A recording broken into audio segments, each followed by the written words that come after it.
Hello everyone, this is Fanfic Audiobook. Here you find original fan made audio stories. Ninja World. Reborn with the Ultimate Eye Power. Part 1. Konoha Year 62, Land of Fire. The Hyuga clan compound in Konoha village. A young boy sat cross-legged behind the ancestral hall, eyes closed in cultivation. As the most prestigious clan in Konoha, the Hyuga clan's territory was very close to the Hokage building, only a few hundred meters away. Looking up from the clan grounds, one could see the Hokage Rock. In contrast, the now extinct Uchiha clan was located on the outskirts of Konoha village. It was clear who the true elite clan was missed.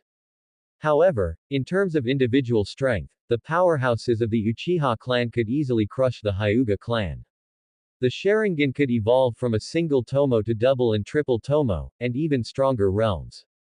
The Byakugan, however, seemed to lack evolutionary capabilities. Its only unique feature was an exceptionally high awakening rate, with every Hyuga member possessing it. Looking at it this way, does the Byakugan truly fall short of the Sharingan? Others might think so, even many within the Hyuga clan itself. But there was one person who absolutely did not think so, the boy sitting before the ancestral hall. The boy was named Hyuga Neji, 12 years old, and about to graduate from the Ninja Academy. Dressed in a white combat suit with black shorts below, his long black hair was tied behind his back. His handsome face would make anyone consider him a beautiful youth. Only, a bandage was wrapped around his forehead, seemingly to hide something. At this moment, the boy slowly opened his eyes. They were a pair of pure, white pupils that gave off a strange sense of beauty. And right now, those eyes flickered with a spirited light. Today is the 100th cumulative sign in reward, please don't let me down. Neji felt a bit sentimental, unable to help but recall when he first arrived in this world 100 days ago. Before that, he wasn't called Hyuga Neji. His original name wasn't important. What mattered was that now, he was the Hyuga Neji of the Naruto world. As for the transmigration process, it seemed the original Neji had overcultivated, gone without rest for several days, and died suddenly. When those eyes opened again, he had become the current Neji. Upon learning he had become Hyuga Neji, still a student at the Ninja Academy in the Naruto world, his lips couldn't help but twitch. This is way too unlucky. Everyone knew that among the 12 Konoha's fierce youths, the unluckiest was undoubtedly Hyuga Neji. During the Fourth Great Ninja War, no one else died, but Kishimoto, for the sake of melodrama, simply drew Neji to death, causing countless fans to wail, "Neji, you died such a tragic death." In his past life, he had also joked about Neji this way, but now that he had become Neji, his feelings were immediately different. However, he wasn't the type to give up. Since he had become Neji, he would work hard to change his fate. Setting everything else aside, ensuring he didn't die during the Fourth War should be something he could barely manage, right? Just play it safe. That's it. Or rather, he couldn't do much else. Without the Six Paths Sage's cheats, and having no cheats of his own, Neji and the other Konoha youths could never catch up to Uzumaki Naruto and Uchiha Sasuke. One could say the Fourth War was ended by Sasuke and Naruto, everyone else was just a side character. But just as Neji was thinking this, a cold mechanical voice rang in his mind. Ding! Host detected. Congratulations to the host for activating the sign-in system. Detecting host's location, binding in progress. Seeing this, Neji's eyes suddenly lit up. As someone who had read countless novels in his past life and kept up with trends, he was naturally no stranger to systems. Especially a sign-in system, the kind that makes one stronger without much effort. This was fantastic. Since he had a sign-in system, Neji could slightly adjust his goals. From merely surviving to changing the Hyuga clan, and even changing the entire world. As a Naruto fan in his previous life, Neji had his own understanding of the series. On a grand scale, he completely disagreed with the ideals of Naruto and Jiraiya. If humans could truly understand each other, war would not exist. Besides, even if they understood each other, different positions would lead to different decisions, war was inevitable. To want peace and to end war, in Neji's view, there was only one way: unify the ninja world. If everyone belongs to one country, then naturally they won't fight, because their positions are the same. Furthermore, the ninja world didn't just have ninjas, there were also powerhouses of the Otsutsuki clan lurking within. If all forces weren't integrated as soon as possible, the outcome when the Otsutsuki clan attacked could be easily imagined. Therefore, Neji wanted to increase his strength, change the world, bring peace, and crush the Otsutsuki clan's conspiracies. Moreover, he didn't like relying on others. What if Sasuke and Naruto failed? Would the world be destroyed just like that? So, he had to become strong himself. As for a smaller goal, changing the Hyuga clan, Neji didn't actually resent the caged bird seal in his heart. What he resented was the Hyuga main house using the caged bird seal to control the Hyuga branch family. In Neji's view, the caged bird seal truly protected the weaker clansmen, preventing them from being killed by powerful people coveting the Byakugan. But the problem was, the caged bird seal had too many functions. By what right could the main house use it to control the life and death of the branch family? The main house is the Hyuga clan, but is the branch family not also the Hyuga clan? The compulsory education of his past life had instilled in Neji a worldview and values of equality for all. In his eyes, no one should be superior to another. If someone truly was, then they were just asking to be taken down. Having obtained the sign-in system and the possibility of changing all this, Neji's originally passive heart immediately became active. He decided that after gaining strength in the future, he must modify the caged bird seal so that it only had one function, to destroy the eyes upon death or if they were gouged out. No other functions needed to exist. This was also the greatest wish of his predecessor. Since he had taken the man's body, it was only right to do something for him. That's what you call fair. Oh right, and seeking revenge against Kumogakure. While Konoha village and the Hyuga clan certainly bore great responsibility for the death of Neji's father, Kumogakure was also one of the killers. In the future, he would find an opportunity for revenge. At this point, a new prompt sounded. Binding complete. Host can view the personal status panel. Neji chose to view it. Name: Hyuga Neji. Age: 12. Bloodline ability: Byakugan. Skills: none. Sign-in location: Hyuga clan compound. Perform first sign-in. Sign-in. Sign-in successful. Rewards can be accumulated. Please choose to claim directly or continue accumulating. He was currently still in the Ninja Academy and wasn't in that much of a hurry for strength. Besides, anyone could guess that accumulated rewards would definitely be better than a single one. Accumulate. Neji thought silently. Reward accumulated. Current accumulation limits are 100 days, 1 year, and 3 years. Please choose 100 days. He chose the shortest one. And these 100 days were exactly the time he needed to truly adapt and become Hyuga Neji. Time flew by, and 100 days passed. Neji had completely adapted to life at the Ninja Academy and had also accepted everything from his predecessor. Strength, identity, connections. Until that last one was almost non-existent. His predecessor had always been very lonely. Now, Neji could say he truly was Hyuga Neji. At this moment, Neji thought silently. Start sign-in. Sign-in successful. The 100-day cumulative reward has been issued. Congratulations to the host for obtaining the reward Tenseigen. As the system's voice faded, an inexplicable warm current emerged from Neji's eyes, modifying them. Not only that, but a portion of the warm current swept through Neji's entire body, making him involuntarily clench his fists. An unusual energy washed over his body, as if it were sublimating his very bloodline. Of course, the greatest change was in Neji's eyes. The originally pale Byakugan had now become brighter, even faintly shimmering with a hint of blue light. Neji could clearly feel the changes happening within his body. He slowly opened his eyes, his handsome gaze filled with a look of pleasant surprise. No one knew the power of the Tenseigen better than him. After all, these were formidable eyes that, once fully developed, could grant strength at the Six Paths level. Even the Mangekyo Sharingan, or even the Rinnegan, paled in comparison to these eyes. And the Tenseigen was the goal of the Byakugan's evolution. Therefore, Neji did not think that the Hyuga clan's Byakugan was inferior to the Sharingan.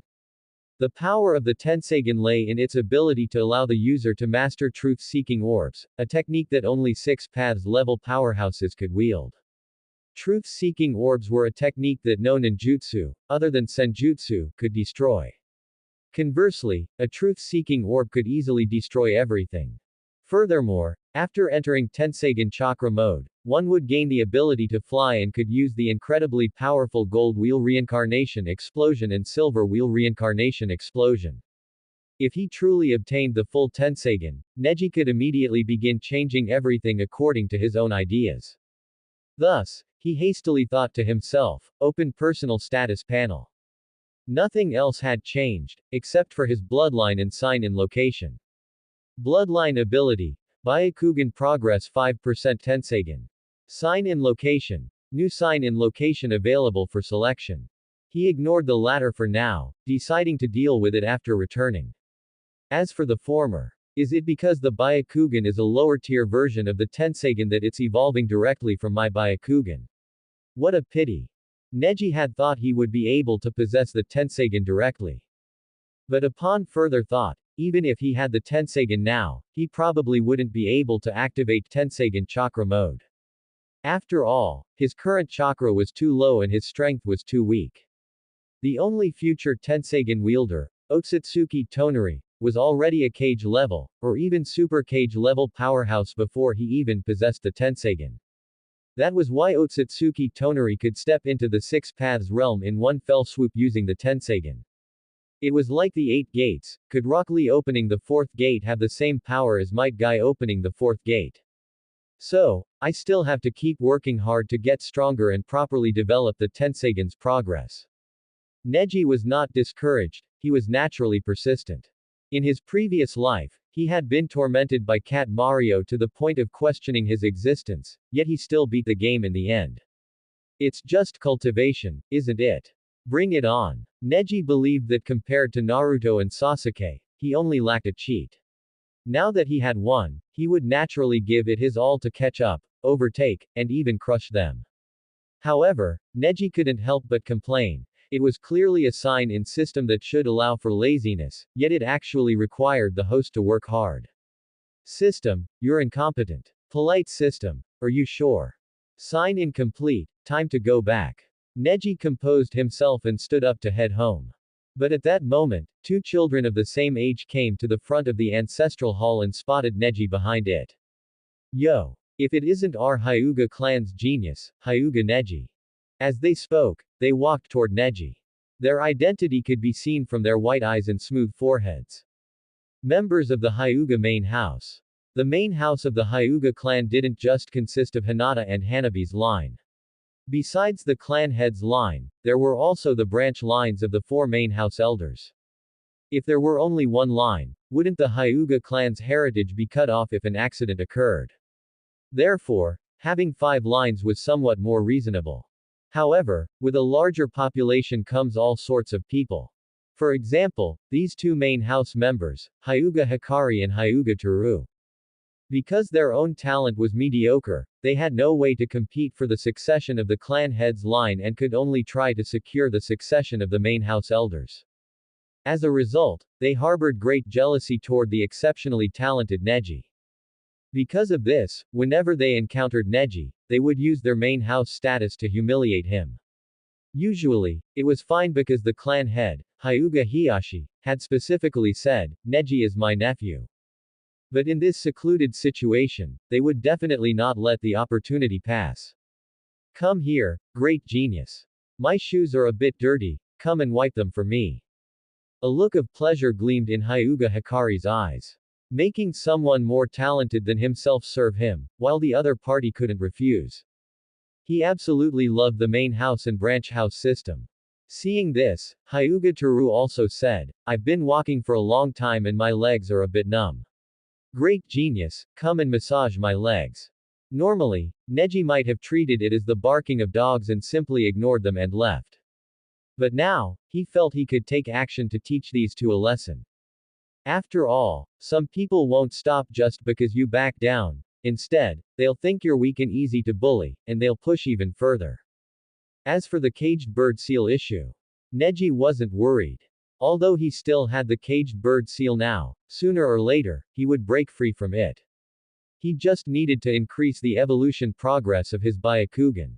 Furthermore, the hand signs to activate the caged bird seal were only known to the main house elders and the clan head. Others, even main house children, did not know them. At worst, after beating these two idiots, he just wouldn't return to the Hyuga clan for a while. Anyway, graduation was tomorrow, and after that would be a busy ninja career. And so, Neji stepped toward the two of them, raising his hands and assuming the stance of the 8 trigrams palms. Seeing this, Hyuga Hikari and Hyuga Teru's eyes widened in disbelief. Hyuga Neji, how dare you? We are of the main house, and you actually dare to attack us.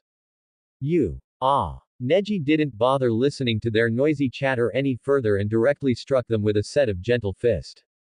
His movements were smooth and fluid, without the slightest hesitation, almost like a dance.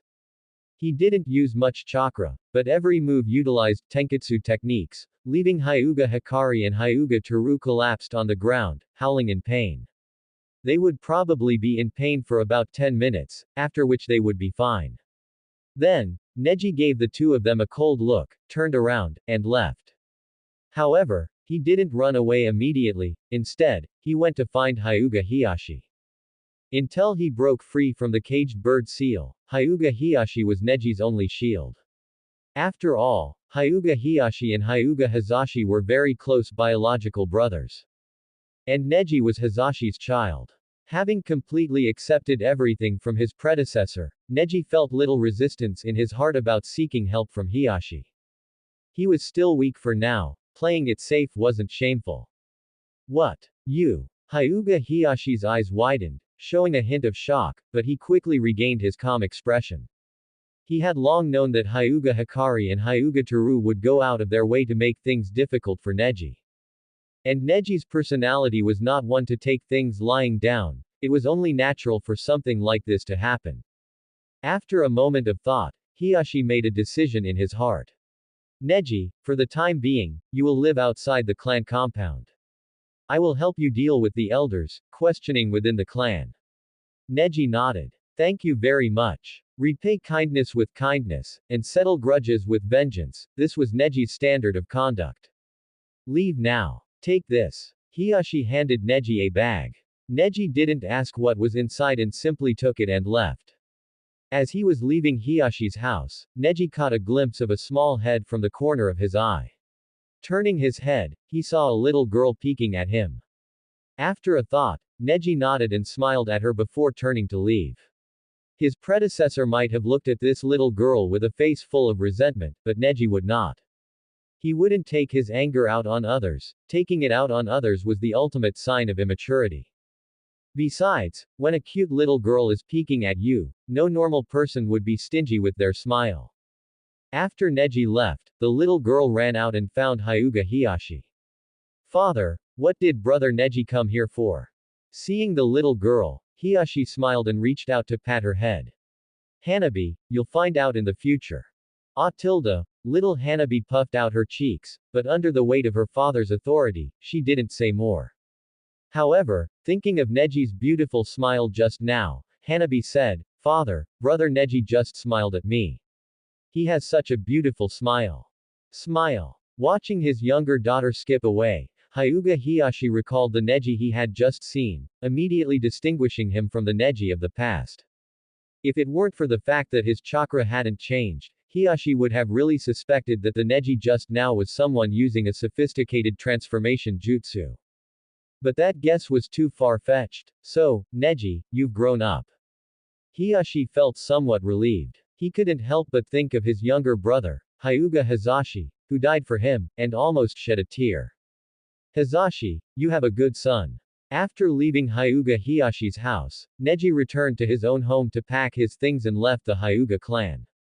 Only after walking a good distance did he breathe a sigh of relief, but he didn't regret his decision.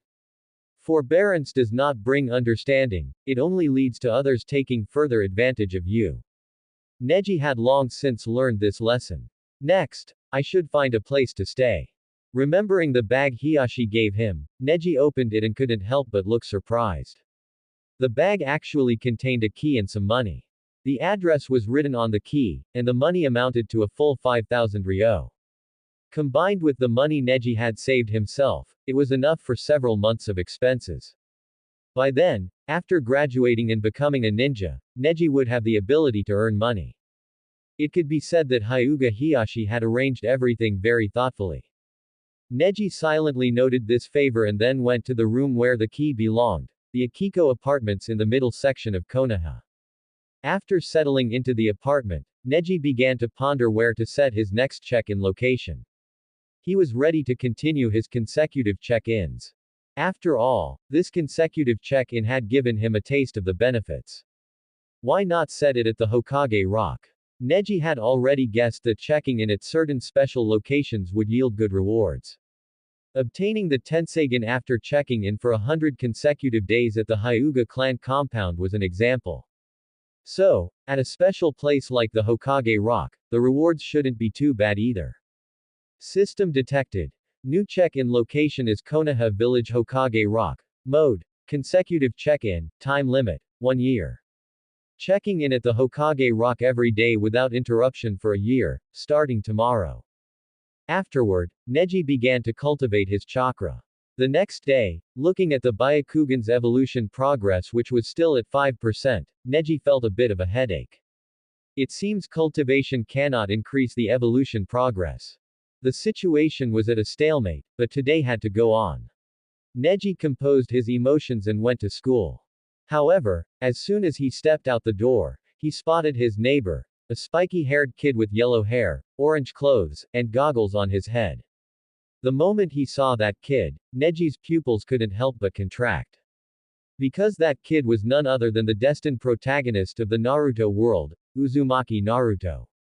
What a coincidence. To actually be neighbors with Naruto. Despite the coincidence, Neji had no intention of greeting Naruto. It wasn't that he disliked Naruto. On the contrary, he quite liked people like Naruto. Even if their philosophies differed, Neji couldn't deny that someone like Naruto was very charismatic. If he could be friends with Naruto, he certainly wouldn't refuse. But the problem was, Naruto wasn't alone right now. In the shadows that Neji couldn't detect, there were definitely Anbu following him, and even the Sandaime Hokage Hiruzen Sarutobi would occasionally use a crystal ball to peek. Neji needed time to develop right now. Offending the Hyuga main house was one thing, but for now, he couldn't afford to provoke the Hokage. So he just gave Naruto a calm look and then turned to leave. But that one look made Naruto remember Neji. Naruto's senses were very sharp. He noticed Neji looking at him. He had thought this new neighbor would be like the other villagers, hostile and disgusted with him, but there were no negative emotions in the other's eyes. Of course, there weren't any positive emotions either, but Naruto felt a sense from it that he had never felt before. That was the feeling of being treated as an equal. Suddenly, Naruto's favorable impression of Neji soared, but he was also worried that Neji would change his attitude once he learned of his identity. So Naruto watched Neji walk away with a conflicted expression, ultimately failing to call out to him.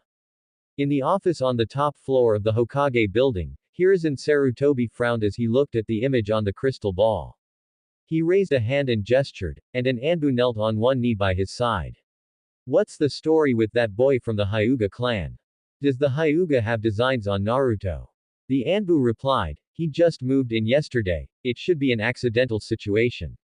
Subsequently, the Anbu told Hiruzen Sarutobi everything he had investigated about Neji. Only then did Hiruzen Sarutobi breathe a sigh of relief. I see, so it's an internal matter of the Hyuga clan. But, is he Hyuga Neji? Hiruzen Sarutobi thought of that Hyuga ninja who died under the Cloud Ninja's conspiracy. For a split second, he felt a tiny bit of regret for his actions, but it vanished in an instant. For the village, every ninja is willing to sacrifice themselves. Everything is for Konoha. After chanting this in his heart a few times, Hiruzen Sarutobi felt much better. However, thinking of Neji's situation, he said to the Anbu again, I remember Hyuga Neji is about to graduate. Who is his Jonin instructor? Have them take a little care of him. This was, perhaps, crocodile tears. In the Ninja Academy, Neji sat at his desk, completely unaware of what had transpired with Hiruzen Sarutobi. But even if he had known, he wouldn't have felt any gratitude for what Hiruzen Sarutobi had done. Where had he been all this time? It was clearly the Cloud Ninja who were in the wrong, and yet. Sooner or later, Neji would make the Konoha F4 pay the price. At this moment, the seats around Neji were filled with unfamiliar extras, none of whom would become significant figures in the future. Consequently, Neji had no intention of greeting them. Greeting them would be a waste of time, they wouldn't have much to do with each other in the future anyway. However, just then, two people entering the classroom caught his attention. One was a boy his age wearing a white training uniform. His hair wasn't a bowl cut yet, but he had thick eyebrows and large eyes.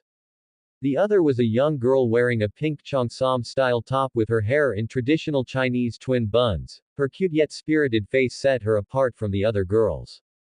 If nothing went wrong, these two would be his future teammates, Rock Lee and Tenten. When Neji looked at them, they looked back at him, though their reactions differed. Rock Lee felt a bit awkward. Being a dead last, who only knew taijutsu, he lowered his head in self-consciousness under the gaze of the top student and found a corner to sit in. Tenten, on the other hand, was very poised and outgoing. In response to Neji's scrutiny, she even gave him a bright smile. Neji raised an eyebrow slightly, gave her a nod, and then withdrew his gaze. As soon as Tenten sat down, she was surrounded by the girls nearby. Tenten, did something happen between you and the top student? Why were you two exchanging looks? Woo woo. I'm so jealous. I want to have that kind of unspoken understanding with Lord Neji too. Don't talk nonsense. Neji just looked at me, and I smiled at him. That's all. Tenten explained, her face flushing. But no matter how she explained, she couldn't clear the air. This minor commotion made the classroom lively, breaking the previous silence. The boys cast envious looks at Neji, while the girls looked at Tenten with envy while stealing glances at Neji. Neji couldn't help but palm his forehead at this. People in the Naruto world were truly precocious. But it made sense, the average lifespan in the Naruto world was only 30 or 40 years. Scaled proportionally, 13 or 14 was already that age. The commotion only died down when the teacher arrived. Today is the graduation exam. The test is on the substitution jutsu. Come up one by one. Since they were a year ahead of Naruto, the exam subject was different. Neji passed the exam easily with top marks, as did Tenten, but Rock Lee got stuck. Unable to perform any ninjutsu, he couldn't even manage the 3 basic jutsu, so he naturally couldn't pass the body replacement exam. But Neji wasn't worried at all. Might Guy had already started paying attention to Rock Lee and would help him. After the exam, Neji left the Ninja Academy immediately. Forehead protectors would be handed out and classes assigned tomorrow. The rest of today was their last holiday before graduation. However, not long after walking out of the Ninja Academy, an annoying voice came from behind him. Hyuga Neji, where do you think you're going? Turning around, he saw Hyuga Hikari and Hyuga Toru, along with 2 other ninjas from the Hyuga branch family. Neji raised an eyebrow. When did the noble main house dare to step out of the clan compound? Especially you two useless trash. It had to be said, Neji's arrogant attitude immediately incensed Hyuga Hikari and Hyuga Toru. You fool. Get him. Break all 3 of his legs. At the command of the 2 useless main house members, the 2 branch family ninjas assumed gentle fist stances and charged at Neji. But Neji didn't panic at all, taking his own stance to engage them. Neji wasn't the reckless type, there was a reason he provoked the 2 useless main house members. He had recognized the Hyuga ninjas following Hyuga Hikari and Hyuga Toru. They were both genin. Against 2 genin and 2 others who weren't even genin, why would Neji back down? Only if there were multiple chunin or jonin would there be even a slight chance. It seemed Hyuga Hiyashi had done a decent job. Otherwise, Hyuga Hikari and Hyuga Toru wouldn't have brought just 2 branch family genin today, it would have been at least 2 branch family chunin. With Neji's current strength, he might very well lose against 2 branch family chunin. Once defeated, Neji would inevitably be taken back to the Hyuga clan compound, and the outcome then would be obvious. Silently noting Hiyashi's favor, Neji's strikes became even swifter. Fighting 1 against 2, Neji held the upper hand. He truly lived up to his reputation as a genius the Hyuga clan only saw once in centuries. Not far away, Tenten, with her twin buns, witnessed this scene. She had originally wanted to see if Neji had truly changed, but she hadn't expected to see this. Neji fighting 1 against 2 shocked Tenten, but she was even more worried for him. Fighting members of his own clan, Neji seemed to be in a dangerous situation. Biting her lip, Tenten continued to watch, but she had already pulled a kunai from her ninja tool pouch, ready to support Neji at any moment. Between strangers and a classmate she even had a slight crush on, it went without saying who Tenten would help. However, Tenten's preparations weren't needed. Facing the pincer attack from both sides, Neji assumed the 8 trigrams stance, which utterly shocked the 2 main house members. The 8 trigrams palms were taijutsu that only the main house was allowed to learn. No one could have possibly taught it to Hyuga Neji, so, did he figure it out himself? Involuntarily, a trace of regret surfaced in their hearts, but it vanished in an instant. So what if he's a genius? Isn't he still just a member of the branch family? Nothing more than a dog of the main house. Go. Take him down. If you win, I'll treat you to a meal. With the main house's encouragement, the 2 branch family members worked even harder, but Neji was dismissive. If encouragement were enough, what would be the point of strength? 8 trigrams 32 palms. Thud, thud, thud tilde. Neji struck like lightning, his speed incredibly fast. Before the opponents could react, he instantly struck the 2 branch family genin with palm techniques capable of sealing their chakra points. Thud tilde thud. As if all strength had left their bodies, the 2 branch family genin collapsed to the ground. Neji then looked up at the terrified Hyuga Hikari and Hyuga Toru. You, what are you doing? Don't come any closer. Ah. After dealing with the 4 troublemakers, Neji turned and left. At this moment, his heart was racing slightly because he felt a subtle change in his eyes. He silently opened his status panel, but there was no change in the bloodline column. This made Neji doubt, was that just an illusion earlier? After sensing carefully, Neji ruled out that possibility. He truly felt that his eyes had received a slight enhancement. Therefore, it was highly likely that the Tensagen's evolution progress increased through combat. It was just that the person he fought today was too weak, so weak that it didn't even increase by 1%. Then, as long as there were other battles in the future, he could truly verify this hypothesis. Composing himself, Neji continued walking. But at that moment, he frowned and shouted toward the back without turning his head, peeping at me since just now, or you the legendary stalker? It's not peeping. The slightly familiar voice made Neji turn around to see Tenten jogging toward him, her cheeks puffed out. Coming to Neji's side, she took a slight breath and said, I just saw you by chance, it definitely wasn't intentional stalking. So, do you need something? Neji looked at Tenten's face and then shifted his gaze away. This made Tenten realize that if she didn't state her purpose directly, Neji might leave immediately. Top student, today is a holiday. Do you have plans? If not, would you mind going shopping with me? This surprised Neji slightly. Tenten was this brave. Taking action as soon as she had a thought. After thinking about it, he would just be training if he went back, and he was planning to sign in at the Hokage Rock today anyway. So, Neji said to Tenten, just call me Neji. You agreed. A look of surprise appeared on Tenten's face. Great. I'll treat you to lunch. Let's go, let's go. Wait, you were just in a fight, you aren't injured, are you? I have some ointment here. Neji waved his hand and said nonchalantly, those guys can't hurt me. Led by Tenten to buy meat buns and sesame dango, the 2 of them arrived atop the Hokage Rock. While signing in and eating the meat buns and sesame dango, Neji said casually, the meat buns are quite tasty, and the sesame dango is good too. Thanks for the treat, I'll treat you next time. As he spoke, he prepared to leave. Having eaten lunch and completed the sign-in, Neji had no reason to continue wandering outside. So, this guy actually intended to slip away right after a free lunch. Neji, women only affect the speed of my palms. Tenten naturally wouldn't agree, she reached out and grabbed Neji's clothes. No way. You haven't gone shopping with me yet.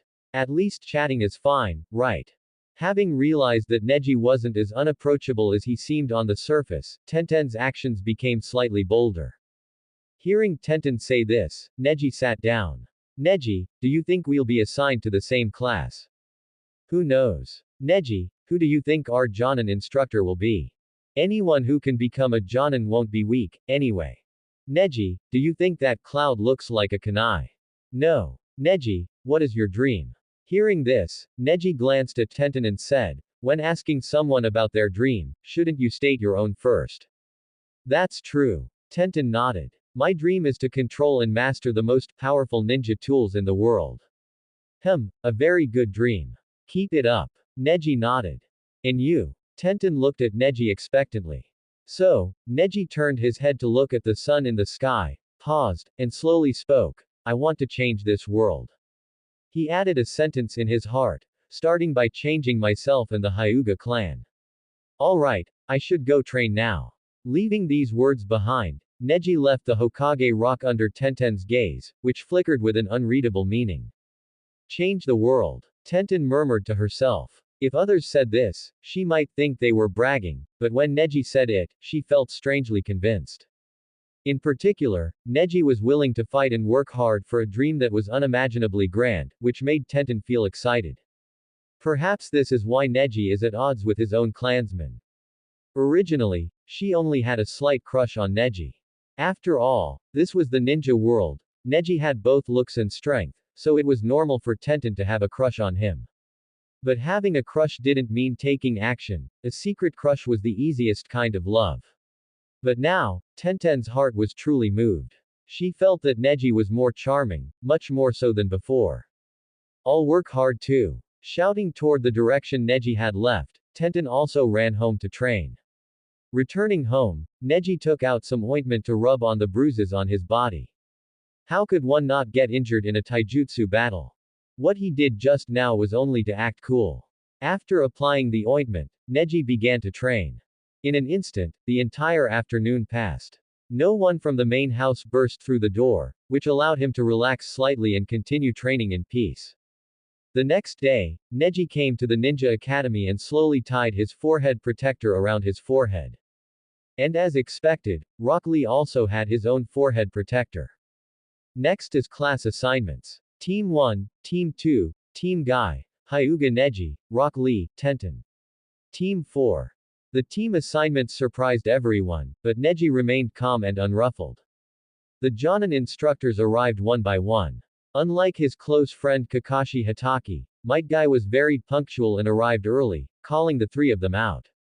However, seeing Might Guy's appearance, the classmates suddenly didn't envy Tenten for being on a team with Neji anymore. That Jonin looks way too much like a kappa. When these words reached Neji's ears, his eyes narrowed, and he swept a cold gaze toward the person who spoke. Instantly, there was silence. Although the evolution progress was only 5%, Neji's Byakugan was already showing its power. At the very least, his gaze was no longer something an ordinary person could endure. Might Guy had long since stopped letting others' comments shake his mind, but seeing this scene, he couldn't help but look at Neji in surprise.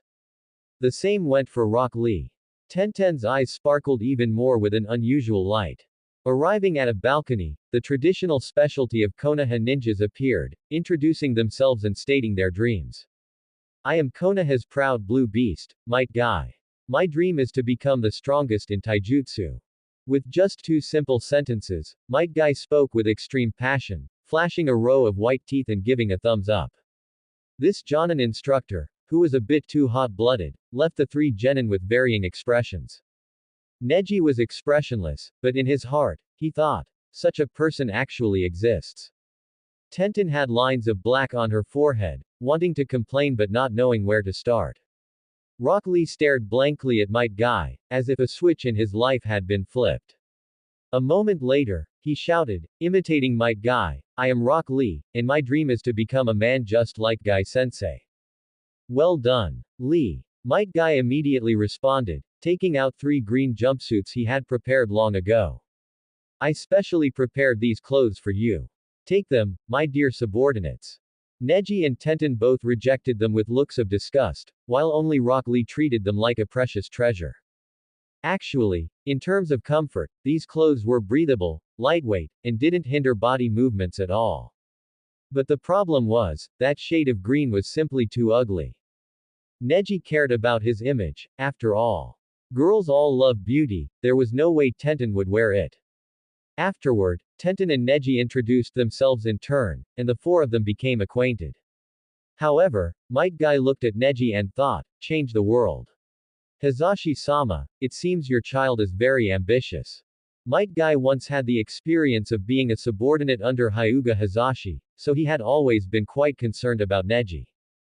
Now, seeing that Neji hadn't been broken by his hardships, he felt relieved. Now, it's time for the final test. As if remembering something, Might Guy said hurriedly. The final test. Tenten was a bit confused. Is there another test? Didn't we already finish our exams at the academy? Of course there is. Might Guy's expression turned slightly serious. The relationship between a Jonin instructor and genin is a matter of mutual selection. Therefore, I need to know your strength, and you also need to know mine. Nothing helps you understand each other's strength better than a hot-blooded battle. So, the final test is a battle. The three of you against me alone. Upon hearing this, Tenten immediately placed her hand on her forehead. Fighting a Jonin, even if the three of us work together, we won't win. Neji remained indifferent, but he thought to himself, Might Guy is indeed straightforward, unlike Kakashi who plays mind games. As expected, those who play with tactics have dirty hearts. It's much more comfortable to get along with someone as blunt as Might Guy. Besides, fighting a Jonin, wasn't this the perfect opportunity to verify if combat contributes to the progress of the Tenseigan? At this thought, Neji felt his whole body surge with power.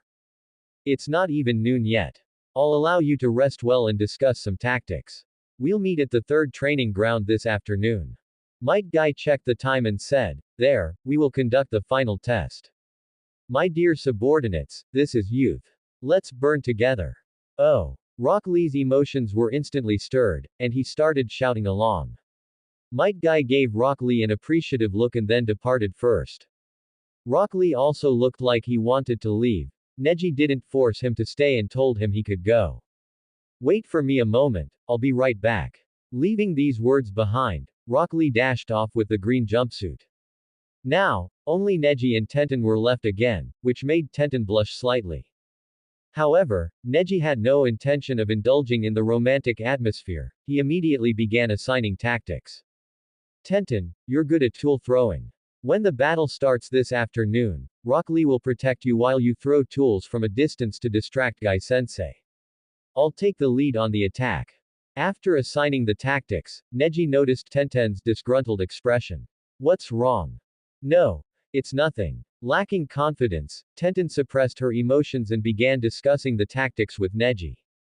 This pleased Neji. Truth be told, fighting Might Guy wasn't just about verifying his hypothesis, Neji also wanted to know what level his current strength was at. This was very important to him. Therefore, he took this afternoon's battle very seriously. Tenten wasn't acting like a fangirl, and her sensible behavior also satisfied Neji. As expected of the kunoichi who was Neji's partner in the original series. Having settled on a tactic, Tenten looked into the distance. Should we wait for Lee? He said. Before she could finish, a green figure came running over, it was Rock Lee. Seeing Lee's appearance, even though Neji was mentally prepared, he couldn't help but be taken aback. Even Neji felt this way, let alone Tenten. Lee, even if you admire Guy-sensei that much, you didn't have to go this far. Finally, Tenten couldn't help but complain. At this moment, Rock Lee was wearing Might Guy's jumpsuit, and his hairstyle had officially changed to match Might Guy's bowl cut. He was practically a mini, weaker version of Might Guy. This is the choice of youth. Tenten, don't try to persuade me. Rock Lee said with a stubborn look. Helpless, Tenten could only give up on persuading him. Then, the three of them shared their tactics, and Lee had no objections. But he paused for a moment and then looked at Neji with a fighting spirit. Neji, I hope that after the battle with Guy-sensei, you can have a match with me. What? Lee, are you crazy? Tenten was shocked. Lee had always been a dead last, yet now he was challenging Neji. This made Tenten worry about Lee's sanity. It was only natural, so Lee didn't blame Tenten, but he didn't pay her any mind either, keeping his burning gaze fixed on Neji.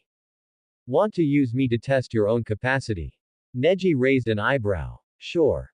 Lee was to Neji what Guy was to Kakashi. Once hot-blooded people like them made up their minds, they would absolutely not change them. So accepting was the best choice, otherwise, who knows what kind of hot-blooded weirdness might occur. Great. See you at the third training ground at 1 p.m. Lee shouted and then prepared to leave.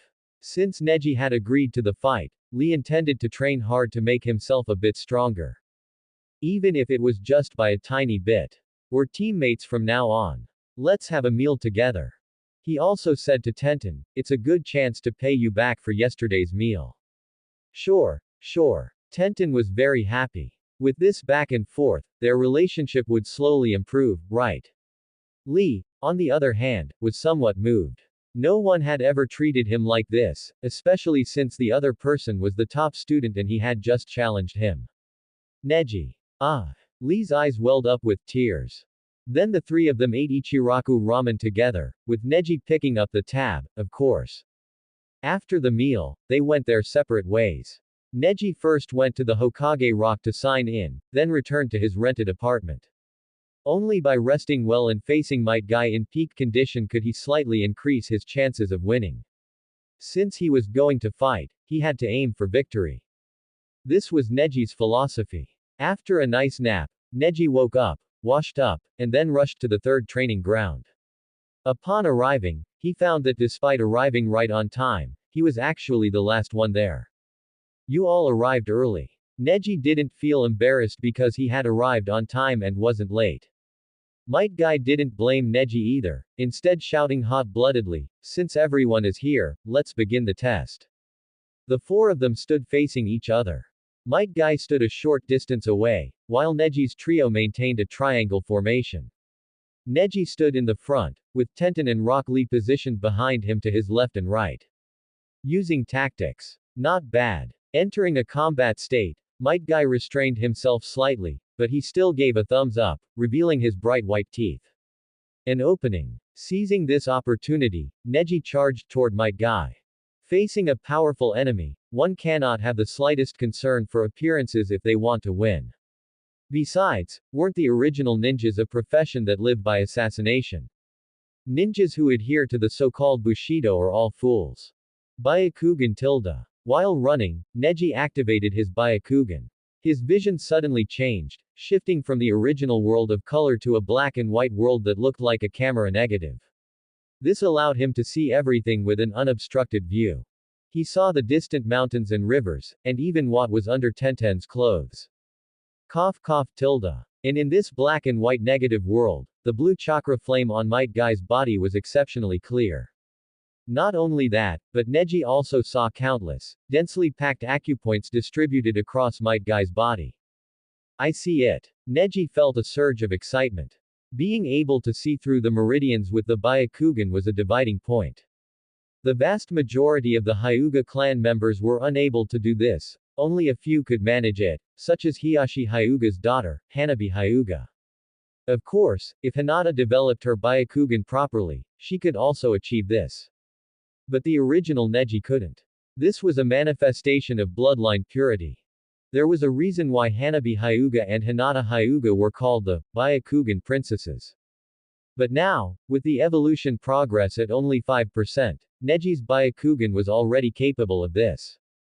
Scanning his surroundings, Neji found that the 1-degree blind spot in his vision caused by the caged bird seal still existed.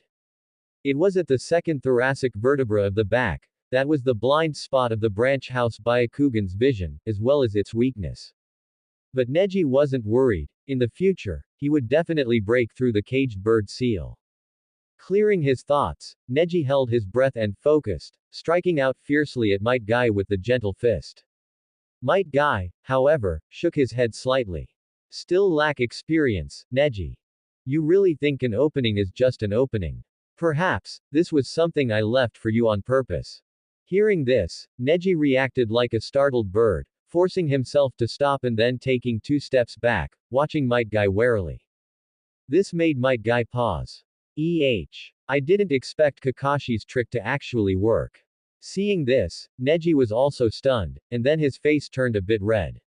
He hadn't expected to be bluffed by Might Guy using one of Kakashi's tricks. Even though it was because of his lack of experience, this was just too pathetic. Thinking this, Neji closed in once again. In the distance, Tenten also seized the opportunity to fire several kunai. Tenten was the throwing champion of the Ninja Academy, almost living up to the reputation of never missing a shot. So even if these kunai didn't have much power, Might Guy had to twist his body to dodge them. And with that twist, an opening appeared again. Neji's hand took the acupoint striking stance, aiming at a key point on Might Guy's body and thrusting forward.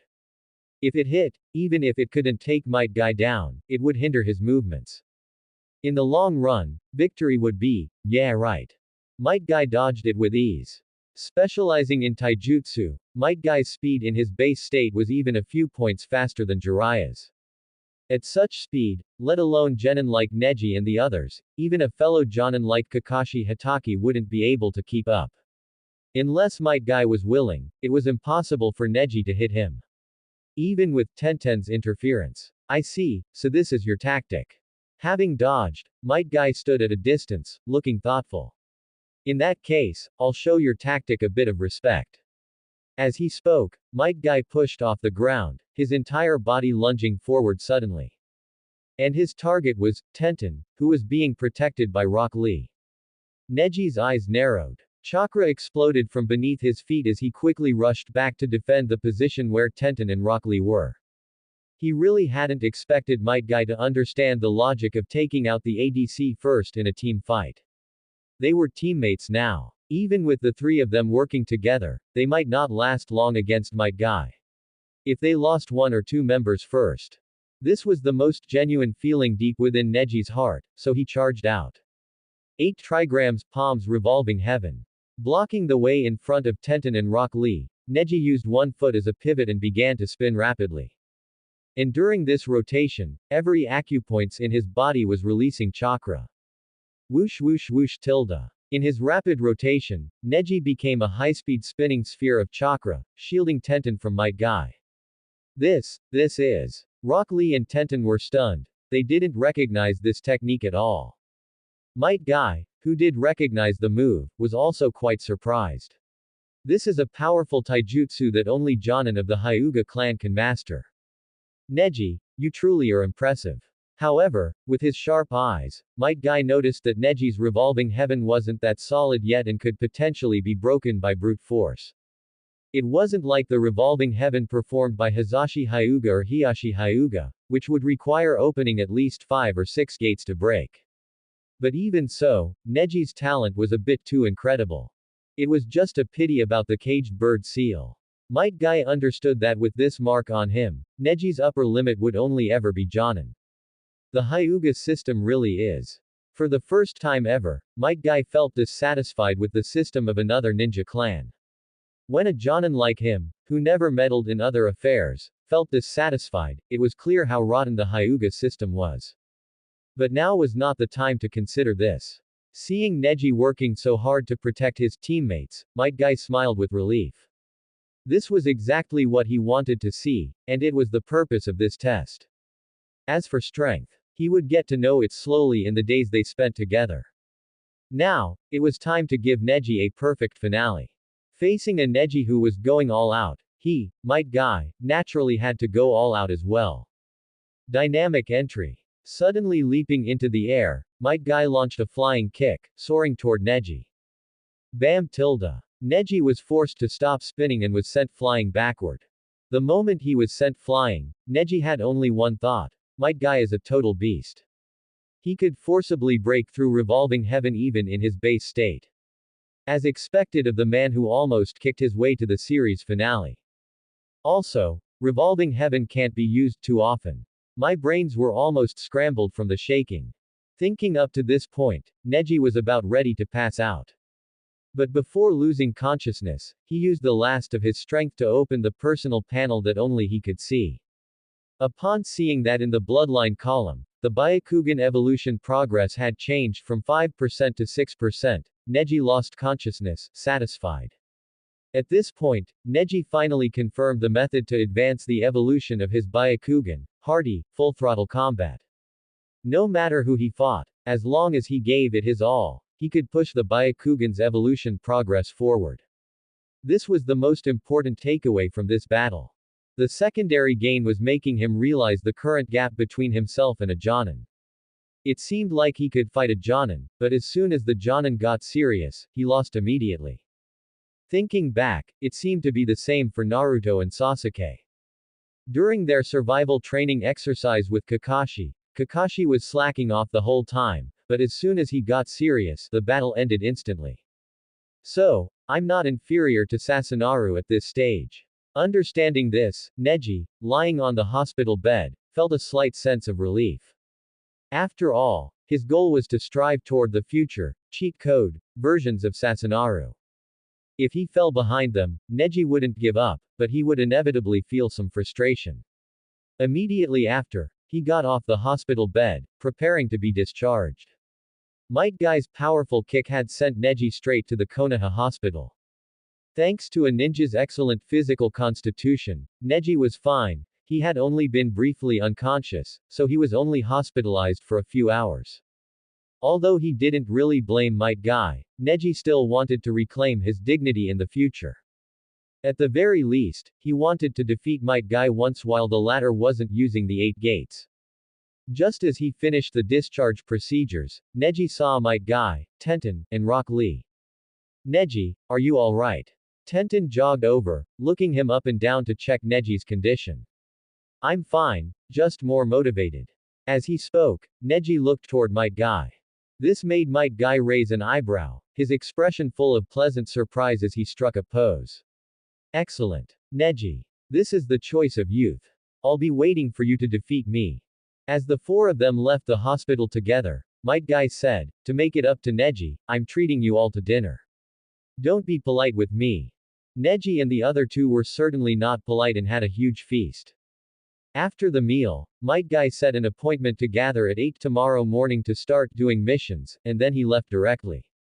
He still had to find Kakashi for a hot-blooded challenge and couldn't delay too long with his subordinates. What if Kakashi ran away? Rock Lee, however, didn't want to follow Might Guy this time. Instead, he looked at Neji with burning eyes. Neji, of course, hadn't forgotten that he still had a battle with Rock Lee. So the 3 of them went to the training ground. Tenten stood to the side to watch, while Neji and Lee stood facing each other. Neji, here I come. Shouting this, Lee charged toward Neji with great momentum.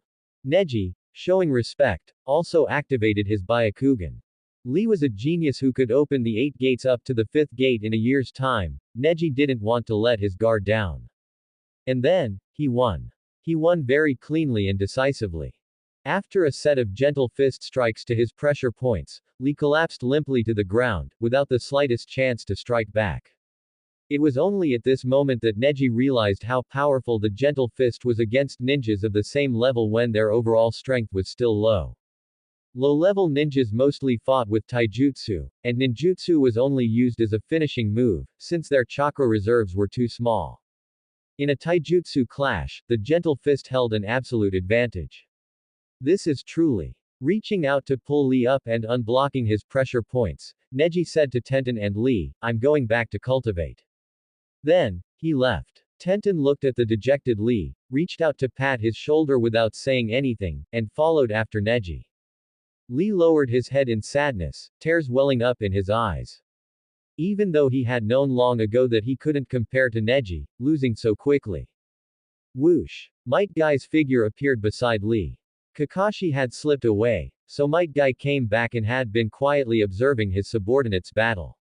Seeing Neji's clean victory, and how he helped unblock Lee's pressure points afterward, Might Guy couldn't help but sigh, Neji has truly grown. At this moment, seeing Lee's sadness, Might Guy felt as if he were seeing his former self. It was just like this when he lost to Kakashi for the first time. So, he couldn't resist stepping forward. Lee, what kind of genius do you think is a true genius? Guy-sensei. Rock Lee said with teary eyes, I don't know, maybe someone like Neji is a true genius. Might Guy shook his head. You only see that Neji is powerful and label him a genius, but haven't you noticed? Neji spends every spare moment cultivating. Lee was stunned, then it dawned on him. Neji seems to have always been working very hard. Yes. A hard-working genius is a true genius. Might Guy said, but it doesn't matter even if you have no talent. A failure can also become a genius through hard work.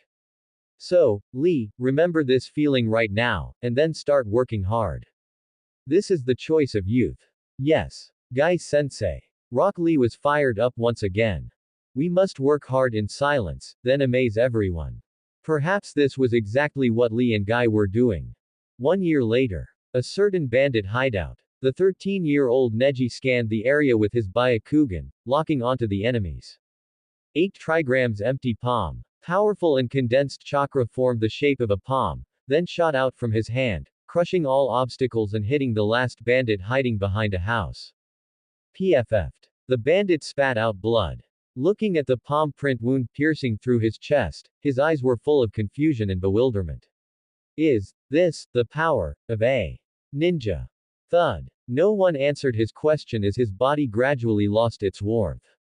Mission complete. Let's wrap it up. After confirming once more with his Byakugan, Neji shouted. Understood. Captain. Yes, Captain. 2 responses came as the slightly more grown-up Tenten and Lee arrived at Neji's side. The 2 looked at Neji, who appeared as gentle as jade on the outside but contained hidden power within, and felt only admiration in their hearts. They had originally thought Neji would be difficult to get along with, but they hadn't expected to get along so harmoniously. What ice mountain? This was clearly a warm spring. Tenten thought to herself. At the same time, as she looked at Neji's figure, a blush unconsciously crept onto her face. Seeing this, Neji silently turned his head and said, burn this place down, then let's leave. As long as one wasn't a fool, they wouldn't fail to see Tenten's feelings, but Neji had more important things to do right now. If he couldn't accomplish them, he would only be wasting Tenten's time. He didn't want that, which was why he chose to temporarily distance himself from Tenten. Whoosh! He took out prepared fuel and splashed it over the wicked bandit stronghold. A fire was lit, and the flames soared into the sky, seemingly intent on burning away all the evil here. Outside the mountain fortress, Might Guy was waiting. How did it go? The mission was completed successfully, Neji replied. He had been appointed captain by Might Guy. In Might Guy's absence, Neji could lead the team's actions himself. Therefore, at this moment, it was naturally Neji who answered. Well done, another C-rank mission completed. Might Guy said happily. Kakashi is about to lead a team too, I'll use this to duel him later. Tenten had lines of frustration on her face, unsure if she should call out Might Guy's childishness. Little Lee looked at Might Guy with shining eyes, thinking Guy-sensei looked incredibly cool right now. Neji didn't offer an opinion, as his attention was focused on the status panel only he could see. Name: Hyuga Neji. Age: 13 years old. Bloodline ability: Byakugan progress 25% Tensagen. Skill: Caged Bird Seal Break. Check-in location: Hokage Rock. Consecutive check-in for 365 days, current progress 265. In 1 year, Neji had fought and trained desperately, increasing the evolution progress of his Byakugan to 25%. Due to the increase in combat experience and chakra reserves, as well as the progress of the Byakugan's evolution, Neji had become much stronger. His strength completely outclassed his self from a year ago. The smallest gain from the 25% Byakugan evolution progress was allowing Neji to use 8 trigrams empty palm and 8 trigrams 64 palms. 8 trigrams palm revolving heaven had also become more solid, comparable to the revolving heaven released by an ordinary Jonin of the Hyuga clan. His current strength was already comparable to the Neji in the original series at the age of 14 or 15.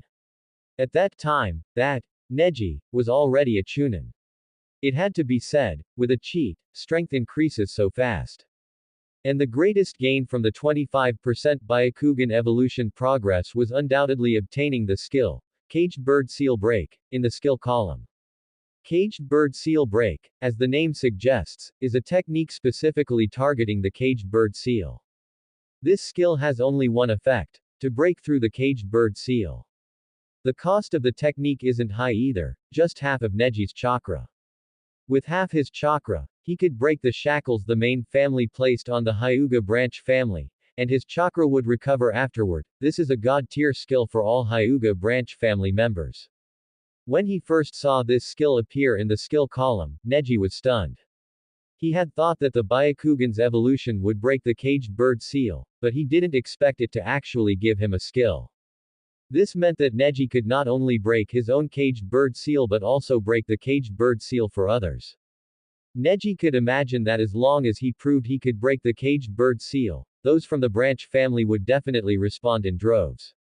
Compared to the number of people in the branch family, how many were in the main family?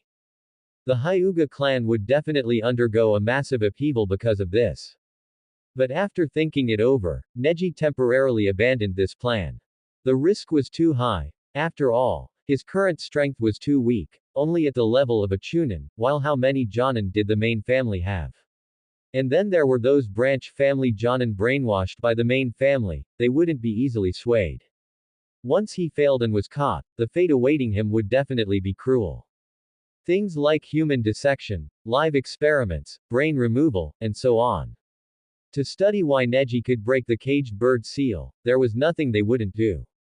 Because of this, Neji decided to play it safe and didn't break his own caged bird seal immediately. He was waiting for the right moment, waiting until he was strong enough. Neji believed that day wouldn't be too far away. As for the issue of consecutive check-ins, it was unavoidable. A year had passed, yet Neji hadn't completed the consecutive check-in. The reason was simple: he had gone on a mission once and stayed outside Konoha for 3 days.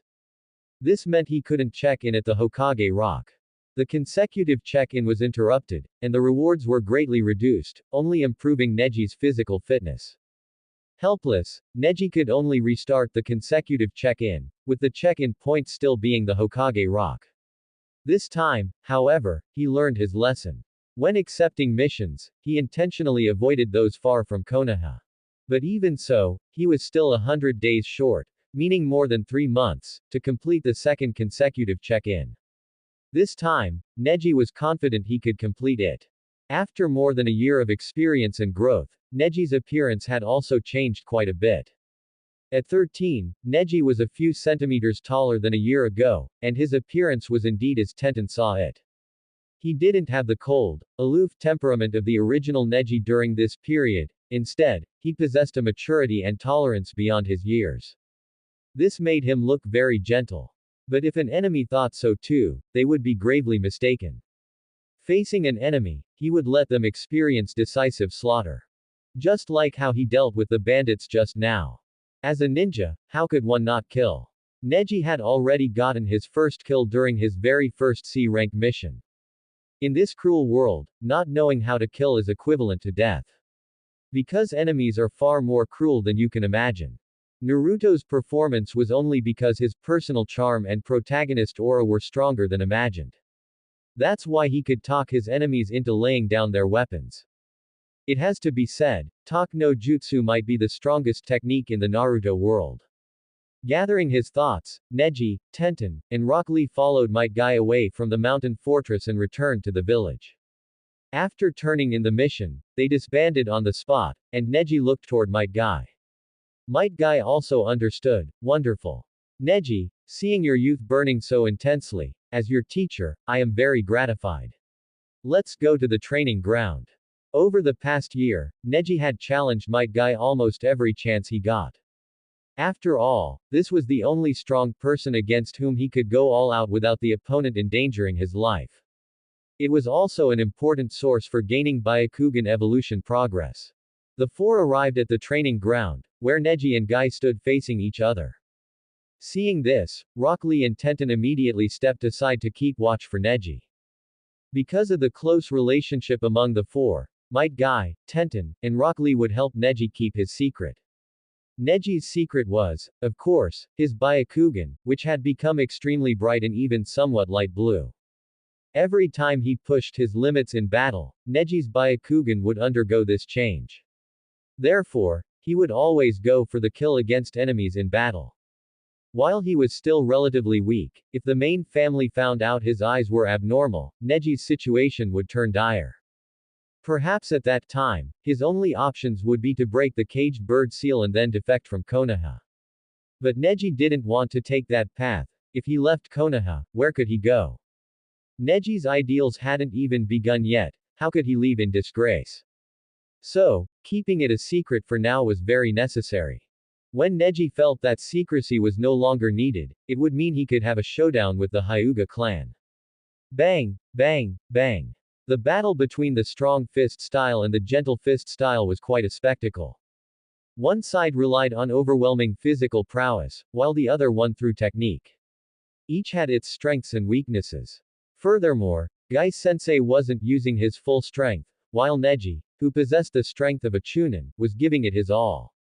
Therefore, on the training ground, the two were trading blows back and forth, making for quite an exciting display. However, Tenten and Rock Lee didn't pay much attention to it, as they were already accustomed to such scenes. Such scenes happened frequently throughout the year. Still, catching a glimpse of Neji, who was barely managing to hold his own against Gai-sensei, Tenten felt a wave of emotion. She had watched, step by step, as Neji grew from being instantly knocked down by Gai-sensei to his current level. This gave her a sense of having raised him, and she felt even more affection for Neji. Mommy fan. No, not a mommy fan, I have to be a girlfriend fan. Tenten corrected her thoughts in her heart. Because of Neji's attitude, Tenten restrained her feelings. There had been some romantic tension between them before, but neither had brought it out into the open. There was plenty of time ahead, there was no need to rush. Tenten was very confident, Neji, I will definitely win you over.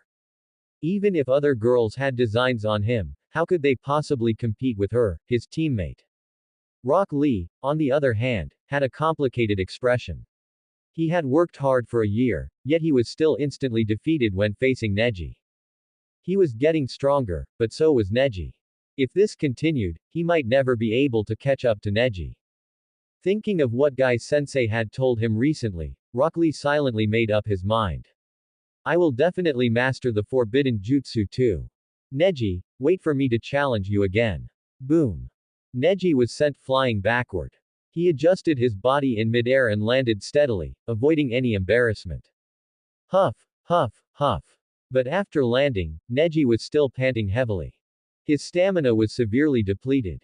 His strength was inferior to Gai-sensei's, so to compete with him, he had to expend several times the physical energy, which led to significant stamina exhaustion. He had already lost. Neji, that was good, 10 minutes. Gai-sensei was very satisfied. You have already managed to hold out for 10 minutes against me without me going all out. For your age, that is already excellent. Neji, you are the true genius I acknowledge. Ah. This is youth. Lee. Let's run 10 laps around Konoha. Yes. Gai-sensei. Gai-sensei and Rock Lee left. Neji watched their energetic backs, sighed helplessly, and sat on the ground to recover his strength. To be honest, he was a bit envious of their physical constitutions. Even though he had enhanced his physical constitution, Neji still couldn't compare to them. Well, let them go. Perhaps one more fight would increase the Byakugan evolution progress by 1%, that was enough. At this moment, a fair hand handed over a bottle of water. Neji took the water and said to the owner of the hand, "Thank you, Tenten." Watching Neji drink the water, Tenten's eyes curved into crescents. The girl, in a great mood, sat next to Neji and looked at his profile, feeling that he was becoming more and more handsome. However, the girl's blatant gaze made Neji feel a bit uncomfortable. He stood up slowly and said to Tenten, "Well then, see you tomorrow." See you tomorrow. Tenten didn't try to stop him, there was plenty of time and opportunity. No need to rush. The two parted ways, and Neji returned to his rented room. Then he ran into Naruto, who was returning home from school feeling a bit gloomy. Good evening. Neji greeted him casually. Naruto immediately broke into a smile. Good evening. After the greeting, Neji opened his door and went inside. As neighbors for over a year, a friendly greeting wasn't abrupt. In fact, not knowing each other would be the strange part. Therefore, Neji naturally had a relationship with Naruto, neighbors. Seeing Neji enter his room, Naruto let his smile fade, but his mood had improved significantly. Today was the graduation exam, and it tested the clone jutsu, which he was least proficient at. Naturally, Naruto had suffered a Waterloo. Others had all graduated, but he. Naruto felt terrible and dejected, but this friendly neighbor had made his mood improve. There must be a way to solve this. Uzumaki Naruto, go for it. Neji didn't know Naruto's thoughts. At this moment, his gaze sharpened as he looked at the figure sitting in his living room, Hiyashi. Taking a deep breath, Neji put down his bag and turned to look at Hiyashi. Clan leader, is there something you need? Neji had no interest in small talk, he got straight to the point. Seeing this, Hiyashi didn't waste words either, it's getting hard to suppress. Although they were the ones looking for trouble both times, you did indeed beat main branch members twice. Neji, if you want to return to the clan, you must perform a dageza to them and beg for their forgiveness. Dageza. Neji felt disdain in his heart. I will go back, but not now. Looking at this uncle who had done his best for him, Neji's attitude was respectful. Clan leader, could you give me one last half year? Neji had a premonition that in 6 months at the latest, he would possess the power to change the Hyuga. Hiyashi took a deep look at his nephew, who had undergone such a tremendous change. Unaccountably, he felt as if he saw light in Neji. The thought of trying to persuade Neji to return was pushed aside. Hiyashi pondered for a moment and said, very well. But after half a year, no matter what, you must return to the clan. This is the limit of what I can do for you. Neji nodded in thanks. Hiyashi waved his hand and stood up, preparing to leave. But just as he was about to walk out of Neji's room, Hiyashi turned back and said, Neji, after your father died for me back then, I regretted it deeply. So I hope that no matter what decision you make, do not let yourself regret it. The clan, there must be a family before there can be a clan. It is I who let Hazashi down. Boom tilde. Hiyashi left. Neji, meanwhile, looked calm as he gazed out the window. I will. Feeling the atmosphere a bit stifling, Neji pushed open the window, but unexpectedly saw 2 people. One was Uzumaki Naruto, and the other was the Ninja Academy Chunin teacher, Mizuki. The combination of these 2 made Neji immediately realize. The plot of the Hokage had begun. The 2 race cars, Uzumaki Naruto and Uchiha Sasuke, were about to start accelerating.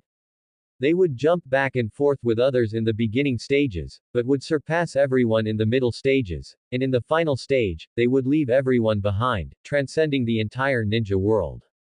No one could have imagined that a few years later, it would be this blonde kid and the black-haired Nizuzi who would save the whole world. But even then, they failed to create a new era, instead falling into the cycle of Senju Hashirama and Uchiha Madara. This made Neji even more determined in his ideal to change the world. Having come to this world, I should be the one to change all of this. Konoha village was quite noisy that night. Neji heard the sounds outside the window but had no intention of getting up to check. In fact, this was a good opportunity to obtain the Scroll of Seals. What ninjutsu were recorded in the Konoha Scroll of Seals? Aside from the Shadow Clone Jutsu, there were the Reaper Death Seal, the Flying Thunder God Technique, Edo Tensai, the Spirit Transformation Technique, and so on. Basically, every famous and powerful secret technique in Naruto was recorded in the Scroll of Seals. But Neji was not moved in the slightest. Because this was also a fishing trap set by Hiruzen Sarutobi. Just think about it. How could a mere genin like Naruto break through layers of protection to reach an item as valuable as the Scroll of Seals? Even with Mizuki acting as support, it would be impossible. Who was Mizuki? Just an ordinary spy chunin. He didn't have that kind of capability. After eliminating all the impossibilities, only one possibility remained. That was Hiruzen Sarutobi deliberately using this opportunity to give Naruto some benefits as compensation, while simultaneously cleaning up the unstable elements within Konoha. Getting to read the Scroll of Seals freely, wasn't that a significant benefit? No one could have imagined that Naruto would only learn the Shadow Clone Jutsu and memorize the multiple Shadow Clone Jutsu. Therefore, there must be Anbu secretly monitoring and protecting Naruto. If Neji were to make a move at this moment, he would definitely be in for a world of hurt. Besides, the Hyuga clan was not particularly skilled in various types of ninjutsu. Although they possessed the corresponding elemental chakra, their reserves weren't large, and the Hyuga clan's secretly passed down gentle fist was sufficient. Basically, no ninja from the Hyuga clan would ditch the Byakugan to pursue ninjutsu with uncertain prospects. Thus, the importance of the Scroll of Seals to Neji was greatly diminished. This was the reason why Neji stayed put and slept peacefully. Tonight, barring any accidents, Naruto would learn the Shadow Clone Jutsu and obtain his Genin qualification. It was quite ridiculous. He couldn't even master the Clone Jutsu, one of the 3 basic jutsu of the lowest rank, yet he could learn the Shadow Clone Jutsu instantly. This was the power of the protagonist Halo. Therefore, before possessing enough power, Neji would not stand in opposition to Naruto. That would be a very unwise choice. Things developed exactly as Neji had predicted. Naruto used the Shadow Clone Jutsu to defeat Mizuki. And at that moment, he built an extremely deep bond with Iruka Yumino. It could be said that in the process of Naruto's growth, Iruka Yumino played the role of his father. Such major events happening around him gave Neji a surreal sense of reality. He felt more deeply that he was living in this world, and was not just a passerby. I still need to keep working hard. The next day, Neji met up with his teammates and was taken somewhere by their Jonin instructor, Might Guy. Guy-sensei, where are we going? Neji asked, noticing the direction didn't seem right. Neji, I'm taking you to Training Ground 5 to see my lifelong rival, Kakashi Hatake. He starts leading Genin today as well. Might Guy was in high spirits. Youth leads me to guide you to this meeting. Tenten curled her lip and retorted, Guy-sensei, you just want to show off. Lee also nodded. We are an elite squad that can easily complete C-rank missions. Compared to a newly graduated squad, we are indeed very strong. Ha ha ha ha tilde. Might Guy let out a hearty laugh. Exactly. Neji raised an eyebrow and caught the main point. Training Ground 5, is Jonin Hatake going to test his subordinates there? After receiving Might Guy's affirmative answer, Neji said with a slight sense of helplessness, if it's Jonin Hatake, do we need to go so early? I seem to have heard that Jonin Hatake easily gets lost on the path of life. Neji's words were tactful, but everyone else understood. Will Jonin Hatake be late? Tenten was a bit surprised. Because Might Guy was always punctual or even early, Tenten's impression of Jonin was based on that. Lee also found it hard to believe. Seeing his subordinates like this, Might Guy paused and agreed with Neji's statement. Oh, right. That guy Kakashi will definitely be late. Why are we going over so early? Tenten and Lee also looked relieved. Although they didn't mind spending time meeting people, wasting time was another matter. With this time, I could have run 10 laps around Konoha. Lee thought. With this time, maybe I could have asked Neji out shopping. Tenten thought. Neji, on the other hand, was quite interested. Even if they went early, he could see Naruto, Sasuke, and Sakura, so it wasn't a waste of a trip.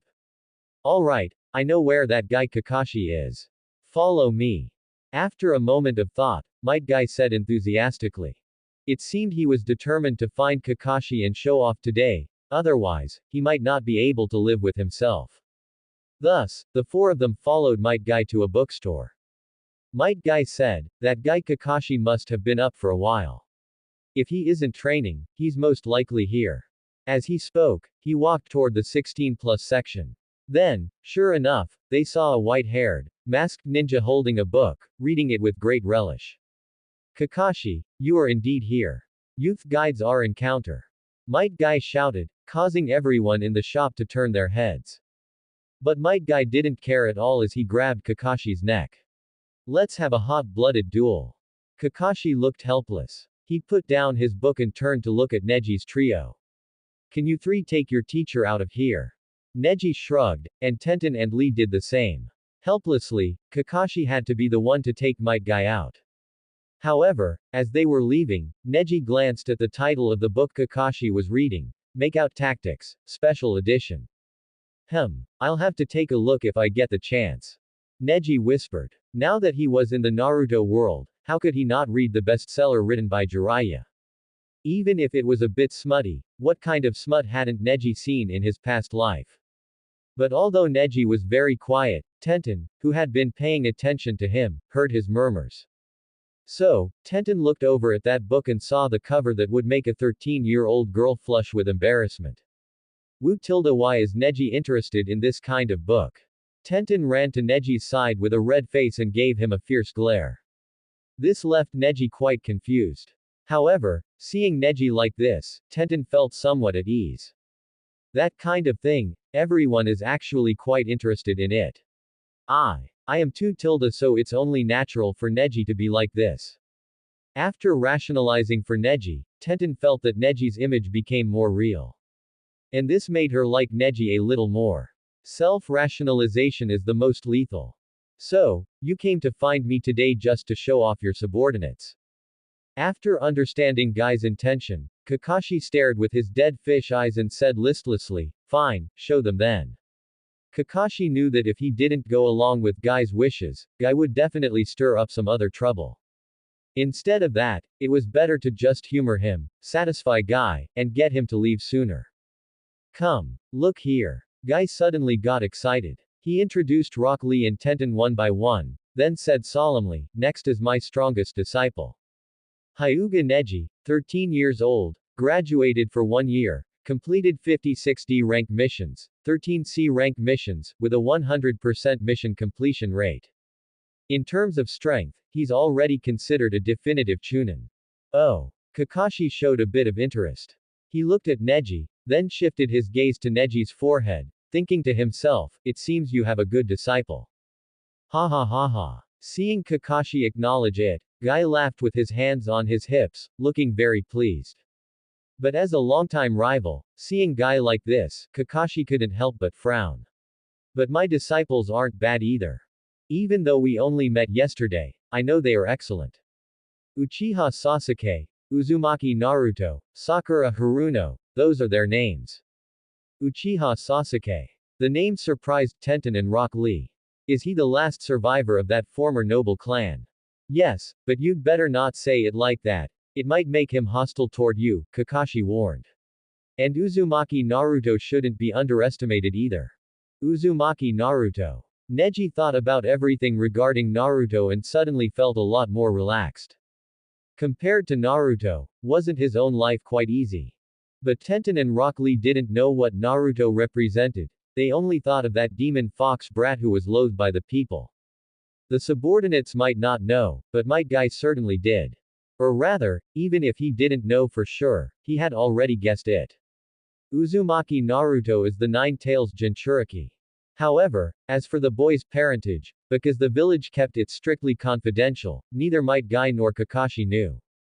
As for Sakura Haruno, Might Guy didn't think she could compare to Tenten, so he ignored her. Kakashi, if you don't want to admit defeat, do you want our disciples to have a youthful battle? Whoa. My blood is boiling. A battle. Kakashi nodded. I do have that in mind. But not right now. I'm going to deal with them today, so even if they lose a battle, the effect would be quite limited. How about this? Wait 3 to 5 days, and then have your battle. Oh, I'll post a commission. The objective will be for Team Guy to spar with our Team 7. Let's set the mission rank at C rank. Kakashi was very thoughtful. Even though Might Guy had sought him out, he couldn't just use Neji and the other two for free. Besides, letting Neji's group fight Sasuke's group was a benefit for Sasuke and his team. It would allow his subordinates to clearly see the gap in strength between themselves and their seniors, motivating them to work harder. Gaining combat experience, understanding their own standing, and learning humility, wasn't that a benefit? Might Guy agreed on behalf of Neji and the others. The two Jonin settled on a time and place. Alright then, Friday afternoon, we'll be there on time. As he spoke, Might Guy turned to Neji and the other two. I won't take a single cent of the commission for this mission, it's all yours. This is the hot blood of youth. How could I interfere? Tenten had been watching for so long that she finally couldn't help but say, Guy-sensei, you only accepted because you failed to show off successfully, didn't you? Ha ha ha. Exactly. Might Guy admitted it directly. Tenten was speechless. Neji didn't mind. In fact, he was even looking forward to it. Fighting was currently one of his favorite activities. And fighting the three main characters directly satisfied all of Neji's needs. Moreover, he had a strange feeling that the gains from this battle with the three protagonists could be enormous. Afterward, Team Guy chatted with Might Guy and Kakashi for a while. Seeing that it was almost 11 o'clock, Kakashi said, it's about time. I'm going to test my subordinates. Do you want to come? Neji and the others naturally wouldn't refuse. So the group of 5 followed Kakashi to the training ground. Neji and his teammates didn't step forward, they watched from the edge of the training ground. Not long after Kakashi entered the training ground, the battle began. Sasuke and Sakura scattered, while Naruto stood there foolishly, shouting provocations at Kakashi. Kakashi felt a bit helpless and did something to provoke Naruto. He pulled out the copy of Make Out Tactics he had bought and started reading while fighting Naruto. Naruto was instantly enraged and attacked Kakashi furiously, but he could do nothing against him. Instead, he was hit by Kakashi's 1,000 Years of Death. Konoha Ninjutsu Secret Taijutsu Ultimate Technique. 1,000 Years of Death. Wah! Seeing this, Team Guy couldn't help but cover their faces. Tenten even complained with a flushed face, Jonin Hitaki is just 2. Though the girl covered her face, she didn't close the gaps between her fingers. Neji looked at Kakashi's hand and decided then and there never to shake hands with him in the future. That was a hand with a distinct smell. The battle continued. Even though Naruto used shadow clones, he was easily toyed with by Kakashi, it was a pure gap in experience. It was the same for Sasuke and the others. Even with Sasuke going all out and using fire release, great fireball technique, he still couldn't do anything to Kakashi. In the end, except for Naruto, who had fallen into a trap and was tied to a post, the other two realized they couldn't touch Kakashi. That Uchiha Sasuke is quite strong. Rock Lee's expression was grave. Neji, he's the top student of this year's class. Tenten nodded. Compared to the other two, Uchiha Sasuke is indeed very strong. Actually, Uzumaki Naruto isn't weak either, he's just a bit of a fool. Compared to the other two, Sakura Haruno, who had good stats in the Ninja Academy, is actually the one dragging them down. Neji nodded but didn't join his companions in expressing an opinion. His expression was indifferent and calm. Neji knew these three better than anyone. Naturally, there was no need to participate in the discussion. As they were talking, Kakashi walked over. Now comes the real test. Watch, Kakashi said, looking at Neji. You guys should have had this test last year too, right? I'm quite curious how Guy handled it. Guy-sensei. Neji glanced at the empty spot beside him. Might Guy hadn't returned from the bathroom yet, and said, he made us work together in combat. During the fight, he kicked me unconscious. Guy-sensei is really reckless. Kakashi broke into a cold sweat. In a test battle, he actually kicked his subordinate flying and sent him to the hospital unconscious. This is really. How is that reckless? At this moment, Might Guy, who had just returned, became unhappy. Neji was kicked unconscious by me because he was protecting his comrades in battle. Lee and Tenten terminated the match for Neji's sake and carried him to the hospital. Isn't that exactly what we were testing? The facts prove that they are all good kids. This is youth. Kakashi was speechless, and so were Tenten and Rock Lee. Only Neji had a face full of speechlessness. So, I'm the only one who got knocked out. You guys actually created a world where only I got hurt. Guy-sensei, I will definitely defeat you. The small talk ended as the group saw Naruto, Sasuke, and Sakura sharing 2 lunch boxes, even though Kakashi had previously said, whoever feeds Naruto will be disqualified.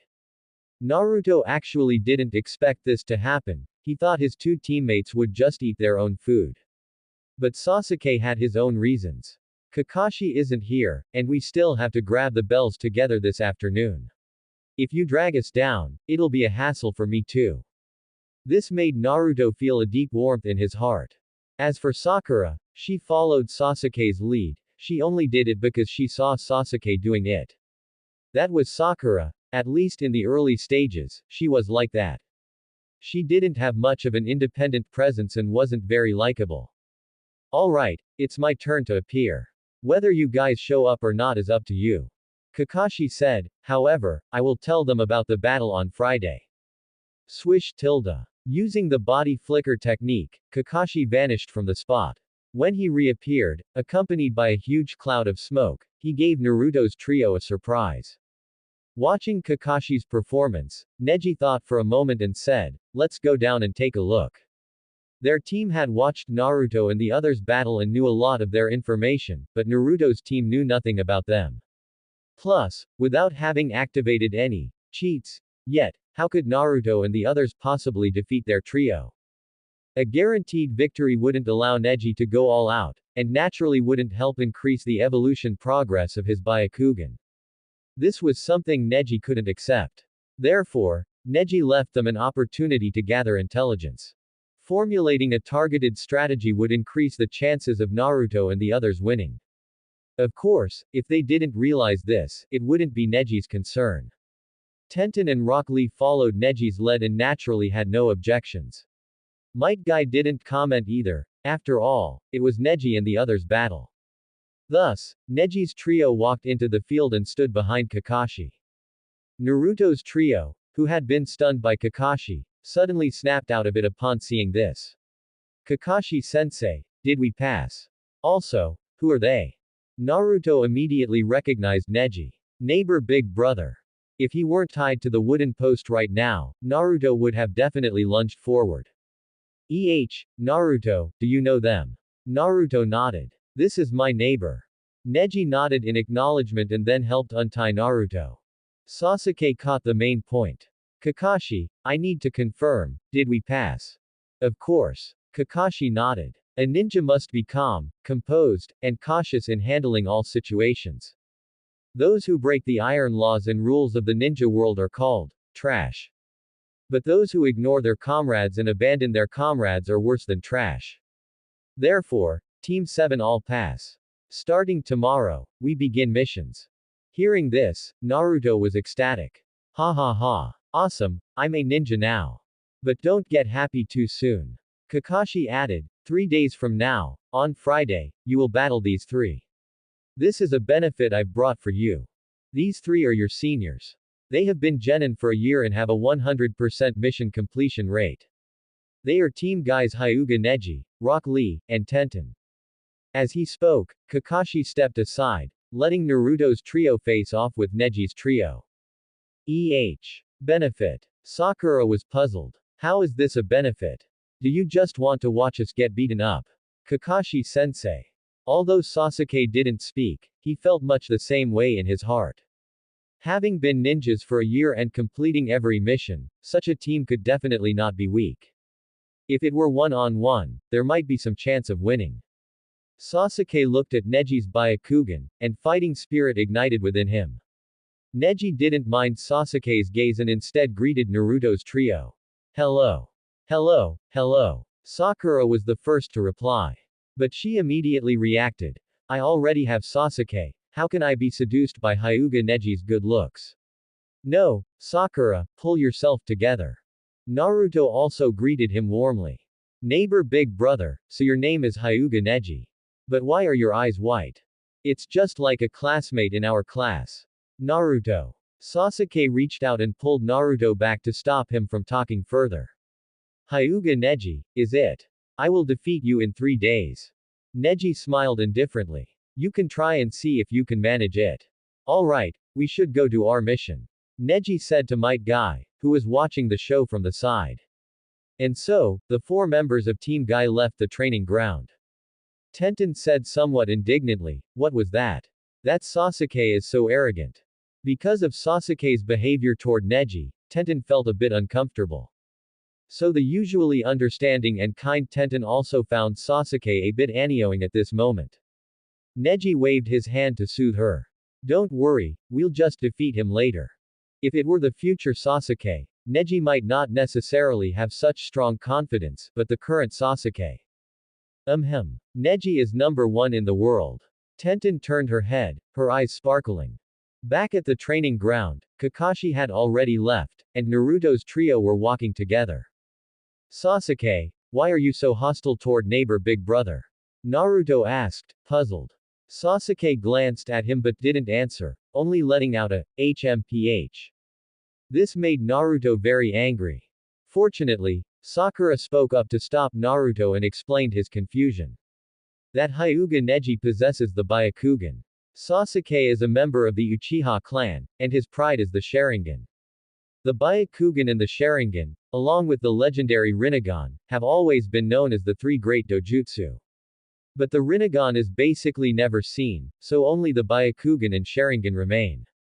Therefore, the families that possess these two types of eyes don't get along very well. Sakura, with her solid foundational knowledge, was in her element when talking about these things. Sasuke also looked at Sakura with slight surprise. He didn't expect this fangirl to have this side to her. Oh, I get it. Naruto realized suddenly. So, stuck-up Sasuke, you really want to win against the big brother next door and his team. If that's the case, if you beg me, I'll go help you get some intel. How about it? Naruto's attitude was very arrogant as he said this. Sasuke furrowed his brows. If it was just treating Naruto to a meal or something, it wouldn't be a big deal, but this arrogant attitude. Idiot. He turned and walked away. Seeing the two of them like this again, Sakura was speechless, but she still chased after Sasuke, leaving Naruto alone. Naruto curled his lip, undiscouraged, and ran toward Ichiraku Ramen. He wanted to celebrate becoming an official ninja, and there was no better way to celebrate than with Ichiraku Ramen. Friday afternoon, at the back mountain of Konoha, Neji's trio arrived early. Not long after they arrived, Naruto's trio showed up. Team Guy and Team 7 chatted briefly for a while before the two Jonin finally arrived late. Kakashi, I told you we'd be late, but you were still so slow. Might Guy said huffily. Duel me, Kakashi. Kakashi looked speechless. Today is their battle, let's not steal the spotlight. True. Might Guy was easily fooled. Well then, let's get ready to start. Kakashi diverted attention and shouted to the 6 genin in the field. Since it was a team battle, Neji's trio immediately took their stances, waiting in high alert. Tenten was at the very back, while Rock Lee and Neji stood to her left and right in front of her. A year of missions had proven that Rock Lee wasn't a very good defender. On the contrary, he was more suited to the rhythm of attacking. As for Neji, he could both defend and attack, so he was positioned alongside Rock Lee to support him or fall back to defend Tenten at any time. This was a formation born of experience, and Neji's trio had no intention of changing it. Compared to the experienced Team Guy, Team 7's Naruto and Sasuke felt a bit messy. They directly copied the formation of Neji's trio. After all, having no experience, imitation was the best method. However, although their formation was similar to Neji's trio, with 2 in front and 1 in the back, the distance between them was too large, making the formation lose its meaning. Sasuke stood at the front right, staring at Neji with a face full of battle intent. Right now, although Sasuke had a bit of team awareness, he was more willing to rely on his own combat to achieve victory rather than protecting his teammates. Naruto didn't want to lose to Sasuke and stood at the front left. He was willing to protect his comrades, but his current abilities were truly limited. Patting his chest toward Sakura, Naruto said loudly, Sakura, I'll protect you. Sakura stood at the very back, not acting as a marksman, but simply as the one being protected. Compared to Tenten, the current Sakura was truly just window dressing. But even so, Sakura completely ignored Naruto and looked at Sasuke with an infatuated expression. With these three, forget about cooperation, it would be good enough if they didn't trip each other up. Seeing this scene, Neji suddenly felt that because 2 of these 3 would take off in the future, he had overvalued their current selves. With these 3, forget about himself, even Rock Lee could probably defeat them. After thinking about it, he gave Rock Lee a look. Rock Lee understood immediately and then charged out. Whoosh tilde. After a year of hard work, Rock Lee's strong fist-style taijutsu was already on the right track, every move carrying a powerful wind. He charged toward Sasuke. Facing the aggressive Rock Lee, Sasuke immediately retracted his contempt for him. Originally, seeing Rock Lee's appearance, he thought he was a clown. But he didn't expect this clown to actually possess such speed. Bang! Sasuke didn't choose to dodge, but instead used his body to tank the hit directly. Unsurprisingly, he was sent flying backward.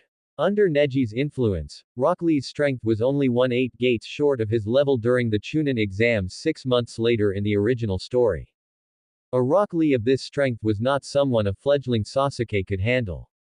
Sasuke. X2. Naruto and Sakura cried out in alarm and then immediately took action.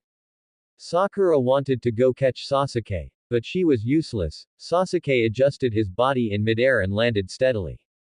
Naruto was much more direct. He immediately charged toward Rock Lee, Shadow Clone Jutsu. The Naruto of the future, 3-trick pony, only had one trick now, so he was very easy to deal with.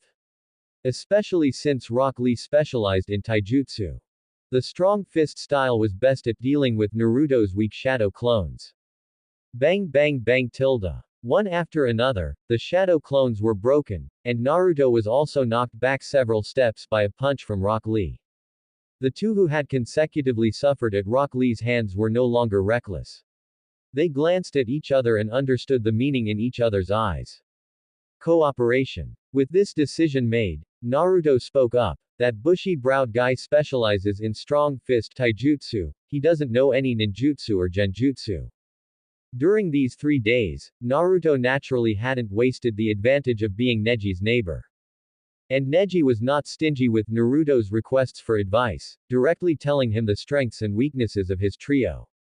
Of course, the ones on the surface. This was Neji's plan all along, so naturally, he wouldn't hide them. It was just that seeing Naruto hadn't shared intel with his teammates today, Neji thought Naruto intended to keep it to himself, but he didn't expect Naruto would only share the intel with Sasuke now. I see, Sasuke muttered, a counter-strategy forming in his mind, which was to use long-range ninjutsu to deal with Rock Lee. He didn't doubt Naruto's intel. Naruto wouldn't joke about such things. Thus, the two of them, showing their first signs of chemistry, had a clear division of labor. Naruto used shadow clones to go forward and exhaust and entangle Rock Lee, while Sasuke stayed behind to form hand seals, preparing to release a ninjutsu. The two coordinated well. If they were only dealing with Rock Lee alone, Rock Lee would be defeated.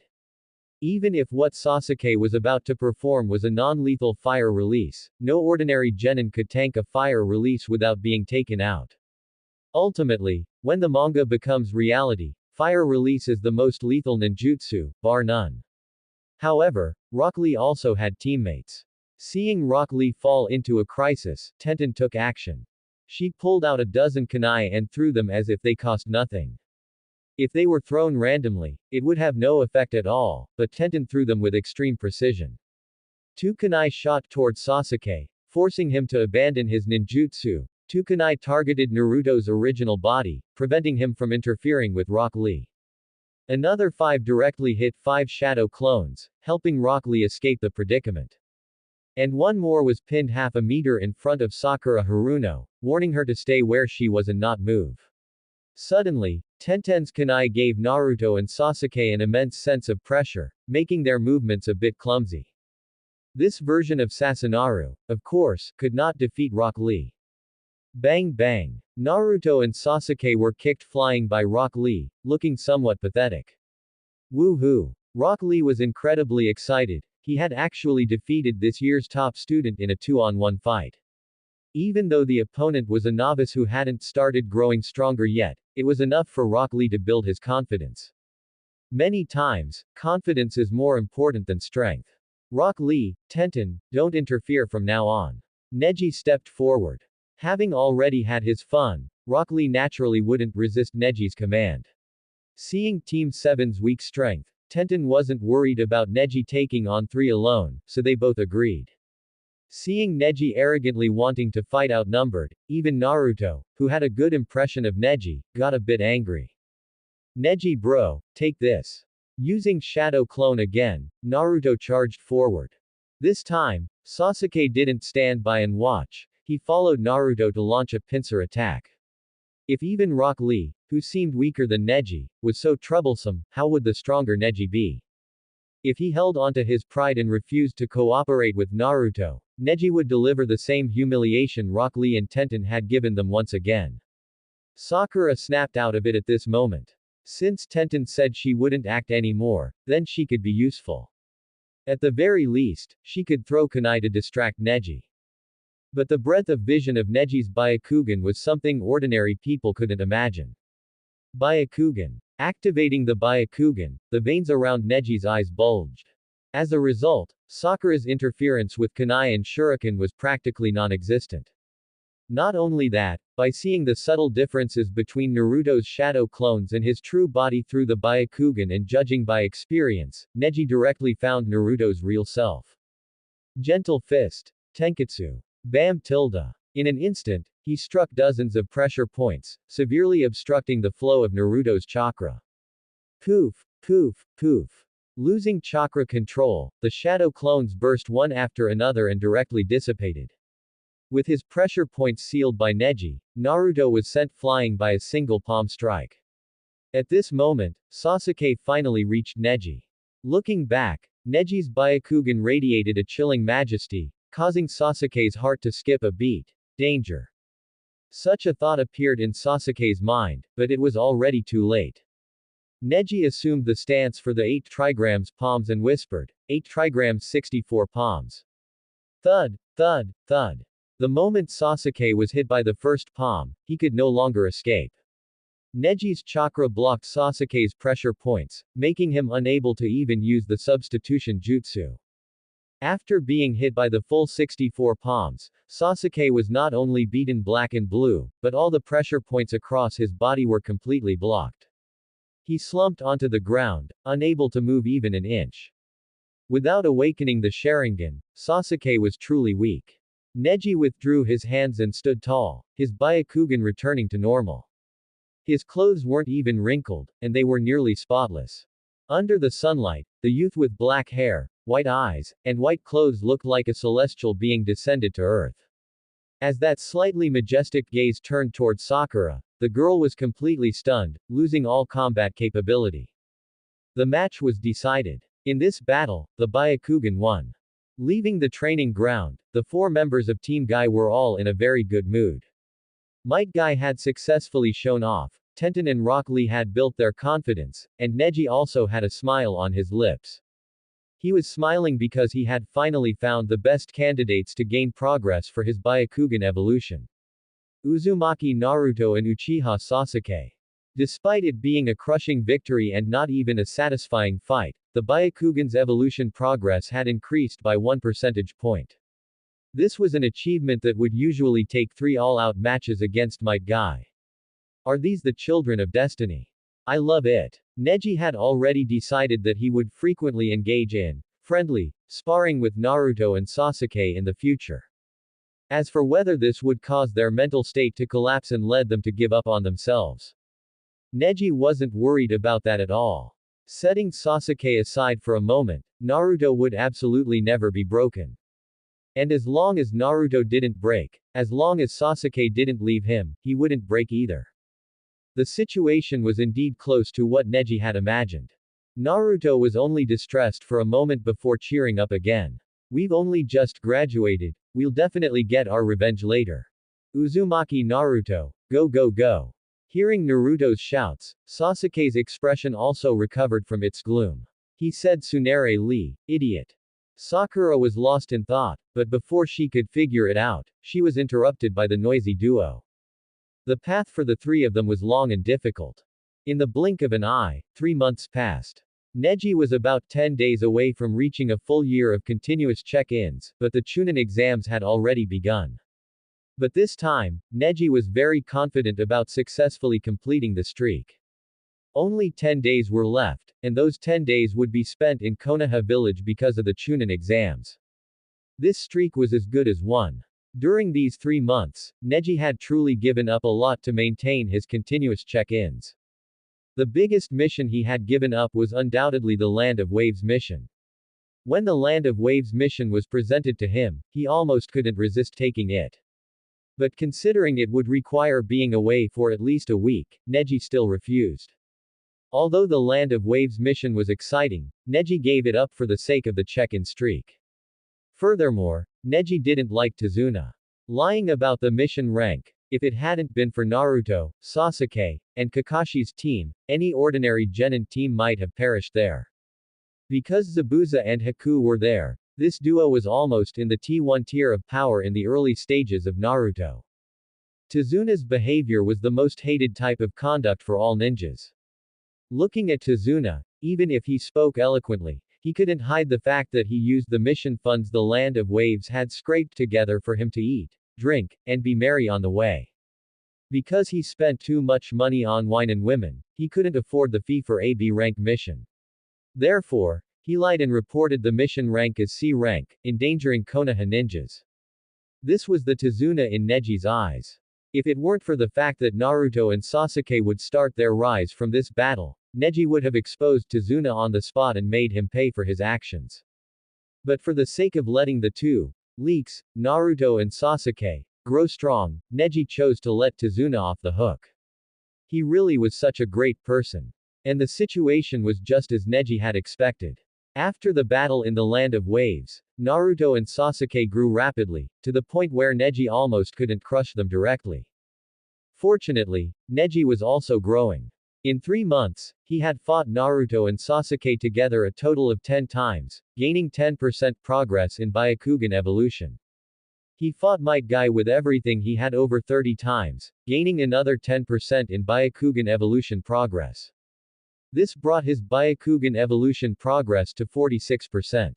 Although no new skills had appeared, it had increased the power of Neji's gentle fist several times over. It could be said that Neji fighting himself from 3 months ago would be like child's play. Compared to the Neji of this period in the original story, he was countless times stronger. Perhaps compared to the 16-year-old Jonin, Hyuga Neji, from the original story, the only thing Neji lacked was his chakra capacity. As for how Neji knew the Chunin exams were about to begin. Naturally, it was because he saw the classic plot unfolding. Leaving home early in the morning, Neji prepared to meet up with his teammates and happened to run into Naruto, who had just woken up. The two of them headed out together. Over 3 months of sparring, Neji had not only gained enough Byakugan evolution progress but had also earned the friendship of Naruto and Sasuke. Naruto went without saying, he had taken a liking to Neji from the start. As for Sasuke, he only acknowledged the strong. And to the current Sasuke, Neji was a strong individual. As Neji and Naruto headed out, they were being followed by Konohamaru in disguise. Naruto saw through it and exposed him. Konohamaru and his 2 friends were rowdy, but they were quite friendly with Naruto. On the way, they ran into Sakura. Naruto and Konohamaru's trio annoyed Sakura, and she started chasing them. Then, in the chase, Konohamaru bumped into 2 strange people. One was dressed in black with face paint, but his forehead protector wasn't from Konoha village. The other was a girl with the same forehead protector, blonde hair, and a giant metal fan on her back. Kid, you blind. Kankuro grabbed Konohamaru and said menacingly. Konohamaru cried out in fear, showing none of the presence a grandson of a Hokage should have. After all, he was the grandson of the strongest Hokage, Hiruzen Sarutobi. How could he act like this? Kankuro and Tamari were the ones Konohamaru had bumped into. As genin from the hidden sand, there was only one reason for them to be in Konoha. That was because the Chunin exams were about to begin. Having reached this conclusion, Neji stepped in to stop the farce created by Konohamaru. He severed Kankuro's chakra threads, stopped Naruto from charging in, intimidated Gaara, who had quietly appeared in the distance, with a glance, and gave Sasuke nearby a look to keep an eye on Gaara. Then, under everyone's gaze, Neji walked up to Kankuro and took Konohamaru from his hands. You're from the hidden sand, aren't you? Neji spoke. Sunagakure is an ally of our Konoha village. I assume you didn't come here specifically to cause trouble. We were at fault for what just happened. Konohamaru, apologize to them. Neji shot him a look. The mischievous Konohamaru wanted to talk back, but he was immediately intimidated. He immediately apologized to Kankuro. I'm very sorry. I wasn't looking where I was going. I'm sorry. As soon as those words were out, before Kankuro could respond, Neji stepped in front of Konohamaru and pulled him behind him. He has already apologized. So, allies from the hidden sand, do me a favor and let this matter go. Neji thought he handled it quite well. He maintained the dignity of Konoha village while giving Konohamaru a lesson to remember. Next was to see Kankuro's response. Of course, Neji would make sure Kankuro gave him a satisfactory answer. So, while he spoke, he activated his Byakugan. Whoosh! A heavy pressure emanated, making the atmosphere feel as if it had frozen. As Neji's Byakugan evolution progress climbed, besides increasing the power of his gentle fist, it also enhanced the intimidation factor when he activated the Byakugan. Neji felt that perhaps with further progress in his Byakugan evolution, he might gain a skill related to intimidation. The thick aura made Kankuro's expression turn sour. Tamari, standing beside him, had a similar expression, but she was more sensible. Forget it. This guy is strong. Don't go looking for trouble. Given a way out, Kankuro gave a disdainful, tch, and turned to leave. But at that moment, Gaara appeared in front of Neji. Gaara. Don't. Tamari and Kankuro were shocked and tried to stop him. But they couldn't even get close to Gaara and could only watch. Looking at the murderous Gaara, Neji's expression hardened. What? You won't do me this favor. Gaara remained expressionless, but his words were filled with bloodlust. What does your blood taste like? Want to find out? You'll have your chance, Neji smiled. But you might not be able to pull it off. Gaara didn't argue. He turned to look at Tamari and Kankuro. Let's go. Stop making fools of yourselves.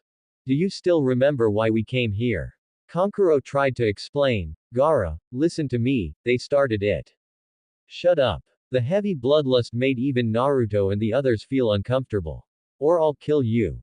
Kankuro froze, his face filled with terror, and he immediately began to apologize. Then, with Gaara leading the way, the three sand ninja prepared to leave. But then, Gaara paused and turned to look at Neji and Sasuke. Gaara of the desert. Your names. Hyuga Neji. Uchiha Sasuke. HMPH. Gaara turned and continued walking away. Naruto wasn't happy. Hey, hey, hey. What about me? My name. Without looking back, Gaara said, not interested. Let's go. At this moment, however, Sakura spoke up. Are you from the hidden sand? Even if we're allies, you can't just run around our Konoha as you please. Sasuke was standing beside Neji right now, which gave Sakura plenty of confidence. Neji rolled his eyes at Sakura's actions. This only worked because they were in Konoha. In any other village, Sakura would likely have been taught a lesson. If you don't have the strength, stay out of trouble. Hearing this, Tamari paused and said dismissively, HMPH. Even your own people don't know. As she spoke, she pulled out a permit and explained, we are here to participate in the joint Chunin selection exams. Any more questions? Naruto wanted to ask something, but Neji stopped him. Let them go.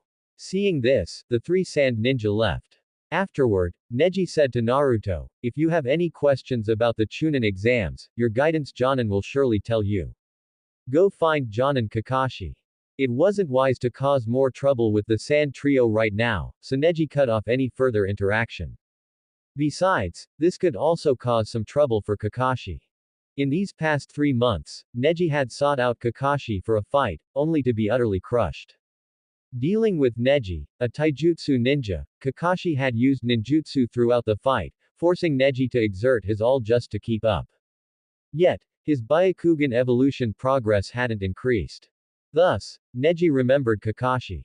Of course, Neji didn't hold a grudge, he just felt that these were things Kakashi should be doing. Oh, right, he also told Naruto and the others that the book Kakashi liked to read was called Makeout Tactics. Teachers and students should deepen their understanding of each other, after all. Naruto's trio left, and Konohamaru's trio also ran off. Now, Konohamaru was terrified of Neji, thinking this older brother was very scary. Big brother Naruto was still the best. Neji didn't care at all. Aside from Naruto and Sasuke, he didn't care about anyone else who couldn't even serve as leaks. Parting ways with Naruto and the others, Neji began his journey, running toward the training ground to regroup with his teammates. At the training ground, he saw Tenten, who had already begun throwing kunai and shuriken, and Lee, who had started his physical training. And of course, there was the never-late Might Guy. Seeing Neji, Might Guy immediately pulled out an application form. Neji, I've already recommended you all for the Chunin selection exams. Fill out this application form. Having expected this, Neji took the form. Might Guy looked at Neji, then at the hard-working Tenten and Lee, and shouted with an excited face, "My adorable subordinates, you will surely radiate the brilliance of youth." Oh tilde, Neji responded calmly, and Tenten followed suit. Only Lee responded loudly, "Guy-sensei, I definitely won't let you down." It was no wonder Lee was so excited. His mastery of the secret technique, the 8 gates, had been going a bit too smoothly. His foundation was very solid. In just 3 months, Lee's progress with the 8 gates had reached the 4th gate, and he could barely manage to open the 5th gate. With this level of strength, as long as he didn't encounter a monster, he would win easily. As for Neji, the changes in his strength had already been mentioned. Might Guy had even pondered that perhaps in a few years, Neji would be able to defeat him. At this moment, the only thing worth mentioning was Neji's appearance. He had become a bit more handsome than 3 months ago. Tenten's strength had also improved, with an increase in her chakra reserves and physical strength. Furthermore, Tenten had become a bit prettier, no longer as careless and unconcerned about her image as before. As for the reason, it went without saying. This application form must be submitted to room 301 of the Ninja Academy no later than 4 p.m. tomorrow, Might Guy said, sharing the information he knew about the Chunin selection exams. Additionally, tomorrow is the first stage, the written exam, so you should be prepared. During the exam period, we won't be doing any missions. Focus on the exams. Strive to pass them all and become Chunin. I believe you can do it. This is youth. Lee. Let's start running together. Yes. Guy-sensei. Clatter, clatter, clatter tilde. The 2 thick eyebrows left, and Tenten turned to look at Neji. Neji, do you want to walk around together? Neji paused. He hadn't checked in at the Hokage Rock today, so he nodded in agreement. Tenten was ecstatic, nearly jumping for joy. On the Hokage Rock, the two of them chatted while eating takoyaki. Neji, do you think Naruto and the others will participate in the Chunin selection exams? They will. Then do you think they can pass? Sakura won't, but the other two shouldn't have any major problems. What about us? You're easily countered, but Lee and I can. Wah. I'm unhappy now. Your takoyaki is mine. You're treating today, so it was yours to begin with. In the presence of others, Tenten was always considerate, but when it was just Neji, she loved asking him all sorts of questions. Furthermore, she displayed the demeanor of a young girl. Neji, of course, received such obvious signals. But not right now. Romantic entanglements would truly affect the speed of strength growth. Neji could hold back, and so could Tenten. The tacit understanding between them gradually improved as they spent more time together. The following afternoon, Neji met up with his teammates and arrived at the academy early, finding room 301. Although they arrived quite early, others had arrived even earlier. The number of Konoha genin was quite large. However, the moment he reached 301, Neji felt something was wrong. He activated his Byakugan and saw a mass of chakra on the doorplate of 301, altering its original number. Genjutsu. Neji suddenly remembered, this must be that part of the plot. In the original story, Neji's trio pretended not to notice, disguising themselves, only for Sakura and Sasuke to see through the genjutsu on room 301. Then, Lee saw Sakura's heroic and spirited appearance, immediately fell for her, and was rejected after confessing. The reason was that Lee's eyebrows were too thick. In fact, when rejecting someone, anything can serve as a reason. And when accepting, anything can be an excuse. The looks of Might Guy and Rock Lee destined them to have no luck with ordinary girls. However, in this life, perhaps because Lee had seen Sakura being a burden, Lee hadn't shown a hint of affection for Sakura ever since Team Guy and Team 7 met. This could be considered a butterfly effect caused by Neji. Of course, this was a good thing. Sakura's heart was set on Sasuke. Lee throwing himself at her would yield no good results. At this moment, Neji glanced at the other genin gathered there. Not a single one had discovered the genjutsu, so he knew they probably wouldn't even pass the first written exam. With no intention of helping them, Neji led his two teammates around them and stepped onto the stairs leading to the real third floor. But to his surprise, as soon as he reached the third floor, he saw an acquaintance. Yo tilde, you guys are the first to come up. Kakashi tucked his book into his pocket. It seems you've seen through the first test. Why didn't you help the others? If they can't even pass the first test, what would happen even if they made it further? This was the reason Neji hadn't helped the others.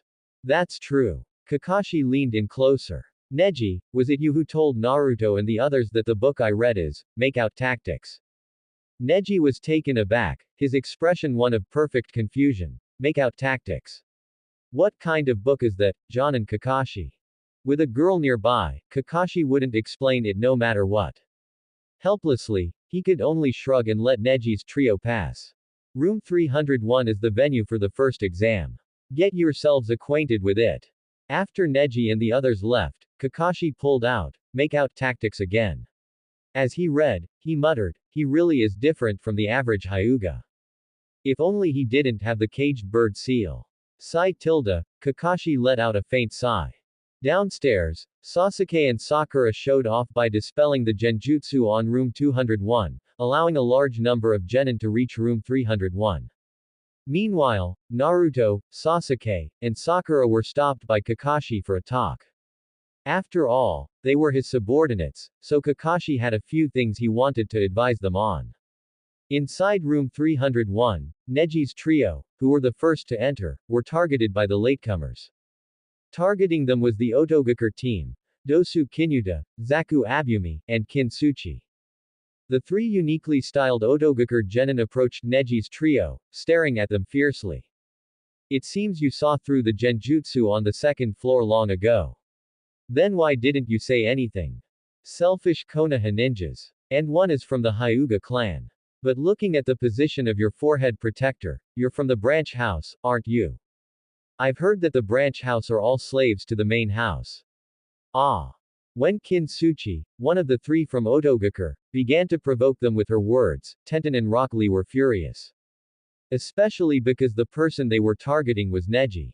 Even Rock Lee, who regarded Neji as a rival, held him in high regard. Powerful, protective of his teammates, and handsome. What is a perfect teammate? This is the perfect teammate. Tenten even drew her scroll, preparing to pull out a 40-meter-long broadsword to chop these three from Otogakure to death. Her protectiveness toward Neji was far stronger than Rock Lee's. That was why she hated these three from Otogakure even more. But when they saw Neji stand up, Tenten and Rock Lee calmed down. Because they saw that Neji, who was always as gentle as jade, had dropped his facade and raised his hand. The word, danger, was written on Kintsuchi's forehead. Snap. Neji reached out and grabbed Kintsuchi by the chin, clamped her mouth shut, and lifted her up just like that. He didn't speak, but just looked at Kintsuchi like that. His Byakugan had activated at some point, and an intense, intimidating presence filled the entire classroom. Kintsuchi's teammates, Dosu and Zaku, saw Neji acting this way and immediately prepared to attack, but one glance from Neji extinguished their desire to fight. That gaze was too terrifying. Even the most ferocious, Dosu, was like this under that gaze, let alone Zaku. Of course, there was also Kintsuchi in Neji's hand. At this moment, they finally understood what kind of existence they had provoked. Bang! Kintsuchi was tossed away by Neji with one hand. Just as she thought she had luckily escaped, a transparent palm composed entirely of chakra struck straight toward Kintsuchi's head. If it connected, Kintsuchi's head would surely be crushed, and she would die on the spot. Clap! A Konoha ninja, wearing a Jonin uniform, suddenly appeared and blocked Neji's attack. However, he did not reprimand Neji. Instead, he scanned the room and warned, I am the proctor.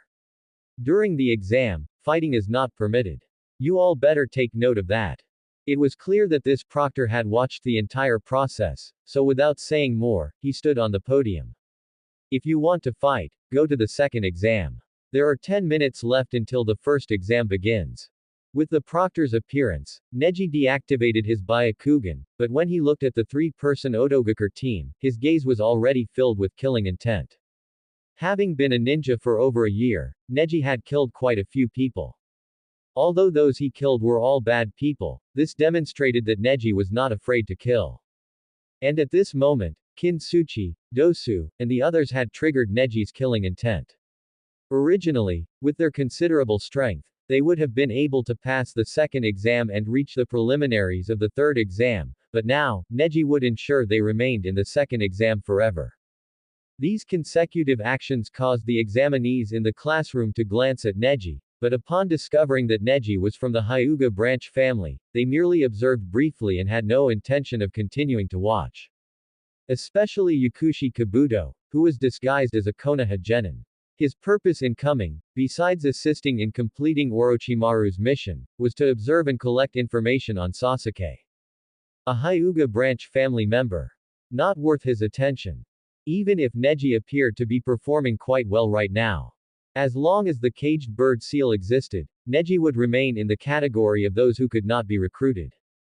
Furthermore, the caged bird seal also limited Neji's talent. At most, just a Hyuga branch family member who becomes a Jonin, Yakushi Kabuto sneered dismissively. Consequently, relying on his disguised identity as a nice Konoha genin who has taken the Chunin exams many times but never passed, he approached the 9 rookies. Only they lacked sufficient experience, which was why they could be so easily led into partially trusting Yakushi Kabuto. Watching Yakushi Kabuto take out his ninja info cards to pass information to Naruto and the others, Tenten and Rock Lee also wanted to go over and listen. But Neji held them back. That guy with the glasses has problems, and I already know the information he possesses. Since Neji said so, Tenten and Rock Lee naturally chose not to go over. However, looking at Sasuke, a sense of fighting spirit ignited in Rock Lee's heart. Over these months, Sasuke had grown rapidly. Just last week, Rock Lee, without removing his weights or opening the 8 gates, had almost lost to Sasuke. It was evident that Sasuke's current level had reached quite a high tier. Naruto was about the same, the only one who hadn't made much progress was Sakura Haruno. Therefore, Rock Lee wanted to defeat Sasuke again in this Chunin exams, just like before. He felt a sense of urgency in his heart. Sasuke's growth speed was beyond imagination. Perhaps one day, he wouldn't be able to beat Sasuke. And the only one who could compare to Sasuke's rate of progress, Rock Lee unconsciously turned his head to look at Neji. His heart settled slightly. Even with Sasuke's growth to this point, he and Naruto combined were still crushed by Neji. As expected, Neji was the true genius. 10 minutes passed in the blink of an eye, and the real proctor appeared. He carried an aura of ferocity that made people feel afraid just looking at him. You all have been waiting impatiently, haven't you? He wore a hood-style forehead protector, and his expression was naturally fierce even without anger. Combined with those few scars, he didn't look like a good person at all. My name is Ibiki Morino, and I am the proctor for the first stage of the Chunin exams. Everyone, sit down in your seats, or I will disqualify you from the exam. This was a major trump card, and combined with that fierce face, no examinee wanted to test him. Watching the examinees sitting neatly, Ibiki Morino nodded, then said, hand in your application forms, then pick up your number tags and sit in the corresponding seats. The test papers for the first stage, the written exam, will be distributed immediately. What? A written exam? Naruto was shocked. This was the thing he hated and was worst at. But there was no helping it, he could only do as Ibiki Morino said. To increase the difficulty of the exam, Ibiki Morino had deliberately separated the seats of members from the same team. And this first exam was precisely to test a ninja's ability to gather information. Therefore, Naruto didn't need to worry about being the only one. Except for a few examinees who were most effective at theoretical knowledge, the others couldn't answer either. However, Chunin who knew the answers were arranged among the examinees, and other examinees could use various methods to obtain the answers without being detected. Simply put, it was cheating. This kind of exam was very simple for Neji. Even if he didn't know the answers himself, he could use his Byakugan to see the answers of the Chunin examinees. Tenten also had no problem. She used her ninja tools to manipulate a mirror to get the answers. Not only that, she even passed the answers to Rock Lee. It could be said she was very capable. The 12 Konoha rookies were all showing off their unique abilities to answer the questions, only Naruto was terrified, not daring to cheat. Fearing that his actions would implicate his teammates. That's the end of part 1. Part 2 is coming soon. Thanks for watching. Please subscribe and support our channel for more stories. Hello everyone, this is Fanfic Audiobook. Here you find original fan-made audio stories. Ninja World. Reborn with the ultimate eye power. Part 2. Outside the examination hall, several close ninja gathered together. Kakashi Hatake, Might Guy, Ebisu, Asuma Sarutobi, and Iruka Yumino. How is it? Do you have confidence in your subordinates? As soon as these words were spoken, Might Guy immediately replied, of course, they will definitely be able to break through all the obstacles and become Chunin. Although Might Guy was always confident, this time it felt different. Yo. Might Guy, I remember your subordinates seem quite excellent. Asuma Sarutobi said, as the most excellent one that Hyuga Neji. Right, right. Ebisu said, it's just a pity that he is a Hyuga branch family ninja. Kakashi Hatake also chimed in, if he weren't from the branch family, Hyuga Neji would definitely be able to reach even greater heights. Iruka Yumino shook his head. During his time at the Ninja Academy, Hyuga Neji was too cold. A ninja like that, plus the restrictions of the Hyuga branch family, sigh. Hearing Iruka Yumino's words, Might Guy walked over and gripped Iruka Yumino's shoulder. Iruka, you can't just focus on Uzumaki Naruto. Hyuga Neji has changed a long time ago. That's right. Kakashi Hatake backed him up. He had also witnessed Hyuga Neji's changes. Seeing the other Jonin looking over, Iruka Yumino sheepishly rubbed his head. I know, but Uzumaki Naruto will definitely be able to do it too. He's a very surprising ninja. This was the assessment the other Jonin had of Uzumaki Naruto. However, I believe that Hyuga Neji will definitely be able to break through all restrictions in the end. Might Guy suddenly stood up and said, I can feel that the kid Hyuga Neji is working very hard. He has his own ideals and philosophy, and he is also waiting for the right moment. Perhaps that moment is about to appear. The one who understood Hyuga Neji best was not Tenten, but Might Guy. This veteran Konoha Jonin, who looked like a bowl-cut goof, actually knew everything. In the end, Uzumaki Naruto still passed the written exam. Relying on his transcendent willpower and indomitable perseverance, he raised his arm high in front of everyone and slammed it onto the table, shouting, don't you look down on people. I will never back down in the face of a challenge. This yell stunned the genin who wanted to quit, including Sakura Haruno. I want to take the exam. Even if I can only be a genin for the rest of my life, I will still strive towards becoming Hokage. Give me the questions. I'm not afraid of you. As he spoke, Uzumaki Naruto sat down indignantly, glaring fiercely at Ibiki Morino. Watching the many examinees who gave up and left because of Uzumaki Naruto's discovery, Ibiki Morino felt a headache. There were 78 examinees left on the field, and Ibiki Morino intended to make one last effort. I'll give you one more chance. This is a decision that concerns your entire life. If you regret it now, it's still not too late. But Uzumaki Naruto remained firm. To say what I mean, that is my ninja way. In the distance, Hyuga Neji watched this scene, feeling a bit moved in his heart. As a Naruto fan, even if he didn't agree with the philosophies of Uzumaki Naruto, Jiraiya, and the others, watching Uzumaki Naruto shine made his heart stir with excitement. This was the charm of the Hokage, and also where Uzumaki Naruto's personal charisma lay. However, I have my own goals as well. Uzumaki Naruto, just you wait and see in the future. Seeing that he couldn't change the outcome, Ibiki Morino finally gave up. I announce that all examinees present have passed the first exam. The examinees were stunned, and various questions were raised.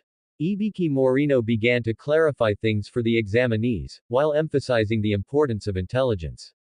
In short, the first exam had been successfully passed.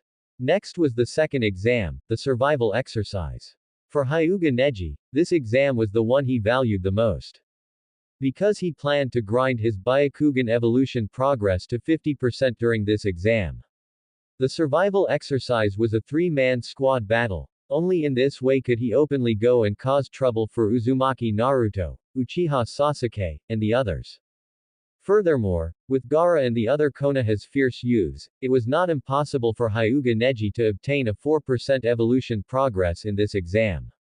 Leaving others aside for the moment, the harvest from Sasanaru and Gaara would definitely be significant. Sasanaru were golden leeks, this point had already been verified, and Gaara would also shine brilliantly in the future, so his importance was definitely not low. Therefore, the evolution progress Hyuga Neji could obtain from Gaara would not be too little. However, Gaara was very restrictive against all taijutsu ninja. Only by opening the 8 gates like Rock Lee could one contend with him. Hyuga Neji was still considering whether to take action against Gaara. After thinking about it, he finally made a decision. If he could obtain 4% evolution progress from others, then he wouldn't provoke Gaara. If he couldn't, then Hyuga Neji would have to risk it once. Oh right, there were also the 3 Otogakure ninja. Hyuga Neji would make them stay permanently. Smack tilde. The classroom window shattered, and a figure rushed in. And she wasn't just by herself, she also brought a portable poster and nailed it to the wall. It's too early to be happy now. Everyone took a closer look. It was a bombshell older sister, wearing a forehead protector, with a beautiful face, dressed in a brown trench coat, but with a fiery temperament, looking a bit like a female version of Uzumaki Naruto. However, looking at the still slim Anko, Hyuga Neji really wanted to walk up and warn Anko not to eat too many sweets in the future. Anko is fine, but Red Bean is not. I am the proctor for the second exam, Anko Mitarashi. The next exam is waiting for you. Wait, why are there so many people? Anko asked Ibiki Morino. Ibiki Morino was slightly embarrassed. The examinees this time are quite strong. It doesn't matter, I will weed out most of the people in the second exam. Anko seemed quite confident. I can't wait anymore, everyone follow me. To the venue for the second exam. Anko left in a rush. Her identity was verified by Ibiki Morino, so the examinees had no choice but to follow, even if this proctor didn't seem very reliable. On the way, Tenten leaned close to Hyuga Neji and asked in a low voice, Hyuga Neji, this proctor looks silly, she's like Uzumaki Naruto. Hyuga Neji glanced at Anko, and seeing that she wasn't paying attention, he said, don't discuss the proctor, no matter what, she is still a Jonin. To be precise, she was a special Jonin, but Anko's strength was not weak, it was just that she hadn't passed the political review, which was why she wasn't a Jonin. Tenten obediently shut her mouth and followed behind Hyuga Neji. Arriving at the venue for the second exam, it was on the outskirts of Konoha village, the location of the Forest of Death. Looking at the giant trees, each of which was over 10 meters thick, Hyuga Neji couldn't help but marvel at the magic of ninjutsu once again. These trees didn't grow this big naturally, they were grown by the god of shinobi, Senju Hashirama, releasing his wood-release secret technique. Logically speaking, when the caster dies, the ninjutsu should disappear. Senju Hashirama had been dead for decades, yet these trees had remained this tall for decades, and not a single one had ever suddenly collapsed. One really has to say that ninjas are divided into two categories, Senju Hashirama and Uchiha Madara, and everyone else. At this moment, Anko also fulfilled her duties as a proctor and began to explain the rules to the examinees. This is the venue for the second exam, Training Ground 44, also known as the Forest of Death. As for why it is called the Forest of Death, you will know once you go inside. Now, everyone come over and sign these consent forms. Consent forms? The examinees asked, confused. Because in this exam, you are very likely to lose your lives, so you must sign these consent forms. Anko continued, after signing the consent form, Hand it to the proctor over there, then receive either the heaven or earth scroll, and you can enter the forest of death. The rules for the second exam are very simple. It is a challenge to your limits of survival. The exam lasts for 5 days. Within these 5 days, you need to collect a pair of heaven and earth scrolls, and then reach the tower in the center of the forest of death. Anyone who does not arrive by the specified time after 5 days will be considered to have failed the exam. And there are no restrictions on how you obtain the scrolls or survive for these 5 days. To put it simply, you can kill your competitors to obtain the corresponding scrolls and supplies to get through these 5 days. There are also conditions for passing the exam. All 3 team members must be present, and you must be in possession of both the heaven and earth scrolls. Now, 3 consent forms for 1 scroll. The exam will officially begin in 15 minutes. Enko had explained the rules in sufficient detail, and the examinees began to take action. Since they had come here, everyone was prepared, and there was no need to say anything more. However, when Neji went to hand in his consent form, he noticed a figure. He was wearing a conical hat, was tall, and exuded an eerie aura, much like a snake. However, Neji did not feel even the slightest bit of killing intent from the person. Orochimaru. Neji immediately identified the person, his eyes narrowing slightly as he stared at him. Orochimaru was the mastermind behind the Konoha Crush plan during the Chunin exams and the major antagonist in the early stages. Orochimaru's strength was undoubtedly powerful. Even if he had messed himself up, he was still not someone Neji, or even the current Kakashi, could contend with. However, as the 50-50 ninja of the ninja world, Kakashi should be able to hold his own against Orochimaru for a while. But regardless, at the very least, Orochimaru fighting the current Neji would be no different than playing around. Therefore, to avoid attracting Orochimaru's attention, Neji immediately withdrew his gaze. Orochimaru had come to the second stage of the Chunin exams to give Sasuke a gift, to give Sasuke a boost, and to observe Sasuke's growth. At this stage, Orochimaru had been defeated by Uchiha Itachi using the Mangekyo Sharingan, and he had been obsessed with the Sharingan ever since. It could be said that even if the Konoha Crush plan failed, as long as Sasuke performed well, Orochimaru wouldn't consider it a loss. Knowing Orochimaru's intentions, Neji was no longer worried that Orochimaru would affect what he intended to do. After all, in his eyes, he was just an insignificant small fry. Orochimaru would not pay too much attention to him. Unless he went up to him and acted arrogantly. Neji would not do that, and neither would Tenten or Rock Lee. And Neji's plan to hunt down the 3 Otogakur ninjas, including Dosu, would not be of concern to Orochimaru. The 3, including Dosu, were already tasked with killing Sasuke. They were merely pawns discarded by Orochimaru to test Sasuke. As long as it was not in front of Orochimaru, Neji was certain that killing the 3 Otogakur ninjas would not lead to any subsequent trouble. Neji, are you done signing? Let's go get our scroll. Tenten's voice snapped Neji back to reality, and Team Guy took their 3 consent forms to exchange for a heaven scroll. Orochimaru was very sensitive to gazes, and even though Neji had withdrawn his gaze in time, he had still been noticed. However, upon seeing that Neji was merely from the Hyuga branch family, Orochimaru shifted his gaze back to Sasuke. Orochimaru had also looked over Neji's file. He was indeed the most talented ninja the Hyuga clan had seen in decades, if not a century, but the caged bird seal locked away all possibilities. A Hyuga, huh? The hidden grass village ninja disguised as Orochimaru's side, then went with his companions to collect an earth scroll. Seeing that the time had arrived, Enko gave the order, the second stage of the Chunin selection exams, begin now. Whoosh, whoosh, whoosh tilde. The genin rushed into the forest of death one after another.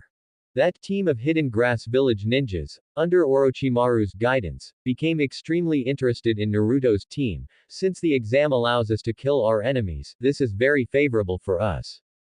Let's use those rookies to warm up. One of the hidden grass ninjas wore a wild expression. Let's go with that yellow-haired brat's team. The hidden grass ninja disguised as Orochimaru licked his lips, then, let's go find them. Neji's team, however, set their sights on the direction of the three Odogaker ninjas. Tenten, Rock Lee, let's go find those three from Odogaker. Right. X2. The hunt begins. The first to encounter enemies was Team 8, consisting of Hinata, Inuzuka Kiba, and Shino. The enemies they encountered were Konoha Genin, but they were strangers whom they did not recognize. There are gaps between Genin and Genin. Even though they were rookies, as members of the Konoha 11, Shino alone was enough to defeat these three Konoha Genin among the trio of Kiba, Hinata, and Shino. Next was Team 7, consisting of Naruto, Sasuke, and Sakura, and their situation was rather comical. Naruto was captured and tied up by enemies while he went to relieve himself. If the enemies hadn't wanted to wipe out Team 7 in one go, they certainly would have killed Naruto directly instead of disguising themselves as him to deceive Sasuke and Sakura. Because the enemies they encountered were genin from the Omegakure of the Land of Rain. Between different countries and different hidden villages, there would be no holding back. However, the three from the Land of Rain had chosen the wrong opponents. How could the quality of genin from small countries and small hidden villages compare to the Konoha prodigies? Even though it had now become Pain's country, the issue of genin quality still had not been resolved. Or perhaps, the god did not care about such things. Sasuke immediately saw through the Omegakure ninja, defeated the person disguised as Naruto, found Naruto, rescued him, and the two worked together to defeat the three from Omegakure. But the danger for Naruto and the others had only just begun.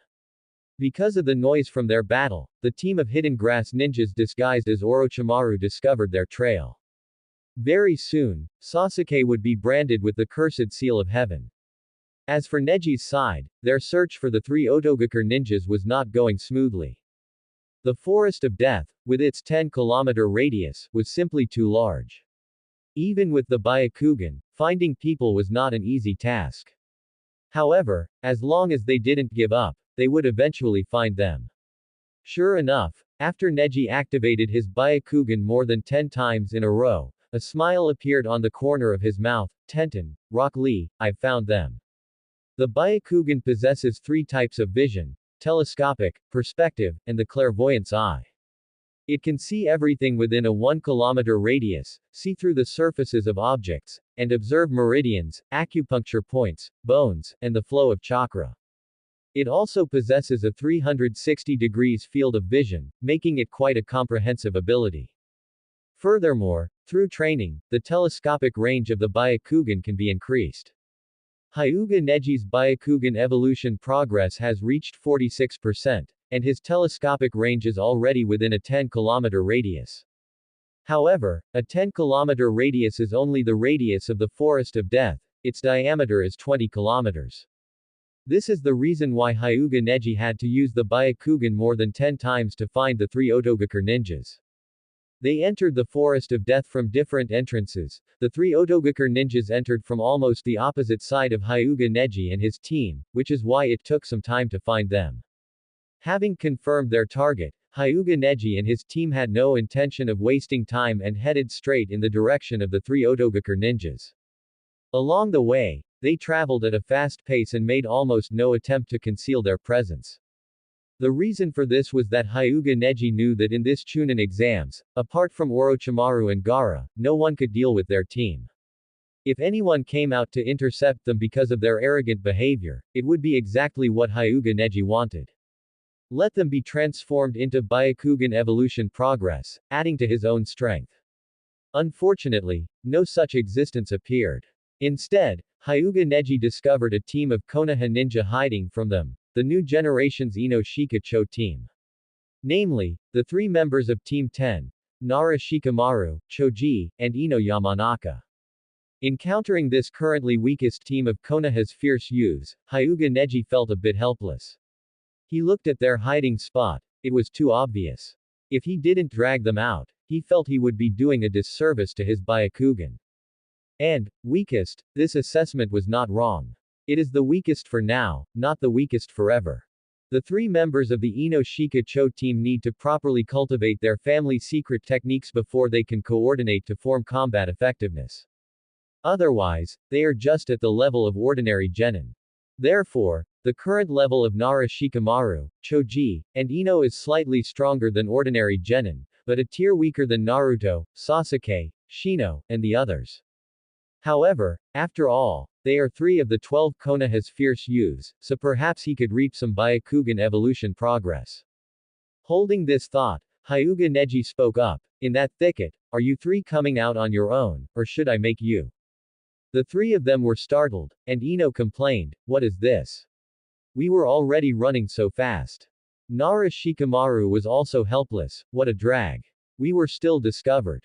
Well then, strategy 1, hide and wait for them to leave, has failed, let's use strategy 2. Russell. Nara Shikamaru and the others jumped out, looked at the trio led by Hyuga Neji, and said with slight exaggeration, "Wow. Isn't this the top student from last year?" Nara Shikamaru feigned a weak expression, though it seemed he didn't need to feign it. "Could you give us an autograph?" Ino even raised her hand to remove her hair tie, suddenly letting her hair down, and said coquettishly, "Well. Actually, I have admired you for a long time." Although she said this, Ino was still a bit resentful in her heart. In her view, this was sacrificing herself for the sake of tactics. Fortunately, Hyuga Neji didn't look bad, otherwise she wouldn't have said that even if she died. Thus, Ino couldn't help but look up at Hyuga Neji. Suddenly, the girl froze in place. Previously busy with the exams, she hadn't paid attention to Hyuga Neji. After all, he was just from the Hyuga branch family, and she, Ino Yamanaka, was the young clan leader of the Yamanaka clan. She had no time to pay attention to irrelevant people. But now, she saw Hyuga Neji's near-perfect face and his ethereal, transcendent temperament. In that instant, Ino only felt as if a frantic little deer was leaping wildly inside her chest. This was a feeling she hadn't even had when she first saw Sasuke. Wow! Was Hyuga Neji actually this handsome? Why had I never noticed it before? Immediately, Ino's attitude became extremely sincere, as if she truly admired Hyuga Neji. "Hyuga Neji, you have a fan. That's amazing." Rock Lee was both shocked and heartbroken. "One day, I will also have my own fans." Tenten didn't expect that Rock Lee would actually believe it. "It's obviously fake, okay. Wait, what kind of look is that?" Originally, Tenten didn't take the 3 members of Team 10 before her seriously. They were weak, and it was too fake, plus Hyuga Neji's determination was very firm. But now, seeing Ino's sincere gaze, Tenten instantly felt a sense of crisis. Ino, who hadn't fully grown up yet, was already showing the grace of her future peerless beauty, and that kind of grace was something Tenten did not possess. Hastily looking at Hyuga Neji, Tenten breathed a sigh of relief. Hyuga Neji's expression hadn't changed. Thank goodness, thank goodness. HMPH. My Hyuga Neji is not that easily swayed. Hyuga Neji indeed had no expression, because he didn't know what kind of expression to make. He was numb. He was completely numb. The 3 members of the Ino Shika Cho team, who would shine brightly in the 4th Great Ninja War, were actually disguising themselves as his fans at this moment just to avoid being eliminated. Hyuga Neji really wished he had a camera to record this scene. However, looking at Ino's appearance, could it be that she had really been conquered by his charm?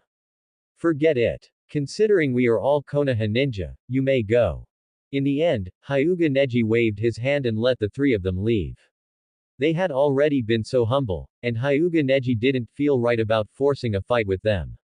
Furthermore, these 3 were too weak, and it wouldn't be interesting to fight them. That's great. Ino jumped up happily, then her eyes rolled, and she lifted her foot, wanting to come over. "Big brother Neji, can you give me an autograph? I really am your fan now." Clack. Before Hyuga Neji could speak, Tenten blocked him. "Sorry, we don't have a pen and paper, let's talk after the exam ends." Regarding Tenten's decision, Hyuga Neji shrugged and agreed. This made Ino a bit angry, and she glared at Tenten. Tenten did not back down and stared back at Ino. Seeing that the atmosphere was not good, Nara Shikamaru called out to Choji and hurriedly pulled Ino away. "Big brother Neji, you must wait for me after we get out." Skipping this episode, the 3 continued on their way. However, Tenten's position was now closer to Hyuga Neji. Hyuga Neji didn't mind, his mind occupied with the upcoming battle against the three Otogakur ninjas. Meanwhile, back in the thicket, Nara Shikamaru looked at Ino, slightly speechless. Ino, don't tell me you've shifted your target. He tilde. Ino smiled without saying anything, tacitly acknowledging Nara Shikamaru's words. Shifted your target? Choji asked in surprise, wasn't that just a sacrifice Ino made to increase credibility? What are you talking about? Choji. Nara Shikamaru explained it to Choji, and Choji finally barely understood. It's so complicated, better to eat potato chips. Nara Shikamaru, Ino, do you want some? Dosu, Zaku, and Kintsuchi were speeding through the forest. Their objective was clear, the location of Uchiha Sasuke's team. Passing the second stage of the Chunin exams or whatever was not the most important thing to them. The top priority in their hearts was the order issued by Orochimaru, test the capacity of Uchiha Sasuke. If you can kill him, I will give you a reward. For the sake of the reward from their beloved Lord Orochimaru, the three of them were working exceptionally hard. At the same time, they were also feeling some resentment. How could a mere Uchiha Sasuke be so highly valued by Lord Orochimaru? I should be the one Lord Orochimaru loves the most. Because Orochimaru showed such obvious favoritism, the three of them had disliked Sasuke even before coming to Konoha village, determined to teach Sasuke a big lesson. Now that they had arrived at Konoha village and their task happened to be dealing with Sasuke, they were even more desperate to succeed. And this was exactly what Orochimaru wanted to see. When it came to manipulating people's hearts, it could be said that Orochimaru was always on another level. However, at this moment, two of the Otogakur trio suddenly paused and jumped to the side, while only Kintsuchi, whose reaction was a beat slower, continued moving forward. Swoosh! A white shadow descended from the sky, striking Kintsuchi and slamming her into the ground. She spat out blood, and it was clear she wouldn't survive. How ruthless! Dosu muttered to himself, as expected of a man with those eyes. The white shadow slowly raised its head, revealing Neji's handsome face. Kintsuchi was the weakest of the trio, so Neji was not surprised that he had killed her in one hit. After all, he had just been lying in ambush on Kintsuchi's path, descending from the sky and utilizing the gentle fist with immense potential energy to strike her heart with a single palm. Not only that, he had followed up with a close-range 8 trigrams empty palm. If Kintsuchi didn't die from that, Neji would have to wonder if there was something wrong with his chakra. Fortunately, Kintsuchi had happily gone to meet the six-path sage. Tap, tap. Rock Lee and Tenten stood on either side of Neji, guarding him. Before this engagement, Neji had already said, "Today I am the main attacker. Unless I cannot handle it, you should not interfere. Tomorrow it will be Rock Lee's turn, and the day after it will be Tenten. Rotating like this will allow us to preserve our stamina to the greatest extent." Tenten and Rock Lee naturally followed Neji's instructions, which led to the current situation. 3 against 2. Zaku, the situation is disadvantageous.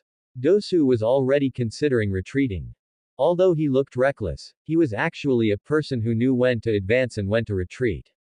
Although Zaku was unwilling, upon seeing Neji instantly kill Kintsuchi, who was not much weaker than himself, he shut his mouth and nodded. Thus, Dosu looked at Neji and took out the earth scroll from his ninja tool pouch. That Hyuga ninja, we concede. We'll give you the scroll, just let us go.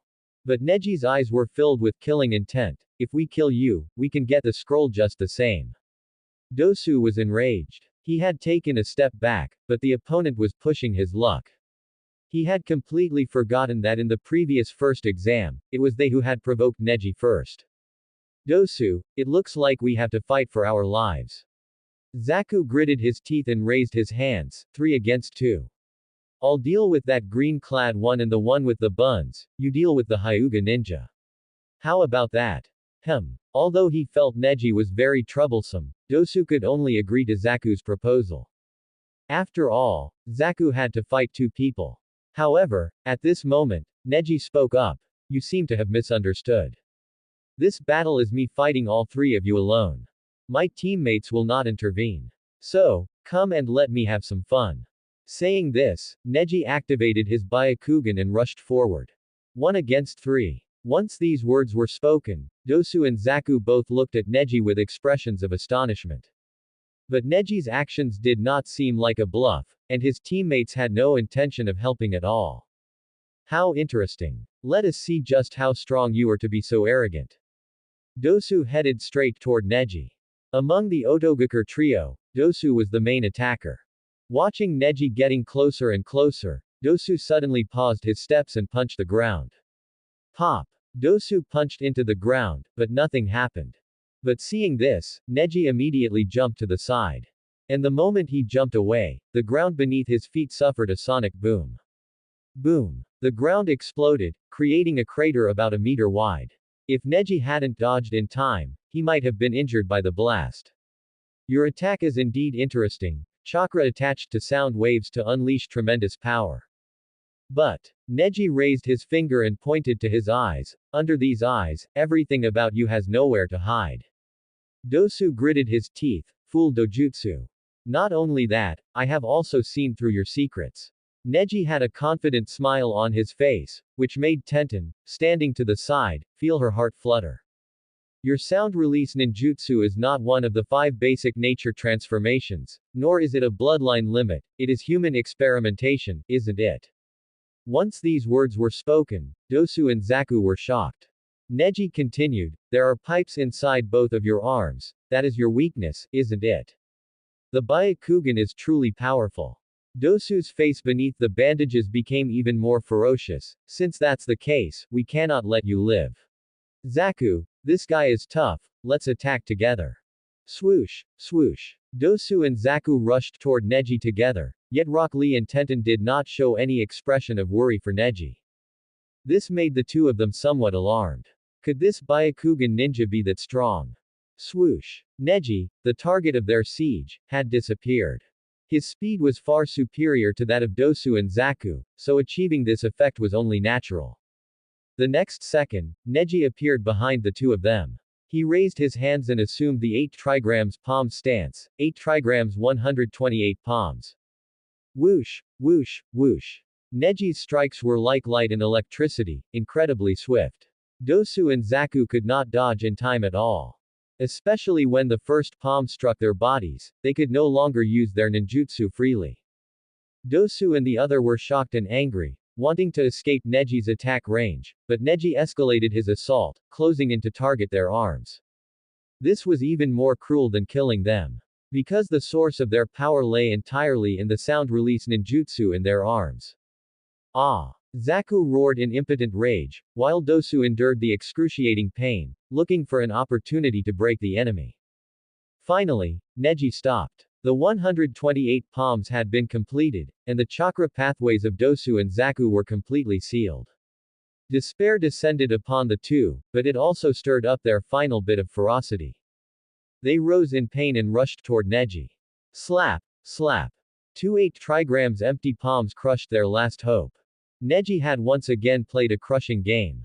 The battle ended, and Neji could clearly feel that the evolution progress of his Byakugan had increased slightly. He opened his panel to check, and sure enough, it was true. Bloodline ability. Byakugan progress 47% Tensegan. Could it be because the 3 Otogakur ninjas fought him twice in total, providing so much? Neji really didn't expect that such small fry from Otogakur could actually provide progress for his Byakugan's evolution. However, to be fair, the strength of Dosu and Zaku was quite formidable. Not counting Zaku, speaking only of Dosu, his strength far exceeded that of a genin. While he couldn't reach the level of a jonin, he was definitely at the level of a veteran chunin. For such a trio, Neji getting a triple kill in a 1 versus 3 fight, while the higher gain might seem a bit sudden, it was still reasonable. Wait, could it be because of the kills? A flash of inspiration crossed Neji's mind, and he suddenly thought of this possibility. Previously, when he sparred with Sasuke, Naruto, and Might Guy, everyone just stopped at a certain point. And those low-level rogue ninjas and bandits he killed while out on missions didn't provide even 0.5% of evolution progress. So, at first, Neji hadn't thought in this direction. But today, the three from Odogakur angered him, and he had killed them. Then, he had obtained a significant amount of evolution progress. If it really is because of this, Neji felt it was necessary to try again. And the targets for this attempt, of course, would be all the other ninjas in this exam besides the Konoha ninja. Setting aside the Konoha high-level F4, Neji still quite liked the atmosphere among the ordinary Konoha ninja. Since he didn't plan to betray the village, naturally he couldn't slaughter his fellow villagers at will. Wait, were Danzo and the others planning to betray the village all along? Thinking of Danzo's actions, Neji couldn't help but laugh. Trying to have it both ways while maintaining a facade of righteousness, that's exactly what that thing is. It can be said that everyone else in the Naruto world who did evil had their reasons, but Danzo alone did not. Whoever killed Danzo would be considered ridding the people of a scourge. To be fair, being able to reach this level, Danzo was truly one of a kind. The king of scapegoats is truly terrifying. Neji. Tenten was a bit puzzled. Ever since they left the spot where the three Odogakur ninjas died, a smile had been on Neji's face. What's wrong? Tenten. Looking at the smiling Neji, Tenten's body tensed up, and her heart wavered. She suddenly felt that the reason didn't matter anymore. It's nothing. Where are we going next? Let's head that way. Neji pointed in a direction. Through the long-range vision of his Byakugan, he saw Naruto and the others in crisis. The average strength of the ninjas participating in this Chunin exams was not weak. Even though Neji's team had taken out the three Odogakur ninjas who were supposed to put Naruto, Sasuke, and Sakura in crisis in the original story, they were still in trouble. Two golden leeks were in crisis, how could Neji not go to rescue them? The situation was indeed as Neji had seen. Having encountered Orochimaru, even though Sasuke and Naruto put up a fight, everything still proceeded just as Orochimaru had planned. Sasuke had been implanted with the cursed seal of heaven, and a five-element seal had been placed on Naruto's stomach. Both of them had fainted, leaving only Sakura to guard them. Then, they encountered another team of Omegakur ninja. Fortunately, at this moment, Sakura stepped up. However, even if the Omegakur ninja were of slightly lower average quality, Sakura could win one-on-one, but one-on-three was beyond her capabilities, and she fell into crisis. The Hidden Rain village had only sent two teams, one had been defeated by Team 8, and the other had run into Team 7. Must say, it really is fate. In the original story, it was Shikamaru's team who discovered Sakura's situation and chose to help, but they were no match for the three Odogakur ninjas and were defeated there. In the end, it was Neji and Tenten who arrived, which resolved the crisis. But now, because of Ino's strong desire, Shikamaru and Choji were secretly tracking Neji and his team. Although one could guess that Ino wanted to see Neji again, this caused the paths of Shikamaru's team and Naruto's team to diverge. Therefore, up to now, the two teams had not met. Otherwise, if Shikamaru's team had been there to help, the opponents were only three Omegakur ninja, whose strength was far weaker than Dosu and Zaku's team. The result would definitely have been very different. The Ino-Shika-Cho combination, even if their secret techniques were not deeply practiced, was quite powerful when coordinated. However, in that case, Neji wouldn't need to make a special trip over. By the way, Lee, did you put the scrolls away just now? Neji suddenly asked. Hearing this, Lee took two scrolls out of his ninja tool pouch, one marked Heaven, and one marked Earth. They're put away. We collected the scrolls right from the start. Our luck isn't bad. Neji said. Since that's the case, we can fight without any worries. Next, let's defeat as many teams as possible and eliminate the competitors who might appear in the subsequent exams. Right. X2. Sakura gritted her teeth. She had been ambushed from behind by an Omegakur ninja who had grabbed her hair. That well-maintained cherry-colored long hair had now become Sakura's most fatal weakness. With her hair pulled, Sakura couldn't muster any strength in her entire body. This hair feels really nice. The Omegakur ninja, wearing a respirator, made a low, harsh sound. As a ninja, instead of honing your skills, you focus on your appearance. Konoha Kunoichi, you are very unqualified. Since that's the case, let me send you on your way myself. This is the world of ninjas, this is the consequence of slackening off. As he spoke, the Omegakure ninja raised his kunai and stabbed fiercely toward Sakura's neck. The Omegakure ninja's words were like a hammer, striking Sakura's heart blow after blow. She finally decided to change. At the moment the Omegakure ninja made his move, Sakura raised her kunai high and slashed through her own soft, cherry-colored long hair. Rip tilde tilde. Her long hair became short hair. With no restraints, Sakura immediately rolled to dodge the fatal attack. The Omegakure ninja's eyes showed some surprise. I didn't expect someone like you to have such determination, but you are only one person. As he finished speaking, the other two Omegakure ninjas surrounded her. The situation turned into a 1 versus 3 scenario again. No matter how hard Sakura tried, her strength was limited. Never had Sakura felt as regretful as she did now. Regretting that she hadn't trained her taijutsu well before, regretting that she had become the only one holding Team 7 back. She turned her head to look at Naruto and Sasuke lying on the ground in the distance, and her heart was set. Sasuke, Naruto, even if it costs me my life, I will protect you both. Holding a determination that was almost certain death, Sakura took out 2 kunai and stumbled as she rushed toward the 3 Omegakure ninja. Ha ha ha. Even if you have the resolve, what can you do in this state?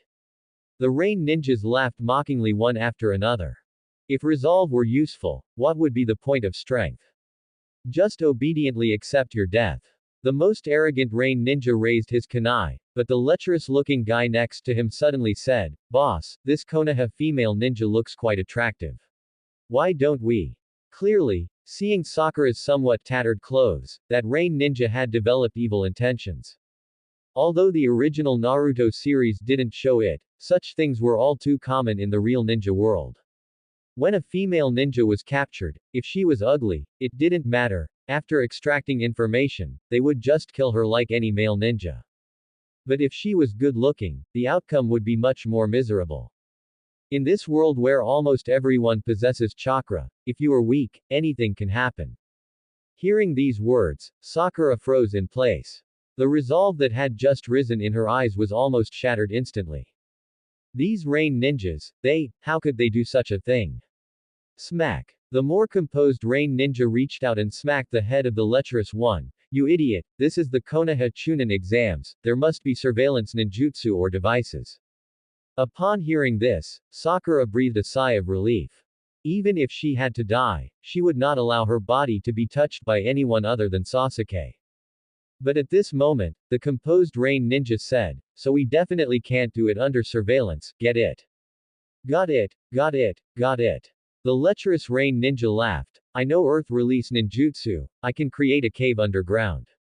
When the time comes, we'll slaughter her companions and take her underground to have some fun.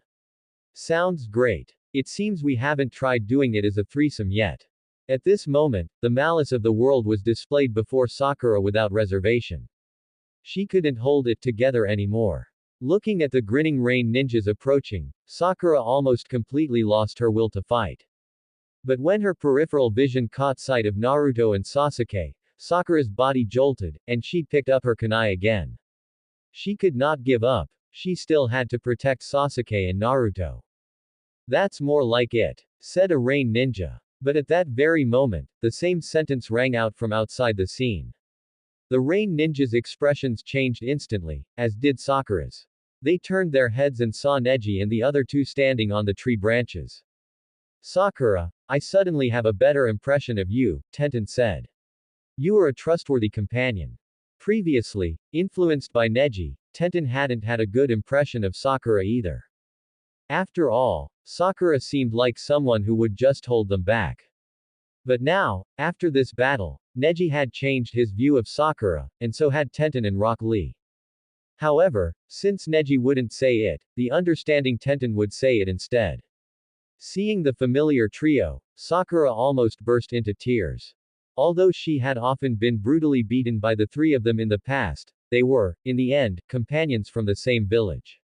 It's so good that you could come. Seeing this, the rain ninjas felt something was wrong and wanted to take Sakura hostage. But Neji, Tenten, and Rock Lee descended from the sky, instantly shattering their fantasies. Tenten scooped up Sakura and dashed to the side, while Rock Lee guarded Naruto and Sasuke, staring vigilantly at the rain ninjas. Neji, meanwhile, headed straight for the three rain ninjas, 8 trigrams empty wall palm. The so-called empty wall palm is similar to the empty palm. While it lacks the power of the empty palm, it has the effect of striking tenketsu from a distance. Without making contact, one can strike an enemy's tenketsu, causing them to lose the ability to act. Neji didn't want to make direct contact with such disgusting ninjas. Moreover, they weren't worthy of Neji doing anything more to them. 8 trigrams empty palm. Whoosh, whoosh, whoosh. 3 shots of empty palm were fired, with incredible speed. The rain ninjas couldn't dodge in time. Thud. Following up with 3 more empty palms, the 3 rain ninjas were killed instantly. The 3 rain ninjas that Sakura couldn't defeat were no different from chickens being slaughtered in Neji's hands. The gap in strength was evident. Seeing the enemies fall, Sakura finally couldn't hold on anymore and fainted. Having held on for so long in a 1-on-3 fight, Sakura had already given it her all. Now that she had someone to rely on, her resolve relaxed, and naturally, she couldn't keep going. But just at this moment, Sasuke woke up. After this period of unconsciousness, the cursed seal of heaven and Sasuke had initially adapted to each other. Thus, with black aura swirling around his body, Sasuke slowly stood up. The cursed seal of heaven, resembling tomo and cloud patterns, spread from his neck, extending to his upper body and covering his skin. A continuous stream of power surged into Sasuke, making his expression look joyful. This feeling, it's so good. Sasuke. Neji looked at Sasuke, his brows furrowing involuntarily. The cursed seal planted by Orochimaru indeed greatly improved one's strength. But it would also affect a person's mind, and might even eventually turn them into a puppet for Orochimaru. Clearly, Sasuke's current state was the same as in the original series. He had lost his mind to the power bestowed upon him by Orochimaru. Hearing Neji's question, Sasuke slowly said, "This is what he gave me. I finally understand. As an Avenger, even if I have to sell my soul to the devil, I must find a way to possess this power. Great. This golden leak might be running away before long." Neji felt a bit helpless, even though he had foreseen this scene. When he actually saw it, he felt somewhat unsettled. Then, Sasuke frowned as he looked at everything around him, finally fixing his gaze on Sakura, who was bruised and unconscious nearby. Fortunately, the cursed seal hadn't caused Sasuke's IQ to drop. The rain ninjas attacked Sakura, and then you took care of them. Neji nodded, and he suddenly felt some interest. Having suddenly gained power, the Sasuke in the original series had exploded with energy and defeated the 3 Otogakur ninjas. But now, with no opponents left to fight, what would Sasuke do? Thanks. Sasuke, under the influence of the cursed seal, said thanks, but his eyes were fixed intently on Neji, his fighting spirit seemingly burning. However, can you fight me? Neji. Neji hadn't expected that Sasuke actually wanted to use him as a whetstone. Had Sasuke forgotten the countless previous battles where he had been brutally beaten by Neji? A single cursed seal had made Sasuke arrogant. This really lived up to the saying. The skies cleared, the rain stopped, and Nizuzi thought he was back in the game. However, this was also what Neji wanted. Fighting against such a Sasuke would definitely earn progress toward the Byakugan's evolution. Moreover, this was also a good opportunity to keep this golden leak, Sasuke. After obtaining the cursed seal, Sasuke's strength had increased. But if Neji defeated him head-on right now, wouldn't that prove that the cursed seal wasn't all that powerful? Perhaps in this way, in order to defeat Neji, Sasuke wouldn't leave. However, that was just a thought Neji had. If Sasuke wanted to leave, his legs were his own, who could stop him? Even the fated protagonist, Naruto, couldn't stop him, let alone Neji. Yet, Sasuke's current behavior made Neji suddenly realize that the outstanding talents of the Uchiha clan all seemed to be lacking something. Uchiha Shisui lacked friendship, Uchiha Itachi lacked familial affection, Uchiha Obito lacked love, and Uchiha Madara lacked trust. But Uchiha Sasuke was different. What he lacked was a severe beating from society. At this very moment, Neji would make up for what Sasuke was missing. However, before Neji could respond, Tenten and Rock Lee couldn't watch any longer. Sasuke, we came here to help you, and you actually want to attack Neji. Is your head still working properly? Sasuke paused, just about to say something, when Neji raised his hand to signal everyone to listen to him. Tenten, Lee, there's no need for that. This is the venue for the second stage of the Chunin exams, and this stage tests survival skills. Therefore, apart from our own team, everyone else is an enemy. We helped Sasuke and his team because of our past friendship, but that doesn't mean they are obligated to be grateful. Even if Sasuke is an ingrate, we have nothing to say about it. I am not. Sasuke wanted to retort, but then he realized that his current actions were exactly that of an ingrate. He shut his mouth. However, if he couldn't even handle this minor misunderstanding, if he didn't even have this much thick skin, how would he ever become strong enough to defeat that man? Thinking of this, Sasuke's gaze hardened. Seeing this, Neji admired Sasuke's determined will, but he did not approve of Sasuke's actions. Therefore, no need to say more. You two, watch over Naruto and Sakura. I will personally educate Sasuke. Thud. Neji stepped forward, blocking Sasuke's line of sight and facing the fierce-looking Sasuke head-on. Seeing this, Rock Lee and Tenten, despite some lingering resentment, followed Neji's instructions. Facing Neji, whom he had never defeated, Sasuke watched him with extreme vigilance, yet he couldn't help but act arrogant. We'll see who ends up educating whom. Looking at Sasuke's appearance, his face covered in black cloud patterns and those blood-red two-tomo Sharingan, Neji inexplicably thought of Orochimaru, whom he had discovered earlier. His expression grew grave. Sasuke's aura had undergone a earth-shattering change. After activating the cursed seal, both Sasuke's physical abilities and his chakra levels had improved significantly. At this moment, Sasuke's strength had reached the limit of a Chunin, even touching the threshold of a Jonin. Some Jonin who were not skilled in taijutsu might even be defeated by Sasuke at this moment. And this was only the first stage of the cursed seal. There was still the second stage, the half-human, half-demon state. In that state, Sasuke would become even stronger. Stronger than an ordinary Jonin. It was no wonder Sasuke was obsessed with such power. For someone so desperate for strength, the temptation of the cursed seal was truly hard to refuse. But Neji was not panicked at all. His own strength was not weak. Capable of instantly killing 3 Otogakure ninja with Chunin-level strength, Neji's power was already far beyond what an ordinary Chunin could match. The power of his gentle fist was even greater than that of a branch family Jonin of the Hyuga clan. The only thing he was weaker in compared to a branch family Jonin was his chakra capacity.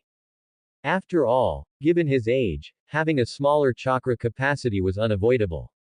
Therefore, Neji's strength should be at the level of a special Jonin, which was roughly on par with Sasuke after activating the cursed seal. However, Sasuke's power was suddenly acquired, whereas Neji's strength had been earned bit by bit, fully adapted to and digested. The difference in their foundations determined the disparity in their combat performance. Swoosh. Sasuke moved. He was extremely fast, rushing toward Neji in an arc.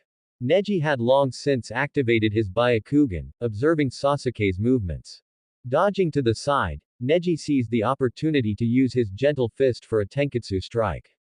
But just as the Tenketsu strike landed, Neji's chakra was dispersed by the violent, raging chakra inside Sasuke's body. It seems that at least the 8 trigrams 64 palms will be needed to seal Sasuke's meridians. Neji, don't think you can defeat me with Tenketsu again. Sasuke, filled with fighting spirit, threw a punch at Neji. Neji raised his hands in a gentle fist parrying stance to block the blow, but his expression changed. What immense power! Even though he had anticipated it, Neji was still shocked by the strength of Sasuke, boosted by the cursed seal of heaven. Unless I use the 8 trigrams 64 palms to decide the outcome, I have no advantage in close quarters taijutsu combat. Swoosh. Neji wanted to create distance, but Sasuke's combat intelligence was not low. He keenly realized that his chance of victory lay in close quarters combat, so he pressed forward. Seeing this, Neji smiled. Sasuke, you are still too naive. Upon saying this, all the Tenketsu points across Neji's entire body began to release chakra. He was about to begin his defensive counterattack. And this was exactly what the Hyuga clan's gentle fist excelled at. But Sasuke ignored it, believing that victory was within his grasp. At this distance, as long as I don't get hit by the full set of 8 trigrams palms and dodge the close-range empty palm, I'm guaranteed to win. Sasuke was very confident. In previous battles, he had been crushed by Neji, with Neji at most using the 8 trigrams 64 palms and empty palm. But those two techniques were of little use against the current Sasuke, as his reflexes had also been enhanced. Therefore, Sasuke did not have much guard against Neji's other techniques. He threw a sudden punch. As long as it hit Neji, the scales of victory would tip in his favor. But at this moment, Neji began to spin rapidly. 8 trigrams palms revolving heaven. Swish, swish, swish. A hemispherical chakra shield over 2 meters in diameter enveloped Neji, spinning rapidly to deflect all attacks. Neji's revolving heaven had once been broken by a single kick from Might Guy. But now, Neji's revolving heaven was almost impenetrable. Not even Hiyashi's revolving heaven could compare to the quality of Neji's. This was the result of the Byakugan's evolution. A revolving heaven like this, of course, could not be broken by Sasuke. Even with his physical abilities enhanced by the cursed seal, Sasuke's physique could not compare to that of Might Guy. Boom. In the head-on collision, Sasuke was sent flying backward, crashing into a large tree. Neji slowly stopped spinning, pointed one hand at Sasuke, who was embedded in the tree trunk, and said softly, "Do you want to continue?" Sasuke. At some point, Sakura had woken up. Seeing Sasuke jump down from the tree trunk, appearing as if he wanted to continue fighting, she hurried over. Embracing Sasuke from behind, Sakura cried out, "Stop. I beg you. Please, stop. They are not the enemy." Perhaps Sakura's pleading worked, or perhaps Neji had beaten some sense into Sasuke. The cloud patterns on Sasuke's body slowly receded back into the cursed seal of heaven. Then, Sasuke let out a groan of pain and sat down on the ground. It seems it's over. Neji did not relax his combat stance. Instead, he looked toward a spot nearby. "You've been watching for long enough. You guys should come out now. Ha ha ha tilde I really couldn't hide it from you. Big brother Neji."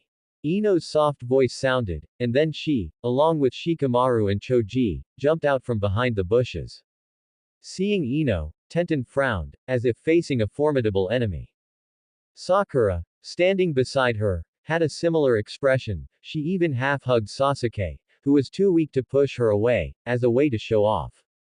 In the past, Ino would have exploded with anger. But at this moment, Ino didn't look at anyone, her gaze fixed intently on Neji. "Big brother Neji, you don't mind me calling you that, right?" Neji was slightly speechless, they weren't even close. Not knowing how to respond, he simply ignored the question. Just as Ino was preparing to say something else, Neji cut her off directly, saying, "Who said I was talking about you? We discovered you a long time ago." Ino was surprised, Choji was confused, and Shikamaru looked thoughtful. Neji turned his head to look in the other direction. "Those 3 guys over there, you must be Hidden Grass Village ninja, right?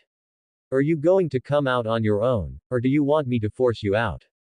As soon as Neji finished speaking, the ninja present became alert. Tenten and Rock Lee immediately drew their weapons, as if they would rush over at Neji's command. Rustle, rustle. A sound came from the bushes, and sure enough, 3 people wearing Hidden Grass Village forehead protectors walked out. Truly worthy of being a Hyuga clan ninja, so powerful and with such incredible reconnaissance skills.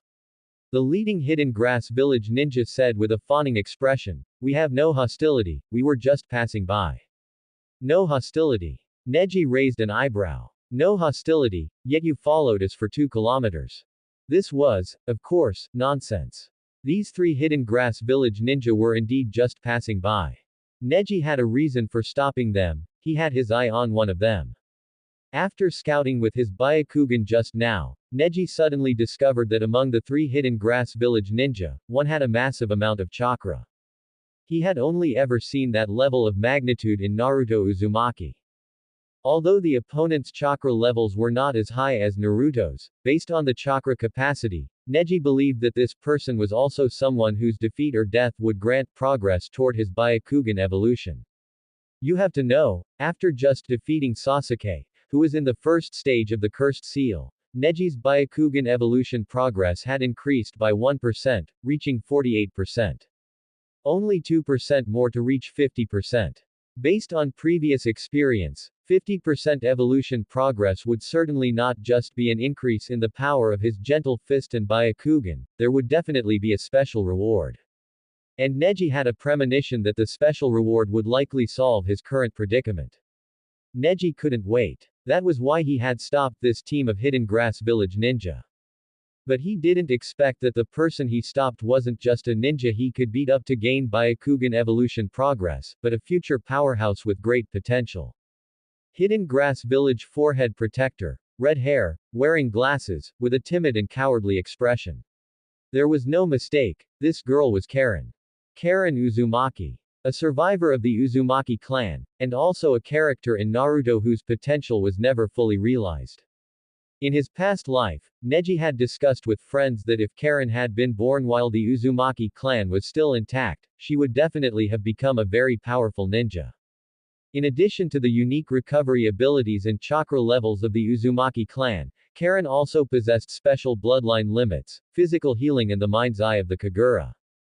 The latter was a sensory ability with a range of up to 10 kilometers, and its level of detail was even more impressive than the Byakugan. And the former, physical healing, had powerful effects. It could even heal Tsunade after she had been cut in two. However, it was precisely because of this ability that Karen and her mother fell from their already miserable life into hell. Karen's bloodline limit was inherited from her mother, who possessed the same one. The Hidden Grass Village, which had taken in Karen and her mother, targeted this trait of the mother and daughter and treated them directly as mobile blood bags. Usually they were punching bags, and when someone was injured, they were medical kits, without a shred of pity. Karen's mother was sucked dry by the Hidden Grass Village ninja until she was nothing but a husk. In the original story, if she hadn't been discovered and taken away by Orochimaru, Karen might have suffered the same fate as her mother. Karen herself had great potential. With systematic education and proper care, she would definitely be able to shine with the brilliance of a strong ninja. Neji had not forgotten his goal. In the future, he would have to face the Otsutsuki clan. Therefore, gathering and recruiting his own team as early as possible would only be beneficial to Neji's goals, with no downsides. Therefore, upon discovering that it was Karen, Neji immediately changed his mind. He shifted from wanting to defeat these three to gain Byakugan evolution progress to saving Karen from her misery and keeping her in Konoha. Even though Konoha still had many internal problems, it was still better than the Hidden Grass Village. Every day Karen stayed in the Hidden Grass Village was another day spent in hell. Moreover, changing the tragedies in Naruto wasn't that exactly what every fan of the series wanted to do. Thinking this way, Neji acted accordingly. Consequently, the end was approaching for the other two Hidden Grass Village ninja. To treat a person as a medical kit, and to use them so mercilessly, every single one of those Hidden Grass Village ninja deserved to die. As soon as Neji said this, Tenten and Rock Lee immediately frowned and slowly approached the Hidden Grass Village ninja. It's definitely a misunderstanding. We weren't following you, we were really just passing by. The two Hidden Grass Village ninja argued, but the situation did not improve in the slightest. Seeing the atmosphere becoming increasingly serious, Karen, who was standing behind the two Hidden Grass Village ninja, thought silently, perhaps being killed like this wouldn't be so bad. Leaving this world would mean no longer having to endure so much pain and suffering. Mom, I miss you so much. Ultimately, the two Hidden Grass Village ninja stopped arguing. They could see that this group trusted the Hyuga ninja who was framing them, and that the Hyuga ninja was their leader. So, as long as the other party was satisfied, they could let them go, right? As for resisting, they had just seen the scene of Neji beating Sasuke to a pulp. How could a small fry squad like theirs possibly win? Their eyes swept to Naruto, who was lying on the ground, and the listless Sasuke. The two Hidden Grass Village ninjas' eyes lit up, as if they had found a chance to survive. I see you seem to have injured people. How about this? We have special medical methods that can quickly heal your injured. If we can heal your injured, you let us go. How about that? Special medical methods. Tenten and Rock Lee were a bit suspicious and didn't believe the Hidden Grass Village ninja had such ability. Shikamaru observed the three Hidden Grass Village ninja for a moment and didn't think they had that capability either. Only Sakura felt a flash of excitement, because both of her teammates needed medical attention. If this were true, it would be a huge help. No one noticed that the face of Neji, who was standing at the very front, was becoming increasingly dark. The Hidden Grass Village ninja did not notice, they were still feeling fortunate about their own cleverness. Without even needing Konoha's fierce youths to speak, one Hidden Grass Village ninja pulled Karen out from behind him, then pulled out a kunai and slashed his own arm. Fresh blood flowed, looking quite gruesome. Just as Konoha's fierce youths were confused, that self-mutilating Hidden Grass Village ninja pulled up Karen's arm, rolled up the girl's sleeve, and revealed Karen's arm, which was covered in bite marks. He found a place where a bite mark had healed and bit down hard. Ah! Woo! Being bitten painfully, Karen instinctively let out a cry of pain, but she quickly shut her mouth, forcing herself to endure the agony. This scene stunned Konoha's fierce youths. They had not expected the people from the Hidden Grass Village to be so inhumane, treating their own companion in such a way. Just as they were preparing to stop the Hidden Grass Village ninja, they saw that self-mutilating ninja consuming Karen's blood. As Karen's blood went down his throat, that bloody wound healed rapidly at a speed visible to the naked eye. If it weren't for the torn clothes still there, Konoha's fierce youths might have thought they had missing things. Konoha's fierce youths were both surprised and amazed. But before they could continue to think, Neji took action. He glared with his Byakugan, exerted force with his feet, and rushed in front of the two Hidden Grass Village ninja. Gentle fist. Bang! Bang! Two heavy, powerful gentle fist strikes hit the chests of the two Hidden Grass Village ninja who were unable to react, shattering their heart pulses and crushing their hearts directly. Wah! Spitting out mouthfuls of blood, the two Hidden Grass Village ninja flew backward. Their faces still wore expressions of confusion. We clearly told the truth, and we really wanted to help your companion recover. But why did you still have to kill us? Thump. The two Hidden Grass Village ninja died with their eyes wide open, falling to the ground. Neji withdrew his hands and stood, looking at those two Hidden Grass Village ninja with the expression of looking at trash. If he knew the inner thoughts of these two Hidden Grass Village ninja, he would reply, "Your existence is a sin, so I am sending you to atone." Well done. Big brother Neji. Naruto did not know when he had woken up, but he had watched the entire sinful act of the Hidden Grass Village ninja. Full of a sense of justice, he was very angry, and seeing Neji kill the two Hidden Grass Village ninja at this moment, he exclaimed, "Satisfying." The other Konoha's fierce youths heard Naruto's shout and finally reacted. Regardless of the reason Neji took action, he was eliminating a scourge for the people, and he was not wrong. They also cheered for Neji one after another. Neji waved his hand at them, retracted his gaze, and looked at Karen, who was already somewhat scared silly. The Byakugan deactivated, and Neji's gaze softened. He came to Karen's side, and Karen trembled.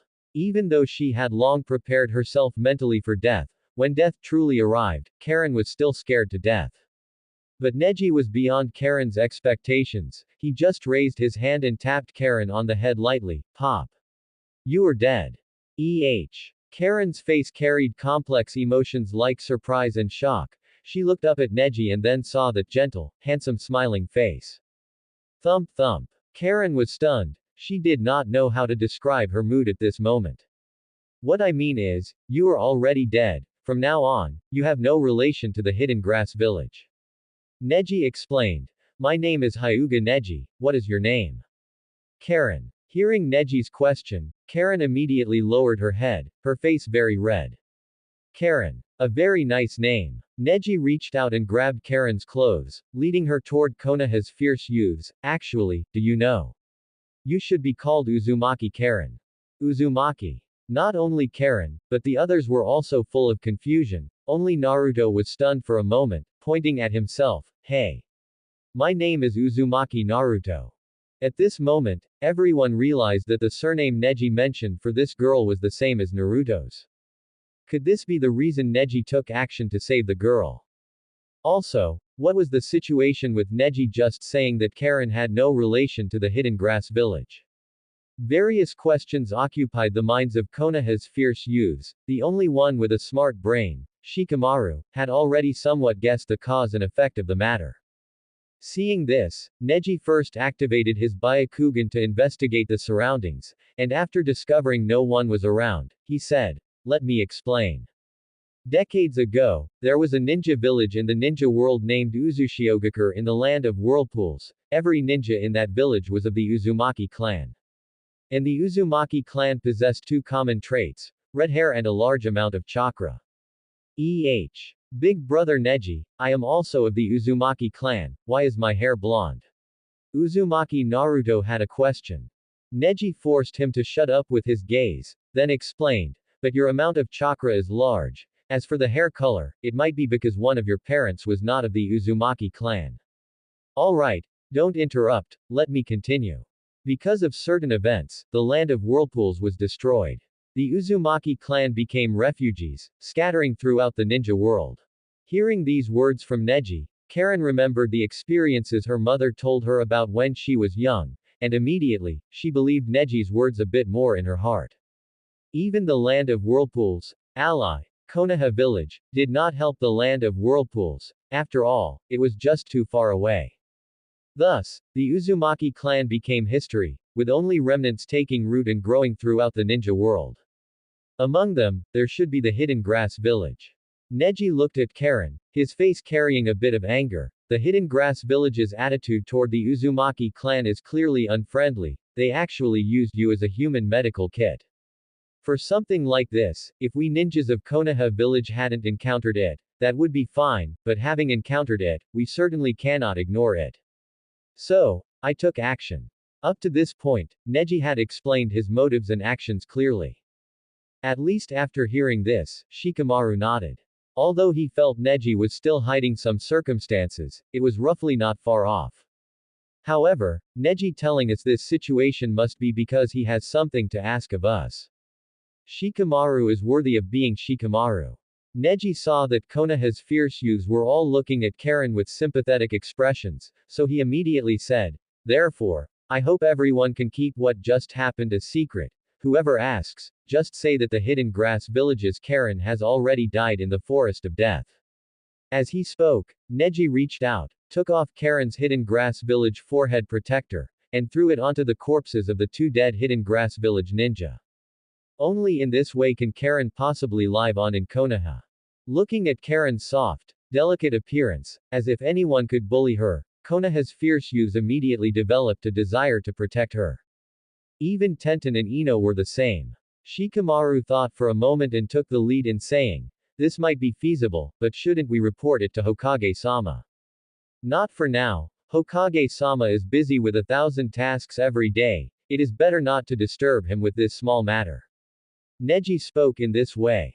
Naturally, the Hokage cannot be disturbed. Because the current Hokage is Hiruzen Sarutobi, and as one of the Konoha F4, once he knows about Karen, the other three members of the Konoha F4, including Danzo, would certainly know as well. And once that old fool Danzo finds out, Karen is definitely going to have a rough time. After all, this is Danzo we're talking about. Submissive abroad, yet ruthless at home. His illustrious record, forcing Tsukumo Hatake to his death, causing Konoha to lose a top-tier combatant, helping Orochimaru escape Konoha, and even maintaining contact with Orochimaru to this day, and wiping out the Uchiha clan. Although these events were orchestrated by the Konoha F4 together, Danzo was definitely the primary mastermind behind them. With a Danzo like that, how could Karen, a precious possessor of the Uzumaki clan bloodline, possibly survive if she fell into his hands? The best-case scenario would be being brainwashed into a member of Root, losing her autonomy, and becoming a weapon that only acts upon Danzo's orders. The worst-case scenario, of course, is being dissected to provide solid progress for Danzo to acquire the Uzumaki clan bloodline. Neji even felt that his own thoughts were somewhat superficial. What Danzo would actually do is far more excessive than what he had imagined. If Karen really fell into Danzo's hands, wouldn't that just be pushing her from one pit of fire into another? Therefore, Neji's plan was either to wait until he became incredibly powerful, for instance, when he truly possessed the Tenseigin, before allowing Karen to reveal herself. By then, even if Danzo coveted Karen, he would have the ability to protect her, or even crush Danzo directly. Or, wait until Tsunade becomes the fifth Hokage and tell her about this matter. Although Tsunade is a gambler and somewhat unreliable, she is still far better than any single member of the Konoha F4. Most importantly, Tsunade's grandmother was Uzumaki Mito of the Uzumaki clan, so she naturally has a favorable view of the Uzumaki clan. A Tsunade like that would certainly protect Karen. With the Hokage's protection, it would be very easy for Karen to survive in Konoha. As for Karen's original future, working for Orochimaru, where death is a constant possibility, and then following Sasuke, where death is also a constant possibility. Could that possibly be better than living in Konoha? Neji insisted repeatedly, and Shikamaru had no choice but to give up on the idea of informing the Hokage. However, he hadn't given up in his heart, he was still weighing the pros and cons. Seeing this, Neji played his trump card. He picked up the Earth Scroll from the Grass Ninja and the Heaven Scroll from that team of Rain Ninja earlier, looked at Shikamaru, and said, "If you agree to my terms, I will give you the scrolls you need. We have already collected the scrolls we need anyway, so having more is meaningless." As soon as he said this, Sakura became excited. "We need the Heaven Scroll." Ino hurriedly said, "Big brother Neji, we need the Earth Scroll." Shikamaru sighed helplessly, "Fine. I agree. Team 10 will not leak this information." Sakura nudged Naruto, telling him to go over and take the scroll.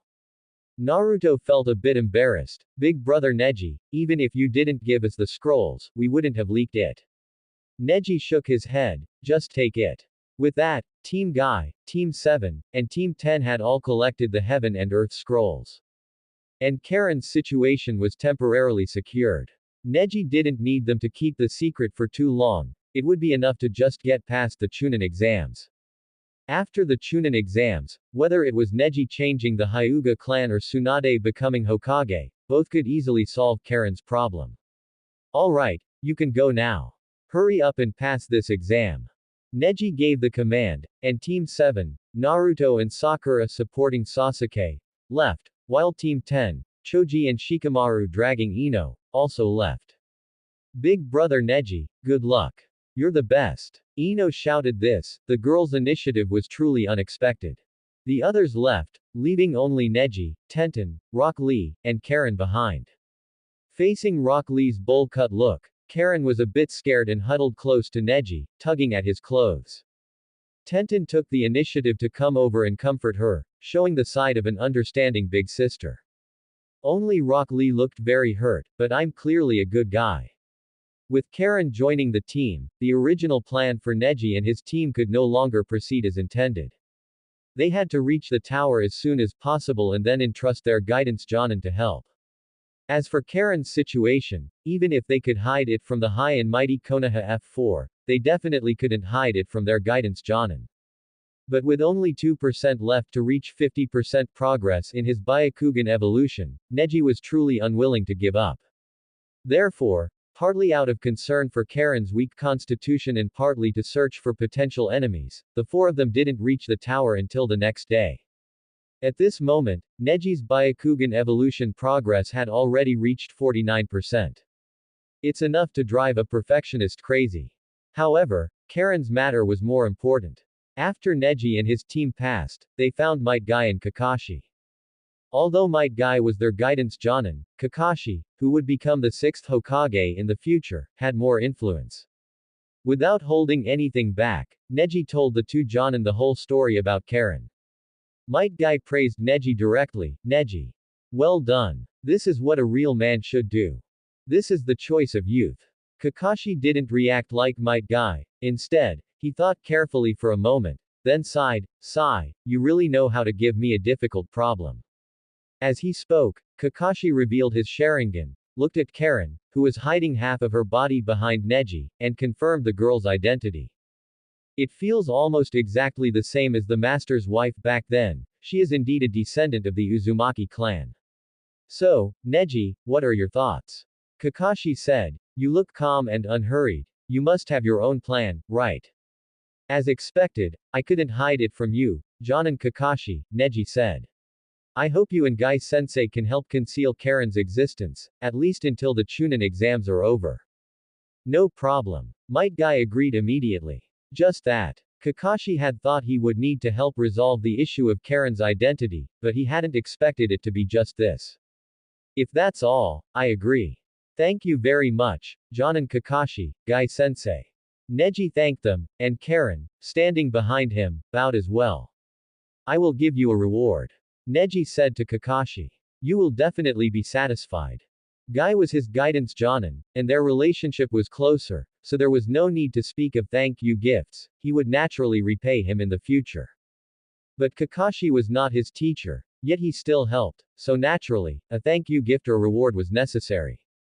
Oh. Then I shall look forward to it a little. Kakashi did not refuse, on the contrary, he was even more satisfied with Neji. It's just a pity, the caged bird seal. Kakashi couldn't help but sigh in his heart. Watching Neji leave, Might Guy leaned in close to Kakashi. Neji is getting stronger and stronger. He is truly my most outstanding student.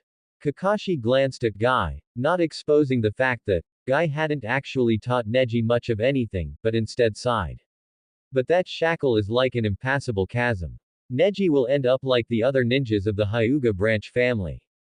Clearly, Kakashi did not believe Neji could break free from those shackles. But Guy interrupted Kakashi firmly. Neji will definitely break through the caged bird seal, because this is the choice of youth. Alright, let's not discuss this anymore. Let's talk about what reward Neji is going to give me. I think it's. Wait. Before Guy could finish, Kakashi suddenly said, I still haven't finished dealing with Sasuke's problem. No more chatting, goodbye. Swish. Kakashi left, leaving Might Guy with a fierce expression. Kakashi, you fool, we weren't finished talking yet. Neji brought Karen to the room where Tenten and Rock Lee were temporarily resting. Since it would take another 3 days for the second exam to finish, and only then would the candidates be allowed to leave the tower, those who had passed early were all resting inside the tower. However, if one had a permit from a Jonin teacher, they could briefly leave the Forest of Death and return to Konoha village, but they had to return within half an hour, or they would be disqualified from the exam. Neji had already obtained this permit from Guy, he needed to go out to the Hokage Rock to sign in. The consecutive sign-in streak could not be broken, there were only 8 days left. Therefore, he had to entrust Karen to Tenten's care for the time being. In this tower, the person Neji trusted most was Tenten. Tenten understood Neji's intentions and naturally agreed immediately. However, Karen seemed somewhat unwilling. The person she trusted most right now was Neji, yet Neji was about to leave. Even though it was only a short half hour, Karen still found it hard to be at ease. However, in order not to make Neji angry, she still obediently agreed. Watching Karen's obedient demeanor, which made one feel a bit heartbroken, Neji sighed. He reached out and patted Karen's head. Wait for me to come back. Then he left. The trauma in Karen's heart could only be healed slowly. Neji had no good solution in the short term. Once Neji left, Karen's whole body tensed up, as if she had returned to those hellish days in the hidden grass village. Seeing this, Tenten felt even more heartbroken. Relying on the brief sense of trust they had built, she gently hugged Karen, giving her the greatest sense of security. A 12-year-old girl resting in the arms of a 13-year-old girl. Anyone who saw this would find it incredible, but it was indeed happening. Karen also knew this wasn't good, but she couldn't help it. Only by resting in Tenten's arms could she feel a bit more at ease.